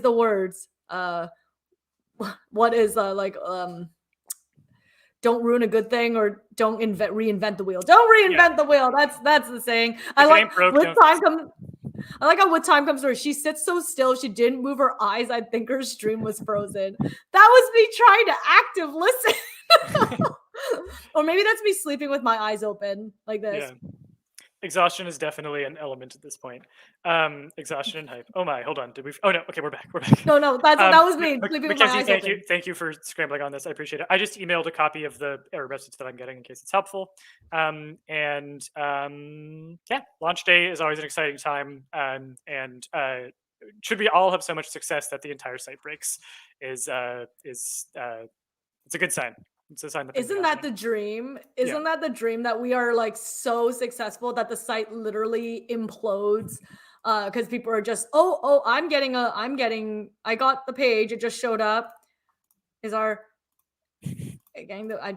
want to see, like, this is one of those, in the end, like, no matter what the size is, like, Gloomhaven, the dreams of things, like we talk a little bit of just like, good-hearted envy for someone like Gloomhaven, but they started out like us, right? Like if it's anything that we want to talk about, anyone who's like looking at doing their own project. I know there was someone earlier who was speaking about they were getting a project published later on this summer. I apologize if I can't remember who it was who stated it. And I'm sure all of us are here because we are all creatives and we all want to support fellow creatives in some way, and we all got our start somewhere. And I think like none of us, we all have dreams, and I think if you pursue the dreams, like as cliche as that sounds, like I think they do come true if you're doing the right thing and reaching the right people and keep sharing. And look, I said I have a mysterious past as a performer. Like there's days where it's super not tough. It's super tough. Was that my Freudian slip right there? It definitely was super tough. It wasn't not tough. I'm sure Peter has many stories that he could share from like, the journey as a writer and where we can go. And the fact that Story Engine took off the way it did was, I guess like there's really no other way to describe it other than like dream come true situation. Yeah. So we're super grateful. And for all of you out there with your big dreams, you too can break the internet someday. With a little help from your friends at Cephalofair. What was I going to say? I'm so excited for the Cephalofair campaign. I've been rapidly following the content that they've been leaking and not leaking, but starting to show, and I just think it's I'm really excited to see what the TTRPG looks like. But do we want to go back? Oh, sorry, yes, we do want to go back, but while we're talking about fellow publishers, Tara is mentioning that her book came out today. Today? Did it come out like today? Literally today? Tell us the name so people can Google it. Yeah, absolutely. Like this is the best time for us to do some shout outs for folks who have used Deck of Worlds and Story Engine to build their products. That's amazing. Yeah, Michael. Yeah, way to go. Yeah, tell Tara, share the link. I think that's like super, that's amazing. That like genuinely just like it means so much to us. And yeah, like to see that it's being used in ways. Oh my God, like huge congratulations, Tara, for your project coming to fruition. That's absolutely amazing. Come on, like definitely drop your links in the comments so that we can get a chance to shout it out. Mackenzie, I saved the pledge train. Yeah, Mackenzie, shaving the pledge train. More rounds of applause. Saving pledge trains. Rebuilding the world. I like how Peter and I were actually synced up very nicely for that one. Yeah. And we have Rosanna joining us really briefly. Hi, Rosanna. How are you? Rosanna is actually one of the co-founders of BackerKit. I believe I gave the right title there. So, put a lot of faith in us to come on as an alpha creator on the project, took a chance on us to participate. And we're very grateful for that opportunity to come on board and play in the sandbox, so to say. And that's absolutely wonderful that you're taking the time out of what's probably an extremely busy day for you to just stop in and say hi. We're really grateful for your presence today. Thank you, Rosanna. And Logan, thank you so much as well. Like stating here, Story Engine and Deck of Worlds change so much about how you process your own ideas when writing. It gives brainstorming so much more depth. And you're absolutely correct. I know we want to get back into discussing the last expansion, the namesakes. We're not leaving you out in the cold with that one. But one of the things I noticed, and I want to take a moment to discuss this here, because I think one of the things that we talk a lot about for the Story Engine and Deck of Worlds is that it's used for writers to end writer's block. And of course, Deck of Worlds became a really great world building tool for those who do tabletop RPG campaigns like D&D. Is Wizard going to come after me? Who knows? But I'm going to say D&D right here on air. To do to do world building for their prompts, like for dungeon masters to use it as a tool. One of the things that we do, and it's something that's available in our achievement goals that we unlock, and we've done it, I think, for every campaign to date. But as achievement goals get unlocked, one of our goals is obviously to be able to have the opportunity to donate decks to educators. Obviously, educators, if anyone works in the system and want to get in touch with us and we can figure out like a special school rate or wholesale rate for your school, get in touch with me. And we can obviously set something up. We would love to kind of get the product in schools. But one of the things we do is when achievement goals get unlocked is that we do donate sets of decks to sort of underserved areas around the world, and hopefully can get a chance for a deck, because there's a really great educational component to helping kids unleash their creativity or unlock their creativity. And frankly, like I remember speaking to someone who was, I think it was like an insurance broker. I think when we had to get company insurance, Peter, I was speaking to an insurance broker. And as I was chatting with him and he asked me to obviously explain what the product was to him. And I was telling him that, that like it's a deck of creative prompts and it's a writing. He actually said, and he was Indian, and he actually said to me, I think this would be a really great tool for students who are learning English as a second language, or for even adults who are learning English as a second language, as an opportunity to open their vocabulary and create stories and ideas in a very supportive environment. So what my very long-winded circle around for all of this is just how we use the deck in changing the way we think. I think that kind of cognitive development element is really important to us and allows us to expand. And we were showing the Lore Masters deck to my mother-in-law one of the first nights that we were seeing them, and she's like a super chemical engineer brain, very, very logic minded. And as we were explaining the deck, she got more and more excited. She's like, I have this friend who's retired and he just wants to he just likes being creative. And I think this is just fun. Like, it's just fun to be drawing and just watching how a story unfolds throughout it. And there's no ending, there's no win or lose. It's just exploration and mental stimulation and just having fun. And it reminded me almost akin to like puzzles. Like, people like building these 1,000-piece puzzles, and it's just a very peaceful activity that allows you to kind of use some like neurosynapses and a little bit of logic thinking. And I find the Lore Masters deck clearly tickled that fancy in some way. So you don't always have to think, I need to use it as a tool to do X, Y, Z. Sometimes it's just exercises. Sometimes it's just an opportunity to have fun. I will stop there so that we can get back and not completely derail the train, the pledge train, the thought train. And Peter, why don't you share? And maybe I should take a moment to say we're about $5,000 away from hitting our funding goal. So isn't it, Peter, I know we said we're exhausted. Creators, if you've ever done any sort of crowdfunding campaign or launched something, I'm sure there's moments where we're freaking out and getting very tired and lack of sleep, but I think it was worth us to stay online because I think we definitely want to celebrate with you guys when we hit our first funding tier. And I don't know, if people are feeling lively enough, maybe we'll stay on longer, or maybe we'll maybe Peter can take a cat nap and I'll just roll and entertain you all for half an hour and then come back with fresh eyes. We'll stay on over promising. This is my super CEO intensity coming through. I'm like, we'll stay on for as long as you'll have us. And Peter's like, no, dear God, why? I think it'd be really fun to celebrate the funding goal together. I think that would just be the best thing in the world. Absolutely. And then after that, I think I'm happy for a nap. Meanwhile, I'm like, I want to unlock the bridge expansions with everyone. I want to unlock all our boxes with everyone. But I'm being like, I'm probably getting I'm getting the new adrenaline from knowing that we're about to hit our funding goal. I'm like, got my second wind. I'm ready to go, guys.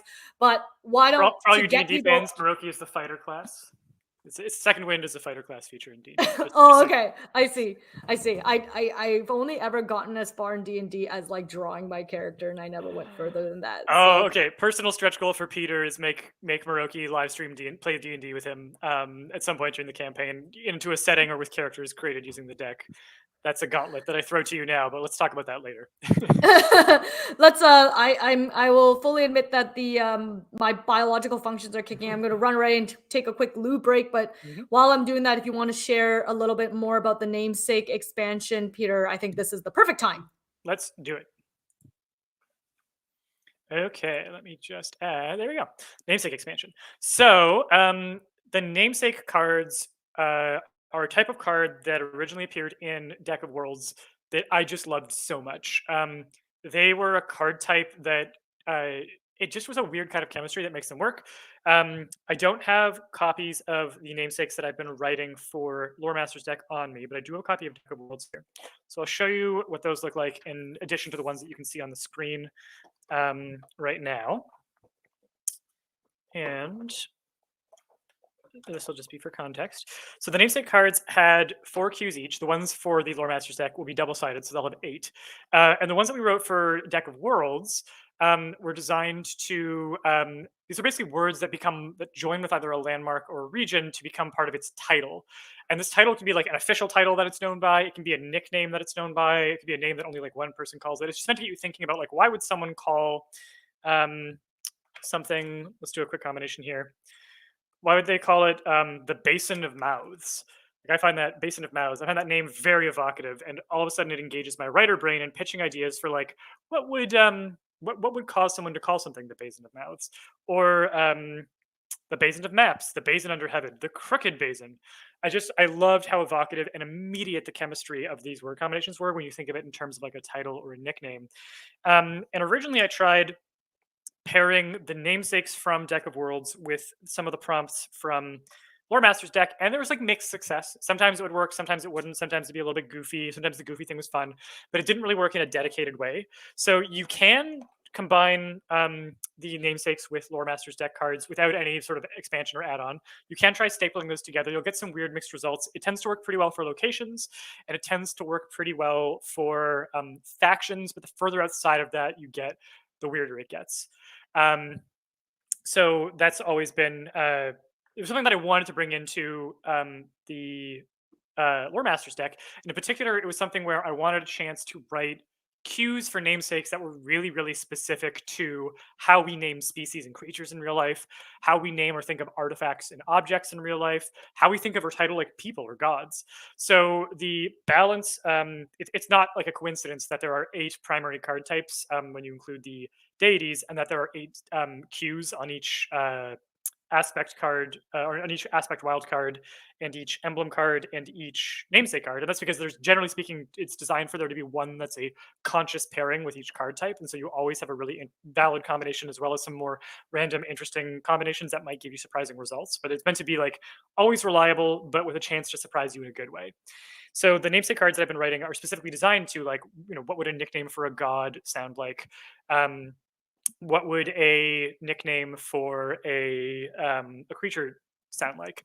Like the thing that always gets me is if you're like a bird watcher, there's always a bunch of bird names that sound like they're jokes, like a yellow titted milf or whatever. Like there's always something that just sounds ridiculous. Like how did that name get come up with? So I wanted to be able to feature like how do we name creatures? And yeah, you can see some examples from the BackerKit page here.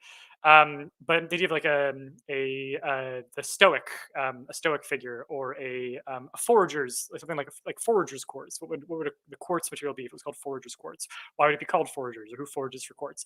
The idea is that these combinations start getting you to think in terms of like lore and backstory, and why is element A paired with element B. And being able to create these fun pairings. So yeah, I'm really excited to unleash those with you. That's probably the one that I'm most excited to playtest, just because namesakes were probably my favorite card from Deck of Worlds. They really jump started things for me in a way that is hard to capture. For me, it's like lightning in a bottle when I get the right name that pairs with something. And sometimes I almost like don't need the rest of the prompts. If I get the right pairing, I'm just like off to the races with those 2 things, and willing to make it happen. But we could try a quick little demo here of pairing of. I'm going to draw 2 namesake cards, and I'm going to turn on our little demo camera here. We're going to draw. Let's do a faction. Let's see how the pairing goes. So this is not meant to simulate how the final deck will work, because the final deck is going to be more consciously balanced. But let's do a. Is our faction going to be? You can vote in the chat here. Is our faction going to be a crew, a siblinghood, a corporation, or a conspiracy?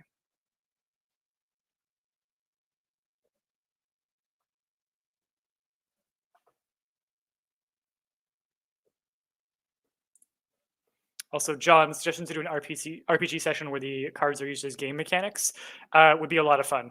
I know that if you look up Claire Marshall of Fairy Ink Press, she's an author who's done some great live videos of coming up with a solo RPG or a self-telling RPG using the deck system, sometimes stapled together with Microscope or other creative systems. But actually, if you go to storyenginedeck.com and click on our blog, you'll find some recent articles from her where she actually talked about her pattern for doing this. So that's definitely something that we could try on a live stream.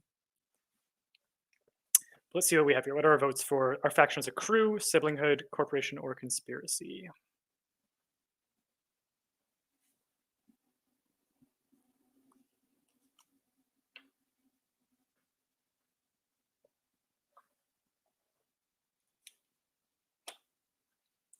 Yeah, Claire's videos are fantastic.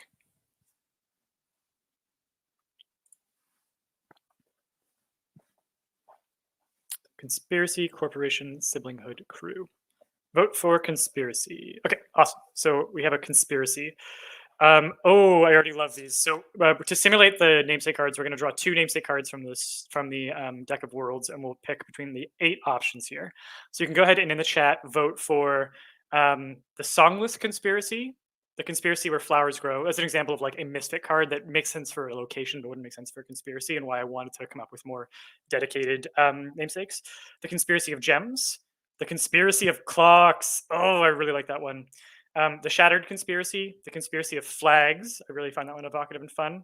The Conspiracy of Strays. I love that too. And the Conspiracy that Sleeps. So, which of those 8 options would we want to use for a namesake in our weird hybrid deck of worlds Lore Masters deck prompt here?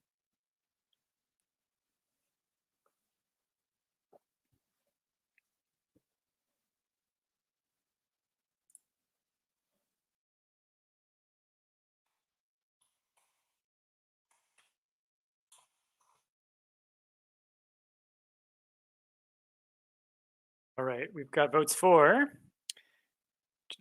conspiracy where flowers grow. Actually, it could be fun. It could be fun doing flowers growing in a non-material place. We got clocks, stray, clocks, lots of clocks. Oh, or songless. All right, the conspiracy of clocks. So we'll put that there, and then let's finish out the rest of the faction prompt here just to see what kind of faction we end up with. Okay. Bonk. Our faction, were they was the background that they created or bred a species of creature. They have an agenda to master a sport or an art. They have a trait in that they have an eccentric leader, or they have a trait in that they have a reputation for innovation. Ooh, I like all of these. I like all of these. Well, let me know in votes which one you want to pick, and we'll go from there.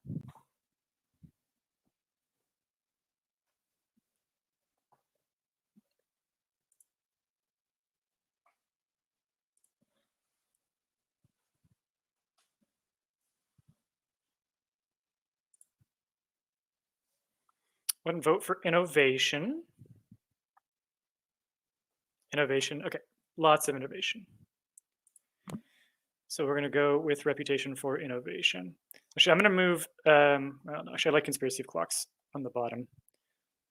So I'm going to actually locate this here so that I have these two as open. Okay, let's do another one.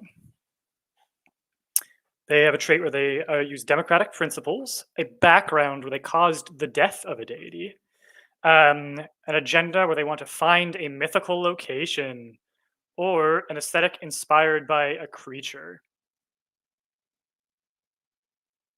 That is a fun one. I think I like the creature and I like the location one, but I also like the death of a deity. Oh, we were just talking about the deities one. And then a conspiracy that operates as a democracy is a very interesting idea, because a conspiracy obviously is like a very specific sub faction that like is by definition almost not democratic because they're trying to be secret and they have a private agenda. But if they themselves operate democratically within themselves, that'll be an interesting like mismatch, I guess. I always like a good mismatch. Okay. Let's see what we have in the votes. Cause the death of a deity. So death of a deity, creature, death of a deity, creature. I think that's an even split. Creature, deity, creature, deity, creature, deity, creature. 3 and 3. So I do need it. Actually, I'm going to bring Moroki back, and Moroki is going to be our tiebreaker on this one. Bonk. And we're going to do. I promise I wasn't using the washroom for like 20 minutes, guys. I was meditating. I was taking a cat nap in the corner and just kind of being a fly on the wall watching Gloomhaven right now. So okay, what am I tie breaking? So we are tied between that this faction, which is a conspiracy of clocks. That's what we know their name is. They're called the conspiracy of clocks. They have a reputation for innovation, and either they have a background where they caused the death of a deity, or they have a trait where their like aesthetic as a group is inspired by a particular creature. Oh. I mean, I feel like after talking so much about my particular affinity towards the deity deck that I must like watch Go a kill a deity god. die. I Yeah. must go Okay. kill a god. All right.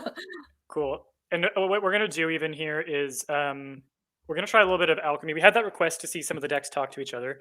The problem with trying to do multiple decks is I actually don't have enough room on my desk with all of the computers set up and the live stream going. But I'm gonna pop into the story engine deck and we're gonna pull some agent cards and we're gonna make our deity an agent. And we're gonna do a little bit of cross pollination, improvised live on stream. Here we go. So I'm drawing 2 agents from the core deck, and our deity can be a performer, an actor, a scam artist, like a trickster god. That's a lot of fun. An understudy, like this is like they're not even the main god. They're like they like do backup when the god goes on vacation or gets sick. A guardian god, an officer god, a parent god, or a bouncer god. Heaven's Bouncer would be a really interesting. Oh my gosh. Okay, I almost want to like skip the vote because I think that if there was like Heaven's Bouncer, like there was like to the immortal realm, there was like a particular god whose job was maintaining that barrier, and then they kill the person who like vets whether or not someone can join the gods. Would be a really interesting thing for a conspiracy to have done. So like my vote's for Bouncer, but I'm actively working against the democratic principles that came up on the earlier card. But let's go ahead and vote. Let's go ahead and vote. Understudy like a demigod is a good vote. Bouncer, bouncer, mood, which I think means bouncer. So we're gonna go bouncer here. And Peter is just gonna. He had a very exciting idea, and is going to go ahead and push that one through. We'll discard the extra. Okay, so we have our conspiracy of clocks. They have a reputation for innovation. They caused the death of the bouncer of heaven, and we'll untuck that one later and do a little bit more creation. And our next one, they have a background where they ousted a former leader, which again makes sense for a conspiracy to do. They're doing a lot of like power manipulation here.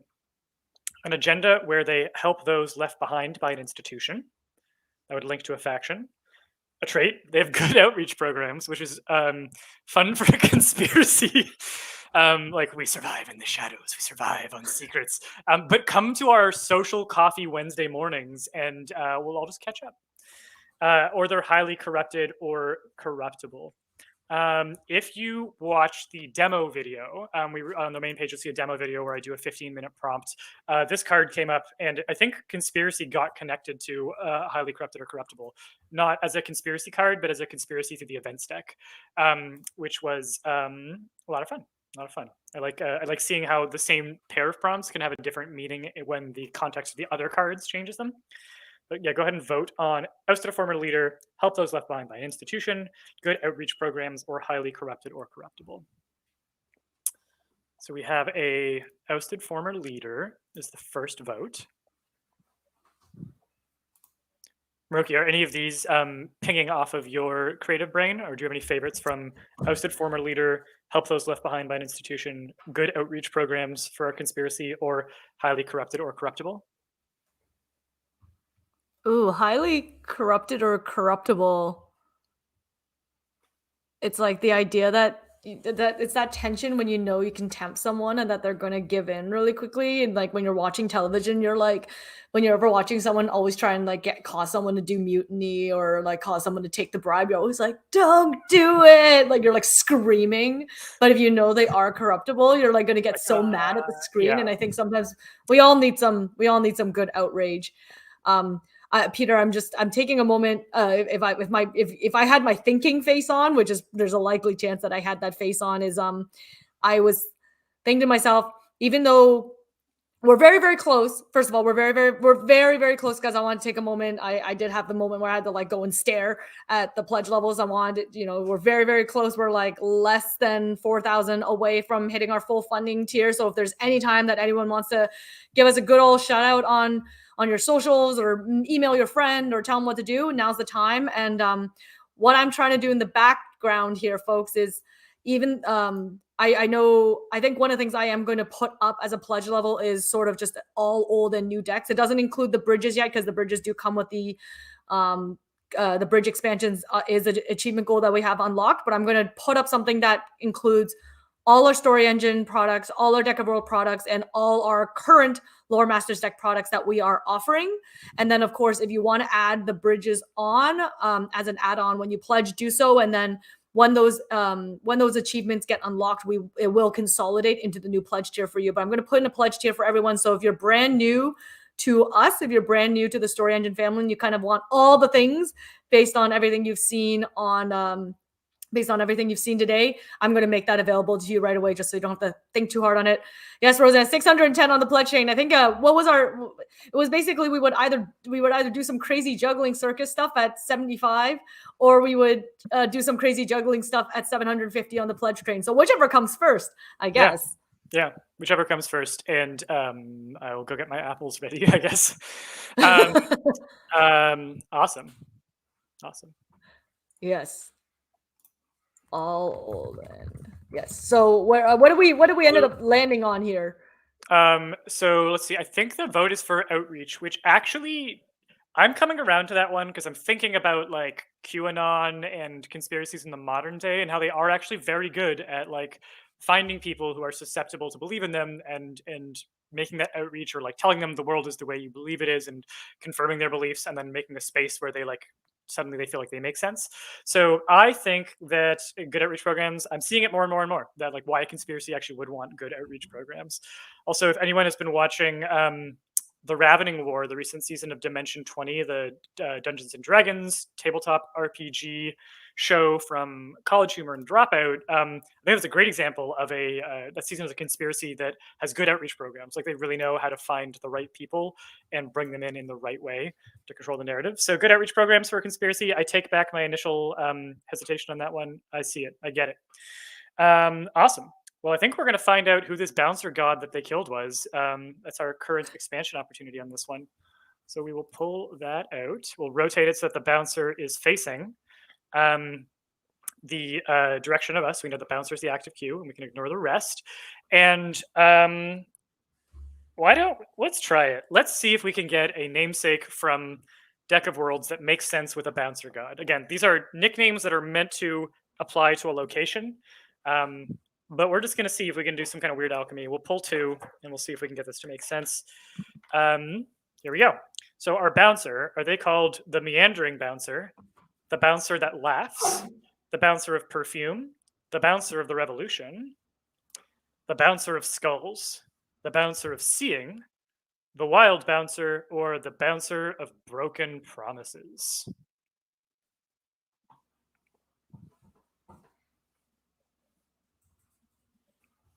We get votes in, but in the meantime, Rookie, you got any of these that are a favorite for you between Bouncer of Broken Promises, Bouncer of Skulls, Bouncer of Seeing, the Wild Bouncer, the Meandering Bouncer, the Bouncer of the Revolution, the Bouncer of Perfume, I'm intrigued by, and then the Bouncer that laughs? It's funny because it's like Bouncer of Broken Promises has this like symbolic, but then the Bouncer of what was it like of Skulls is like a much more physical and visceral. That's a like, metal, that person that's that's an actually metal just song title. Yeah, it's just like friggin' just getting into a fight there, as opposed to something a little bit more symbolic. I get I see humor in it too. And maybe that's me like stepping away from it, but it's like I'm just like, ooh, I'm just like Skulls. That's funny. It's like I just see someone's like. What is everyone else saying? They're saying of seeing. Wait, is that something else? Or is that of seeing is one of the other namesakes. Bouncer of Seeing is interesting because like Bouncer of Skulls is fun because especially if you look at the immortal realm as like also the realm of death, then the Bouncer of Skulls as like the gateway person makes sense to that. And so I like this as like the bouncer who like guards the gates of hell, like almost like a Cerberus figure from Greek mythology. But then the bouncer of Seeing is especially good if their job is less like keeping people out and their job is more deciding who gets in. So like seeing can be that sense of like judgment. In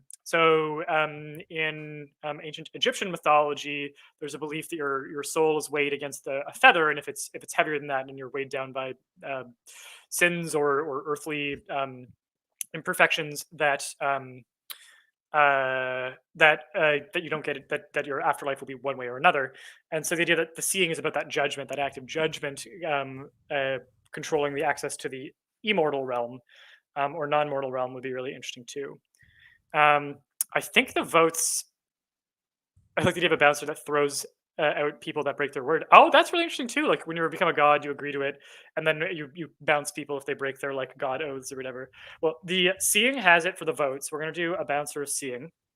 Um, that is the person that is trying to that they're trying to kill. So here we're gonna try some figure cues to round this out. Thinking in a godly context, and we'll see. Some of them will make some sense, some of them may not, depending on how we choose to interpret them. But we'll keep on exploring. Here we go. So this god could, the bouncer god could have a family fortune from manufacturing an object. Doesn't feel like the best fit. An agenda where they're trying to uncover the origins of a catastrophe. That could be really, really interesting if like a bouncer god has like a side hustle or like their own private agenda that they're working on. They could have a trait where they have a phobia of a specific creature. That would be really cool because that's how you like get past them. They could have a trait where they are a music lover, which would also be really interesting if there's a way to like charming gods and how mortals charm gods or win gods over, and doing that through music with Orpheus. It's like a great little vein to tap in existing mythology. Then the background we already said, family fortune for manufacturing an object. So go ahead and sound off in the comments for what you would like to see as a trait for a god here. $2,000 for being funded. Holy smokes, folks! I'm like trying to keep it. I'm having emotions and stuff. I'm gonna quickly just rearrange our screens here so that we are not in the same side as the announcements. We can still put the announcements up. All right. Phobia, music lover, catastrophe, split three ways. There's music bouncing in the club, aka the mortal round behind him. I love that, and that would make sense. He only ever hears the part of music, the beats that you can hear from through a brick wall, outside on the street. I think that'd be a very fun way to appreciate music. So I think we have a tie right now. Music lover, phobia. Oh no, 2 for music lover, 2 for music lover. Okay, and then 3 for music lover. So that's awesome. We are going with music lover as one of their traits. The bouncer of seeing. They love music, and they have a notable family estate. They have an agenda to expose corruption within a faction. Ooh, they're on the lookout for the conspiracy of clocks and trying to show that we had the corruptible cue that we didn't use, but that we can still keep in mind in our like the elements that are brewing in our mind. A trait where they are smart or conniving, or a trait where they have poor or excellent judge of character. Oh my gosh, having a I'm now imagining a bouncer who's a bit of like a himbo. Kind of like maybe like a Kronk character from Emperor's New Groove, who like thinks that they get people, but like really just trusts everyone and doesn't, and maybe is not the best at spotting bad actors. That'd be a really fun choice as like a contrast where you're playing against type.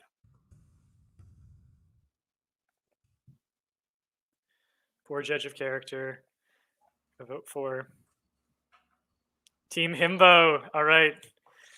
Love Team Himbo. Okay, so let's do that. And we're gonna go with poor judge of character.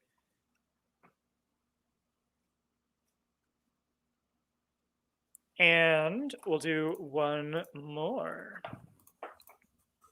Really get to see all my freckles up close when I'm reaching for cards. Awesome. Okay, so we've got this bouncer god has an emblem that depicts a creature, has an agenda to assassinate an enemy or a rival, has a trait where they're empathic or telepathic, or as a trait where they are graceful or dexterous. How do we feel about an emblem depicting a creature, that they want to assassinate an enemy or rival, that they are empathic or telepathic? And empathic would kind of make sense for a himbo. Just like there's always that sort of good-natured sweetness, I think, that's really important to the himbo character type. Or graceful or dexterous, which is always fun because like those bits like where Kronk is sneaking in Emperor's New Groove and like this big muscly guy can like suddenly hide behind the thinnest lamppost. Like both of those are bits that I think would be really fun to revisit. So we have one vote for emblem. And actually, how we choose to link the bouncer to a creature type would be really interesting too, because creatures imply a certain amount of physicality. Like a lot of how we think about the body, we think of in these terms of like we're animals, we exist in meat.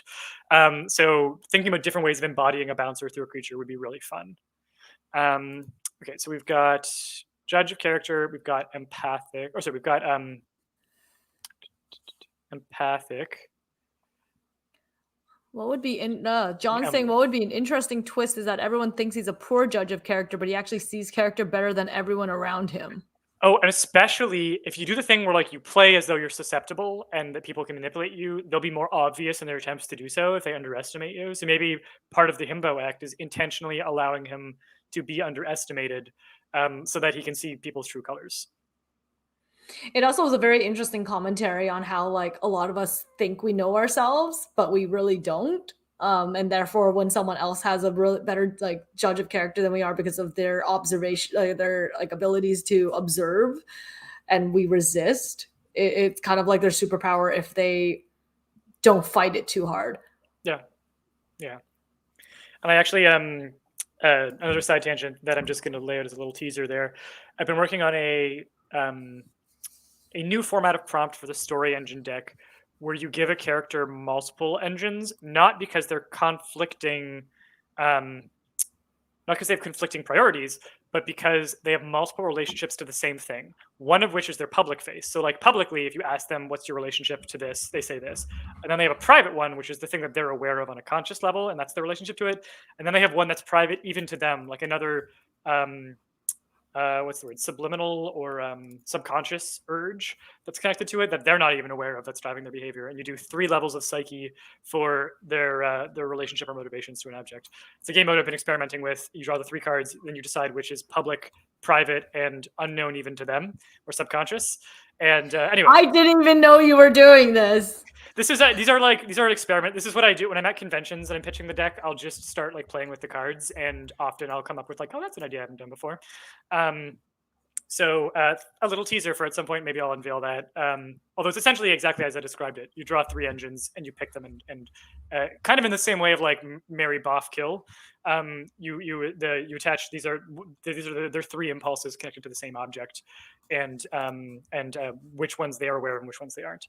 But that is a side tangent. Back to our lovely bouncer here. So I think we ended up on empathic, but let's just take a look here. So we had empathic, we had emblem, empathic, less than $500 away. Holy smokes, folks. I know. I was trying to like hold back. Like I was like, I'm not going to say anything so that it wouldn't like derail the end of this prompt. But here it comes. I think everyone else is just as excited as we are.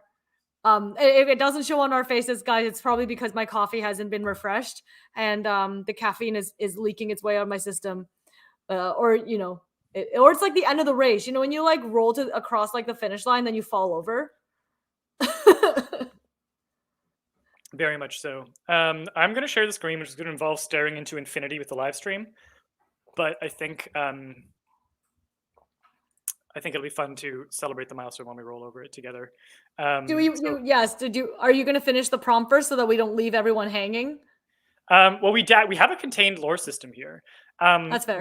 What I would probably do here is look at where is the room for the next story and maybe come up with another faction that's trying to stop the conspiracy of clocks, so that we have like tension, or another character who's trying to stop the conspiracy of clocks.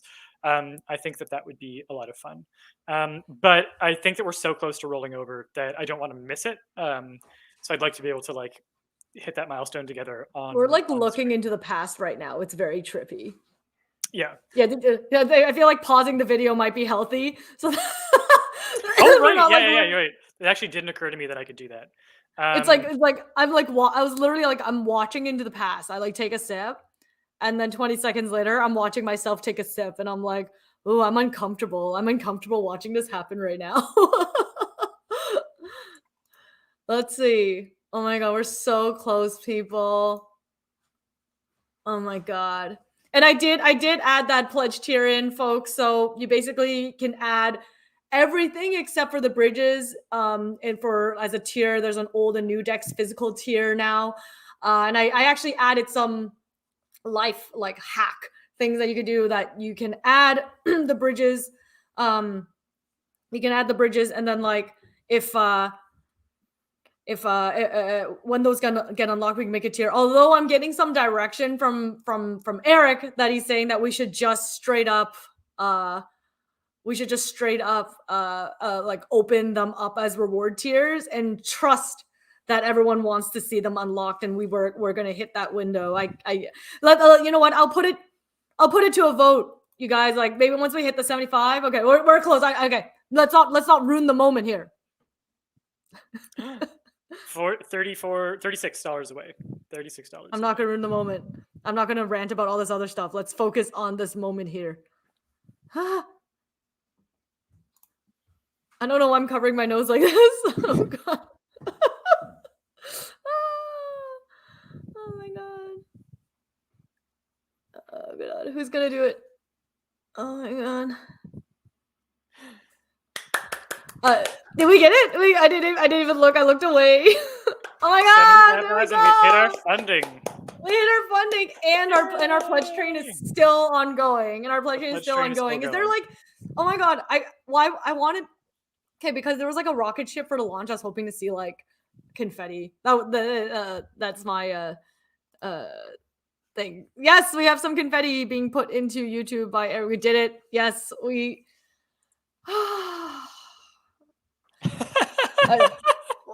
What? Martin was the one who knocked it over. Martin was the Oh my straw god, that funded the Camel's Lore Masters deck, as the metaphor goes. That's that whole like that's that whole energy of like internal support or whatever. Wait, weren't we supposed to like I don't know. Here's my like dance. Awkward. This is my puppet dance. I'm a puppet. Oh yeah, go on. And shout out to so Zach Schuster is WizBiz Games in the chat here. Zach's the graphic designer on our team that we mentioned earlier, who like did so many asset exports to get us ready for the launch today, and who has a game called Wizlords in Space that y'all can check out. It's a wonderful, wonderful tabletop game. But oh my gosh, we did it! Lore Masters deck is going to be a reality. The Lore Mastery expansions are going to be a reality. I think that we're coming for those bridge. I think we're absolutely coming for those bridge expansions before. Coming for those bridge expansions. What is the because we have 2 tiers to unlock both, right? What was it? I think at 90 and 105. 90 and 105. So like basically what. Let's put it to you guys, because you're the ones who are backing us. You're the one who's kind of taking the chances on us unlocking these achievement goals. We can unleash them as pledge levels if that's what you think is the best way to do it. We put it out as pledge levels so that you guys get all the big things right away, as opposed to kind of needing to do all these add-ons and kind of hack the system until we get to those achievement levels. Or we basically are like, hey guys, we know we are confident we're going to hit the kit and caboodle. We're going to hit 105 in the next little while, and that way you guys can just add all the new decks on right away, and you don't have to like sit there and play with the system. I don't know. We're trying to make it easy and as transparent for you guys, and not like have you needed to do all these things. Like I said, even if you add it on as add-ons, we will ensure that it's all consolidated into the appropriate pledge level after the campaign is over, so that you do get the best deal right away, because that's obviously our commitment to you. But I don't know. Whatever you think. I'm beginning to ramble at this point. I'm at that stage where I'm at the like, yeah, okay, she's saying whatever. Yeah, I think that we I think we're both at the exhaustion point where we will take either a break or end the stream soon. But we do owe juggling. We definitely owe juggling, and we can owe some juggling. You owe some juggling. I owe no juggling. No one needs to see that. I can take this piece of paper and throw it up and down. I'm not even doing this successfully. I was gonna pick up my water glass, but I feel like that's just me being delirious, trying to throw a water glass in the air and catch it. Well, I'm going to leave you to vamp for 1 minute while I go get apples to juggle, I guess. And that's something I anticipated while I was getting ready for this morning, but I think it would be fun. So I'll be right back with apples to juggle. Be right back with apples to juggle. Do it. Do it.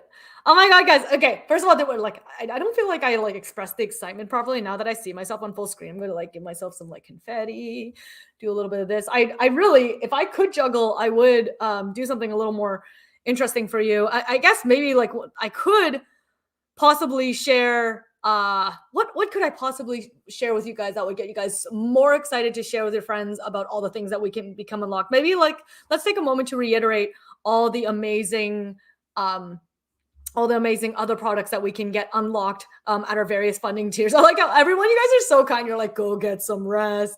It's like now that you're on full screen, we can see the bags under your eyes. It's all worth it though. It honestly, like, it is all worth it. We do it because we love it, because this thing means more to us than anything out there. We've been giving our heart and soul to it for the last few months.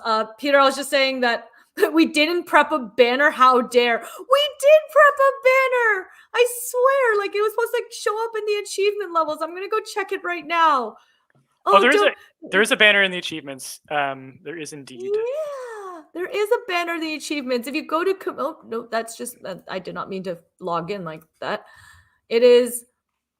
See, if you go to the achievements, if you go to community, sorry, there is a little like achievements button you can press, and you can see it like hit all the way green, 100%, and then it kind of like pops up. So we did make a banner. Don't accuse us of these things. Don't accuse us of these things. I like how Zach's like, we were all up way too late. I don't know how you two are so bright-eyed and bushy-tailed. Running entirely on caffeine and adrenaline. Caffeine and adrenaline. It's all good. You know what? What's that saying? We all sleep when we're dead. Hardy Yep. har. Yeah. We're at that stage right now. But Peter, before you juggle, I figured I would take or actually no. Let's juggle first, and I'll take a quick moment to say the cool things that we should be encouraging everyone, remind everyone all the cool things that we have if all of more of our achievements get unlocked outside of the bridge expansions, because we have a lot of other things. You know, when we put out those polls asking what you guys thought we should be unlocking, we're doing our best to deliver. We have the collector's box that we want to unlock. We have the boxes for storing the lore mastery expansions. We have a couple of other things that we haven't really talked about yet that we hope we'll be able to share with you as we get closer to hitting those achievements. So without further ado, and now welcome to the stage, the most amazing, the fantabulous Peter Tchaikovsky and his apples. What breed are these? What breeds are these apples, Peter? I honestly cannot. I think Gala. I usually go for Gala. I'm gonna take the headphones off so I get far enough back that you can actually see what's going on. When I went out to go get apples from the kitchen to juggle, my wife Jasmine just looked at me and like shook her head, like, "Okay, yeah, sure, they forced you to juggle." It's very much like, "Oh, don't make me sick. Don't make me show my secret talent." This is not what I intended to do, but I guess I do love to ham it up for the camera. So okay, here we go. Ham it up. Do it. Woo! Starting with all the hamming. Three apples. 3 apples. So, oh my God. There's like, what the hell? Okay, like what the hell talent is this? what the hell is happening right now? Keith, you came in at the perfect time. Oh my, what is happening? I did not realize that Peter could juggle at this skill set. Oh my God. What is happening? This is insane. This is absolutely like, guys, I had no idea. I genuinely had no idea. I'm astounded. When he said he could juggle, I thought it was just standard. Oh my God.